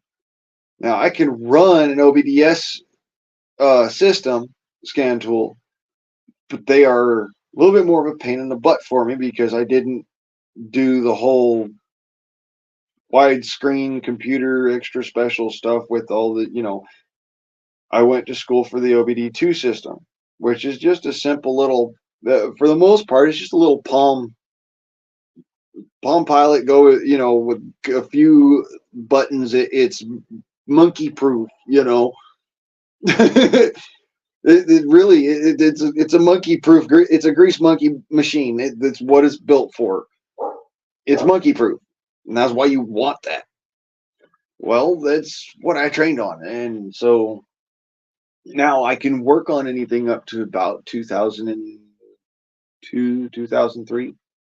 That's why I started with that. And why I go with those vehicles is because I can work on that. I can fix that.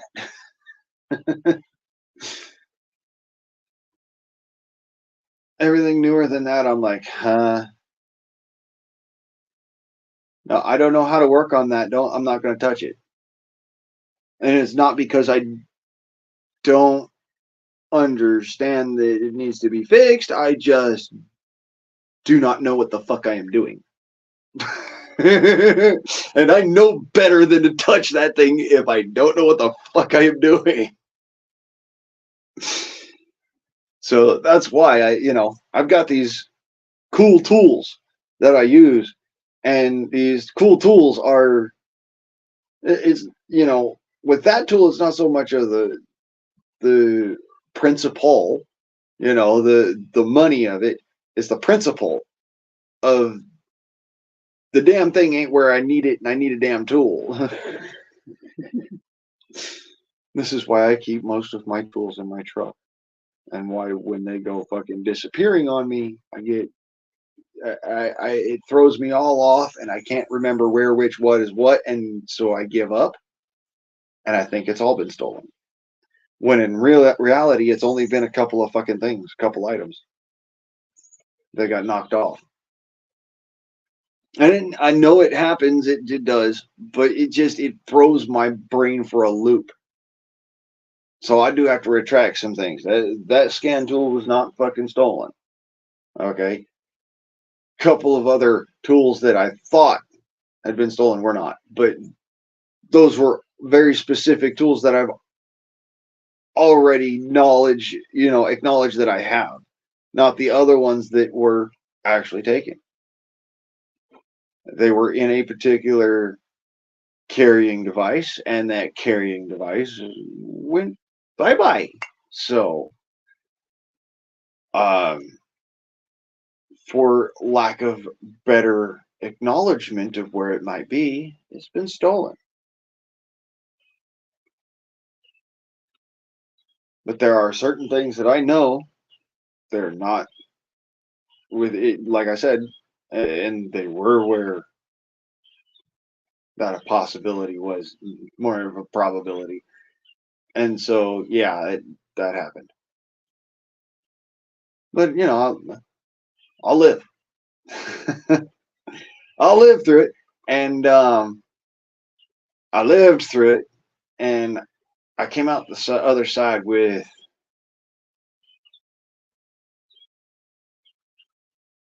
not just perspective, but a better a better equipped. What says that? I came out the other side better equipped. It took a little bit of work, and it's still going to take a little bit of work. I'm sure there's other things that I haven't found that nobody would find because what you're working on is it's a kind of a specialty vehicle now. So yeah, I gotta go and fucking work on it, find out. And it's not a specialty vehicle by any fucking stretch of the imagination. They've made thousands of them, but this particular type and style and whatnot and vehicle as it is, they only made a few hundred, a few thousand of this particular style, but they made hundreds of thousands of Suburbans. They're all over the world. Okay, so at the end of the day, they a few thousand in the grand scheme of that is fucking rare. And so yeah, I understand. A little bit more here and there in some places than um, you might find in some other vehicles. This has been a project vehicle for a lot of people for a few years. Okay, it was kept up really well. So, the guy that owned it before me put a lot of work into it, and it was kept up really fucking well. So it's a good truck. I try to take care of it, and small things that you wouldn't think of on, because you're working on an older vehicle. You don't think it would be a necessity, but all the different vehicles need computer work except for the really old vehicles. Those ones don't need computer work. They need to be, full on working order, but otherwise they kind of just go. But those interim years, they do need computer work, and you do need to know how to do that. Otherwise, you turn around and you mess it up a little bit more. Well, my brakes were mushy as a freaking as a rotten tomato. To the floor. Holy shit. Do it some more. And several more times and more times and more times. And if that doesn't work, hit that fucking parking brake.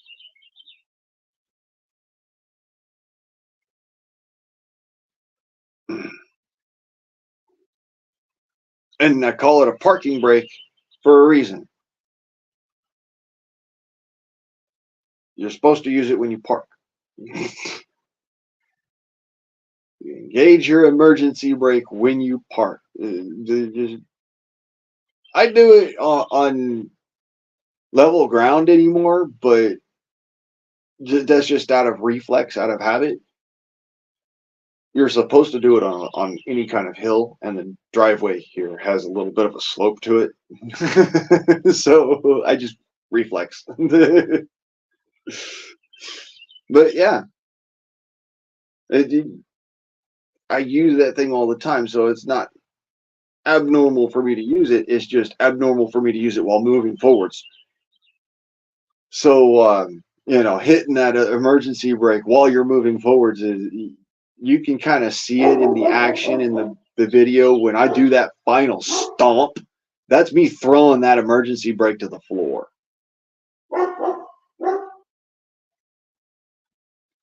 I'm must stop now. And it all comes down to, I've learned over my years of having a vehicle and driving and working on cars, and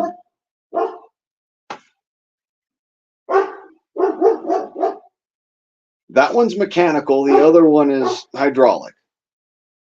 Mechanical, you can get it to do some pretty fucking amazing shit, but you can also rip your axle off the back end, so you got to be careful. You got to at least get some sort of slow before you hit that emergency brake. Because otherwise you're just going to sit there and it's going to kind of ride on your foot for a second, and then you'll stop and slow to a stop. And it'll feel like you're going all the way to the floor. And you can't pump that thing, because otherwise you're going to be sitting there just, jacking with one hand. And you've got both hands glued to the, gorilla glued to the fucking steering wheel. So you're not going to be sitting there being able to pump that emergency brake. So you've got to slow down first. Because that emergency brake's going to lock everything up. And this is all things going through my head as I'm driving, mind you, because like I said, I work on this car. I owned this car for a while. I worked on my freaking Pontiac back when I had it. I work on all my vehicles. And most of the time, I'm the mechanic. It's just, whether or not I can get to the damn thing. This is whether or not I'm working on it. And I can afford to put parts on it and fix stuff up. That's another day.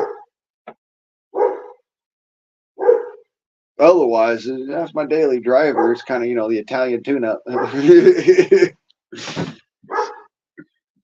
Which works, sort of. Don't want to do that with a V8, but V8's a little bit more extra work.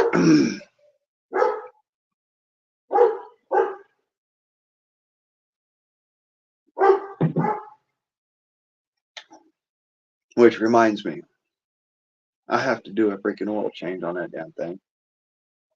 That's going to be fun.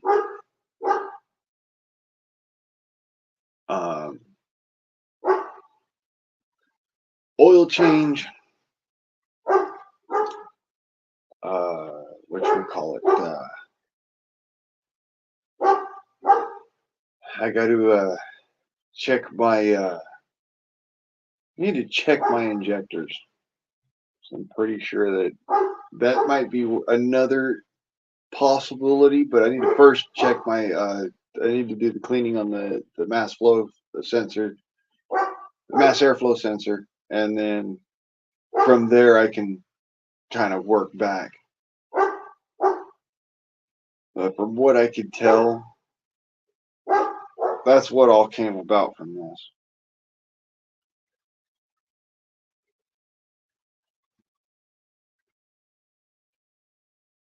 There was already a pre-existing little goofball-y thing that was going on with it that they compounded by fixing all the other stuff, but not clearing the codes. and then also not bleeding, not appropriately bleeding the brakes, because at the end of the brake bleed, you got to clear that code and do the ABS research, which is a lot of fun. And yeah, it's the two AWB.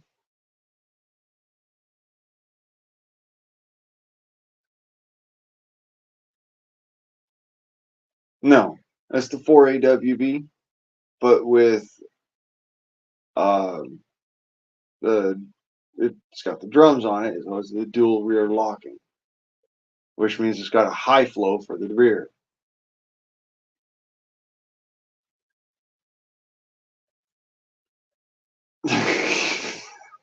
the little quirky shit that goes into specific models of vehicles. People, they look at me and they're like, "Oh, well, it doesn't." They tell me, "Oh, well, you don't know what you're talking about." I'm like, "Yeah, I do."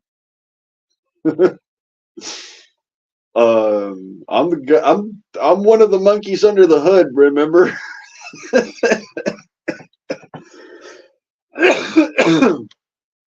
So, yeah. In fact, for the most part, I am the monkey under the hood. It's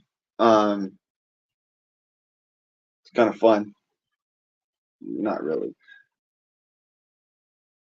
because I have to wrestle for money, and I also have to wrestle for um, getting parts on and parts off. So it's not just I'm wrestling with parts on and parts off.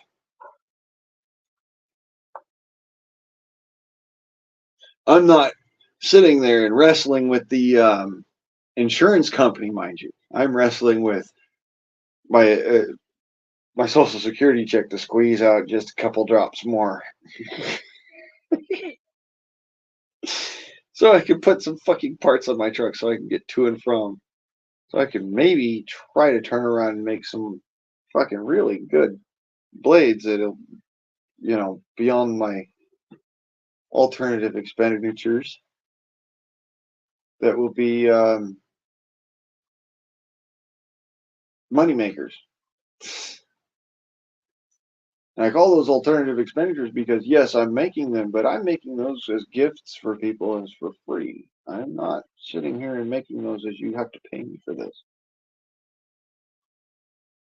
Those ones that I made for people on the videos, on my prior live streams and forging streams and stuff like that. Those are gifts for people. Those are not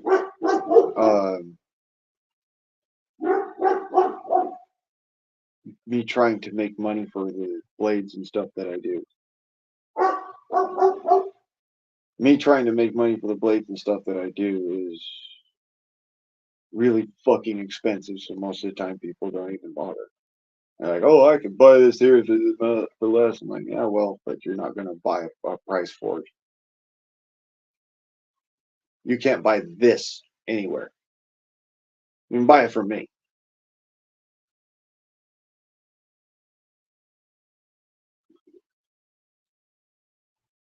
And the reason being is because I come with it with a certain expertise. I can turn certain types of steel into other types of steel with a forge. Things that I've not seen people do. Honest to God, I've never seen people do what I do with a forge. I change the chemical composition of steel to become something else.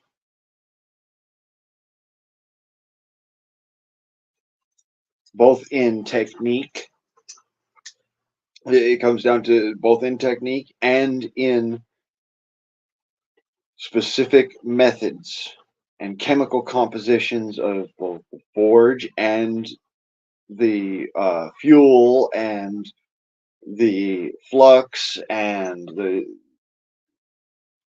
there's a lot that goes into it that a lot of people don't see. I mix flux with basic borax with carbon in order to make my carburizing silicate.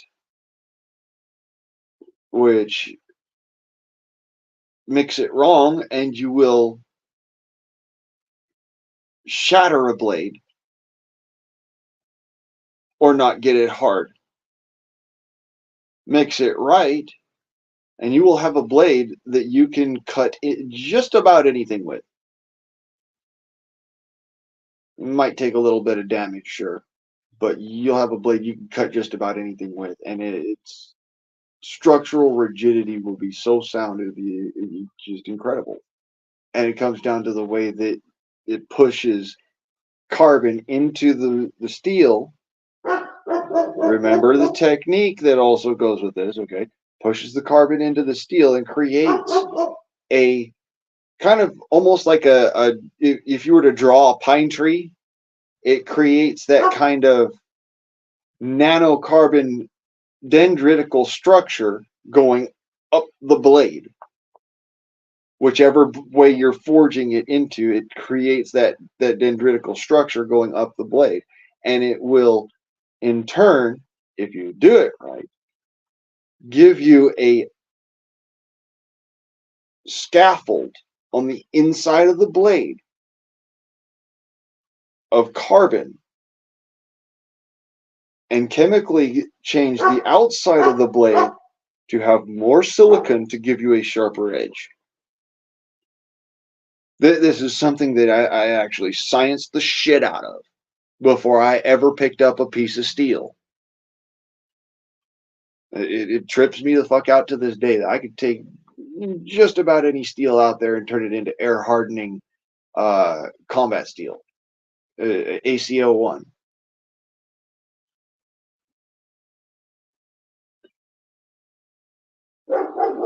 I literally can turn just about any steel, just about it. There's some that are just like you can't work them because of the fact that they're not really iron sufficient. And my dad taught me about that. He's like, there are a couple of steels you cannot smith. Physically cannot fucking smith because of the way that they are created. They are actually a type of casting steel. And you can only work them so much. They act more like wrought iron than they do like steel. And wrought iron is actually one of them. But there's a type of steel called uh,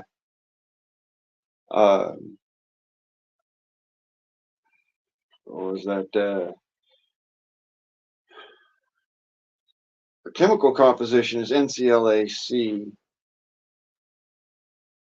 FeCO.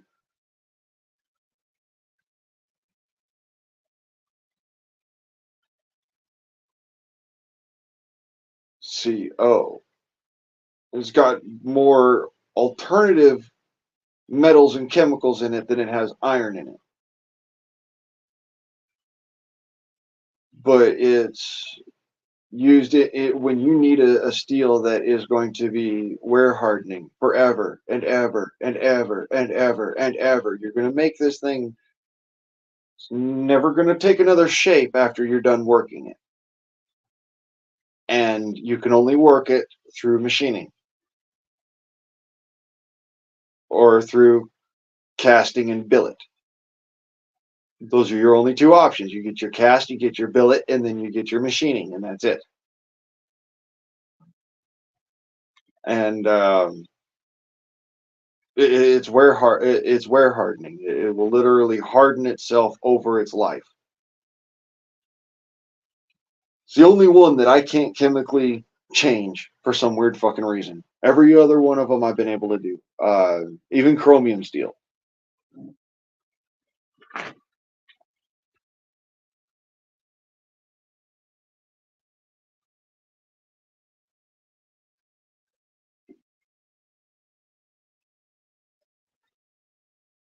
But that cobalt and sodium mixture is fucking weird. Makes for a really long-term steel, though. It's resilient as hell. It stands up to everything. They call it A lot of the time you'll hear them call it ultra chem. Um, but yeah, that steel right there is the only one I've never been able to change. All the rest of them, they have a higher iron content, and when I can work with that, I can actually take out other impurities and put in certain impurities I want. And these impurities make the difference in your steel. And that's why, like I said, my blades are one of a kind works. I can take a piece of 5160 and turn it into ACL1. I can take a piece of W2 and turn it into ACO1. And I learned that through my earliest days of forging and blacksmithing. My earliest days.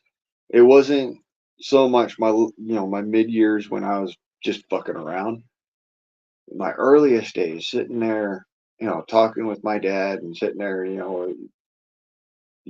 talking to blacksmiths at the county fair and stuff, and just really getting down and dirty and watching and learning and seeing everything that I could see, and listening to the rhythm and listening to to what they were saying and trying to pick up on it,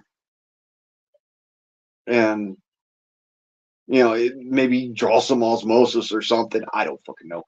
But when it finally came down to it, and I put hammer to steel, uh, I knew what I was doing, and it almost felt natural. It almost felt like I was made to do that. It was incredible.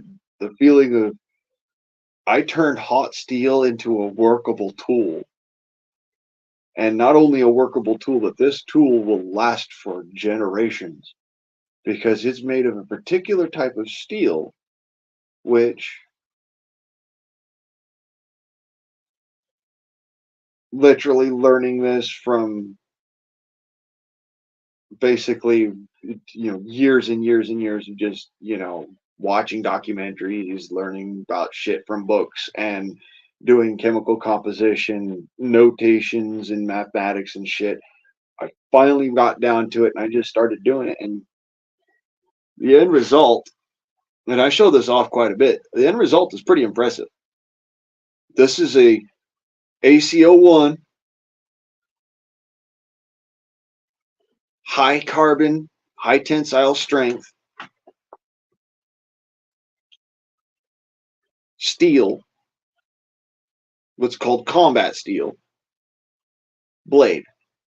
The sword it's sharp as all get out, and at the same time is soft enough on the spine, and you can deflect blades and whatnot. At the same time, it's springy. It's got spring tension to it. This is like the holy fucking grail of steels. There's a reason why I put a pretty price on my blades, because what I do in order to get to where I get to, I break every fucking blacksmithing rule there is. It makes no sense to most modern smiths, and they turn around, they look at me, and they're like, "How does that even fucking work?" And yet, it works. It really works. But it takes a long time for it to work because you're working with the steel. You're not working. You're taking woodworking ideas and you're putting it into steel. You're working with the steel, making the steel do what you want it to do by using your environment, your forge, your everything, all your knowledge to make it do what you want it to do and make it become what you want it to become. There is a lot that goes into making a, a good ACO1 blade. Yeah, you can You can do it by taking standard modern billet ACO1 and cutting out your contours and everything like that. But then you won't have the proper dendritical structure inside to have the carbon nanotube stria, which means that the blade will still have dysfunctions. It won't be the same as if you had it, the carbon nanotube stria pushed into being placed. There is a subtle difference between a hand forged blade and a uh, like stamp steel blade, or for that matter, a jet cut billet blade. It's not to knock the guys with their jet cut billet blades are really good fucking steel and really good fucking blades, and they do great shit. But to get a proper ACO1 blade, because there's a subtle difference. ACO1 will deform. ACO1 will deform. This is something that I've noticed also. The edges of my blades do this, and I want to point this out. You will get little points that look like it's been pushed in.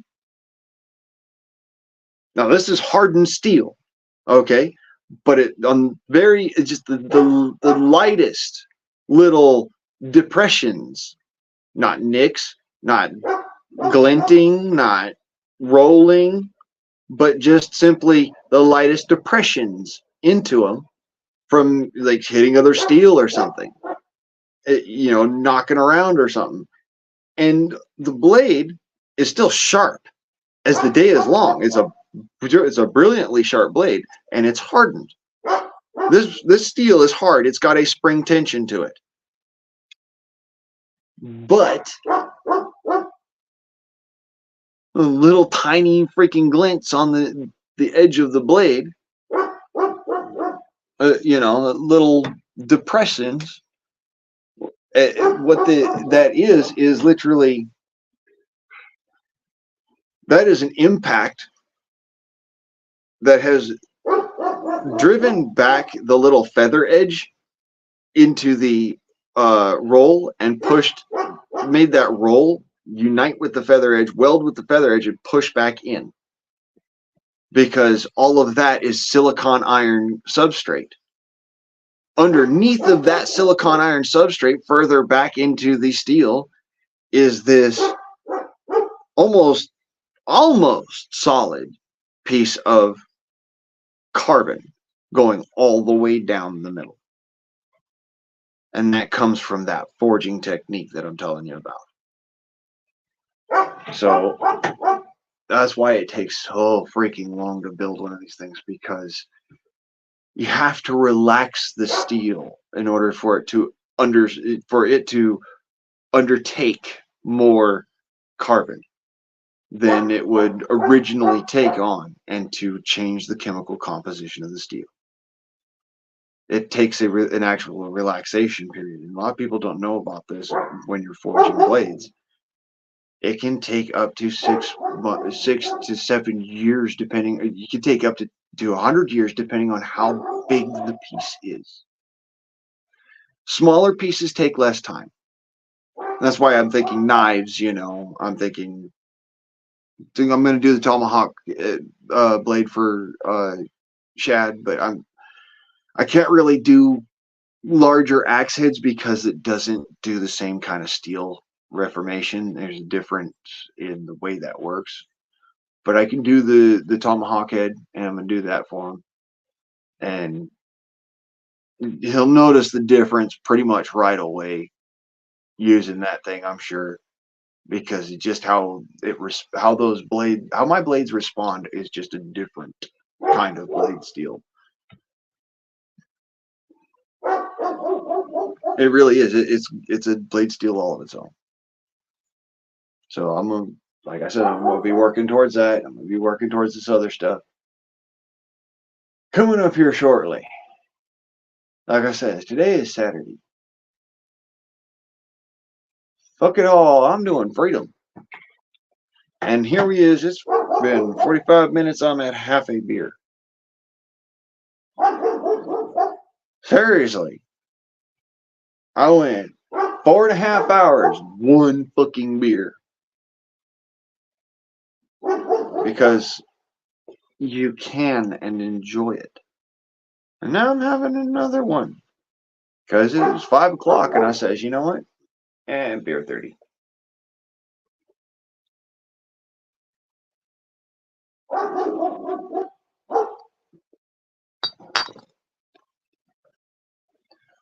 Yeah. Of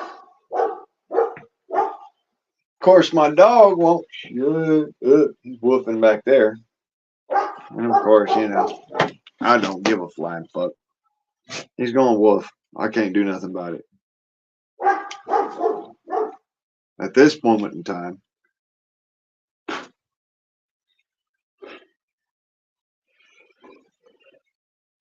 Well, I'm just going to put it this way. I ain't going to do nothing about it at this moment in time.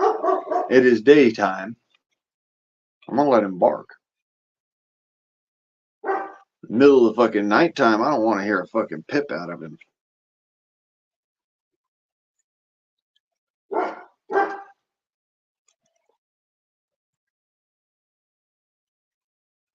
There's a reason why I trained him with a word called silence. It means be quiet. I need to be able to hear.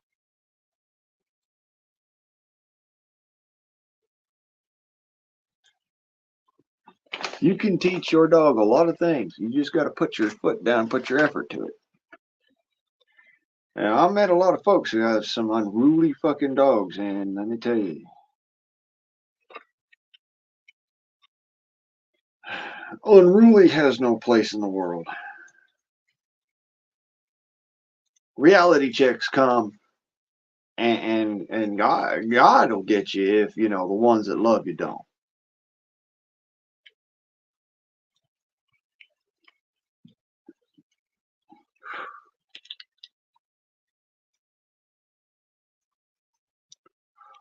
And as I says, that God will get you, but you know what I mean. It don't necessarily need to be God. It don't necessarily. It just circumstance will happen. For those of you who are atheists, okay, whatever. I don't give a shit. We all believe something. Even if you believe that there's nothing, you still believe something. So I don't want to hurt. We all believe something.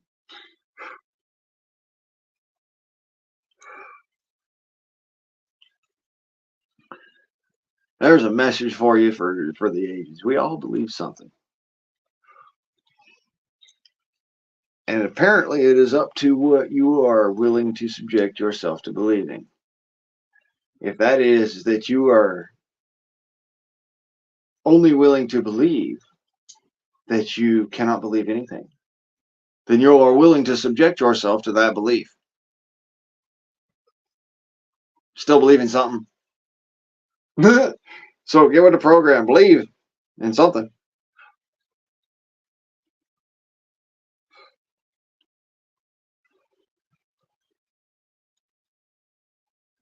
That's how that works.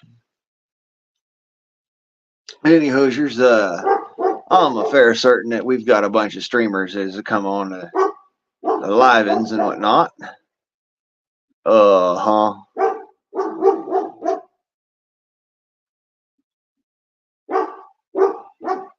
Yeah, other things to do. All right. Well, I don't pay no mind. Thank you all for coming. I'm gonna finish this beer, have me a cigarette, and kick back and close out the stream up here pretty quick here. So, for those of you who stuck around till the end, I appreciate you.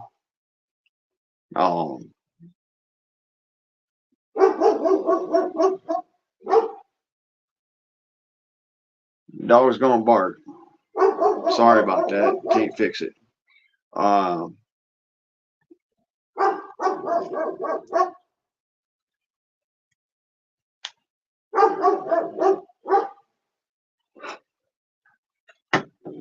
Ain't gonna fix it right now. I'll put the kibosh on it in a couple of hours. for certain. I wouldn't put up with it for nothing more than that. But yeah, it is 5 o'clock or 5 o'clock summers. It's yeah, it is. It's 5:45 here. So I will relax.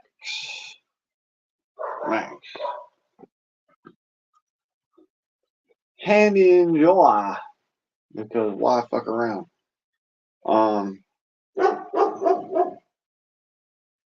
yes sir. I do not give a shit. Thank you.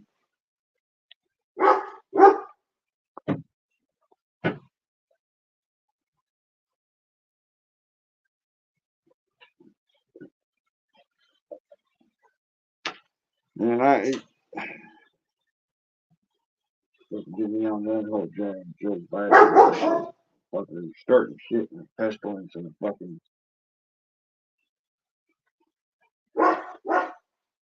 right your own damn wall, so.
Alright, now you're just getting annoying.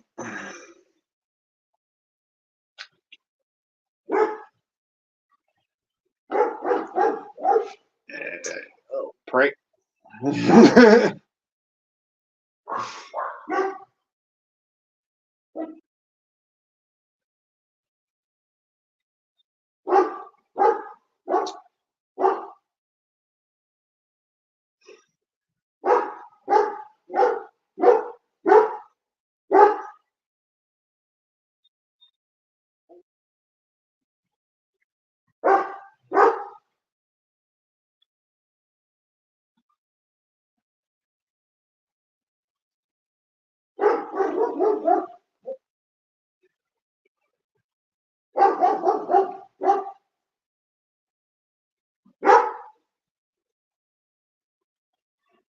Really?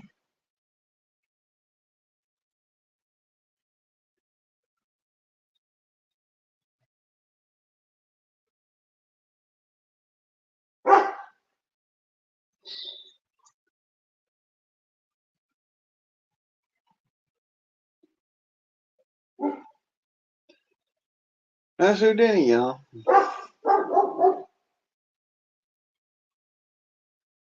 Oi! Pack it in, all.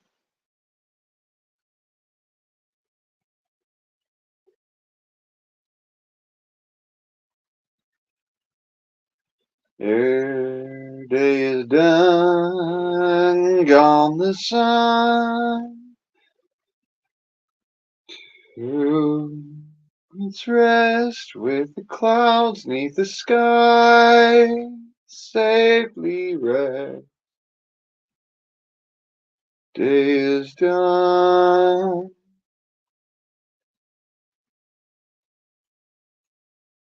right? Holy shit.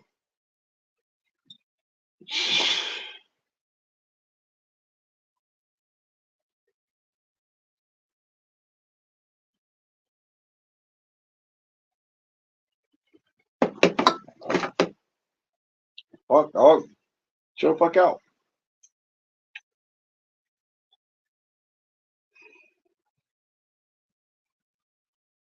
No, fucking fighting over that.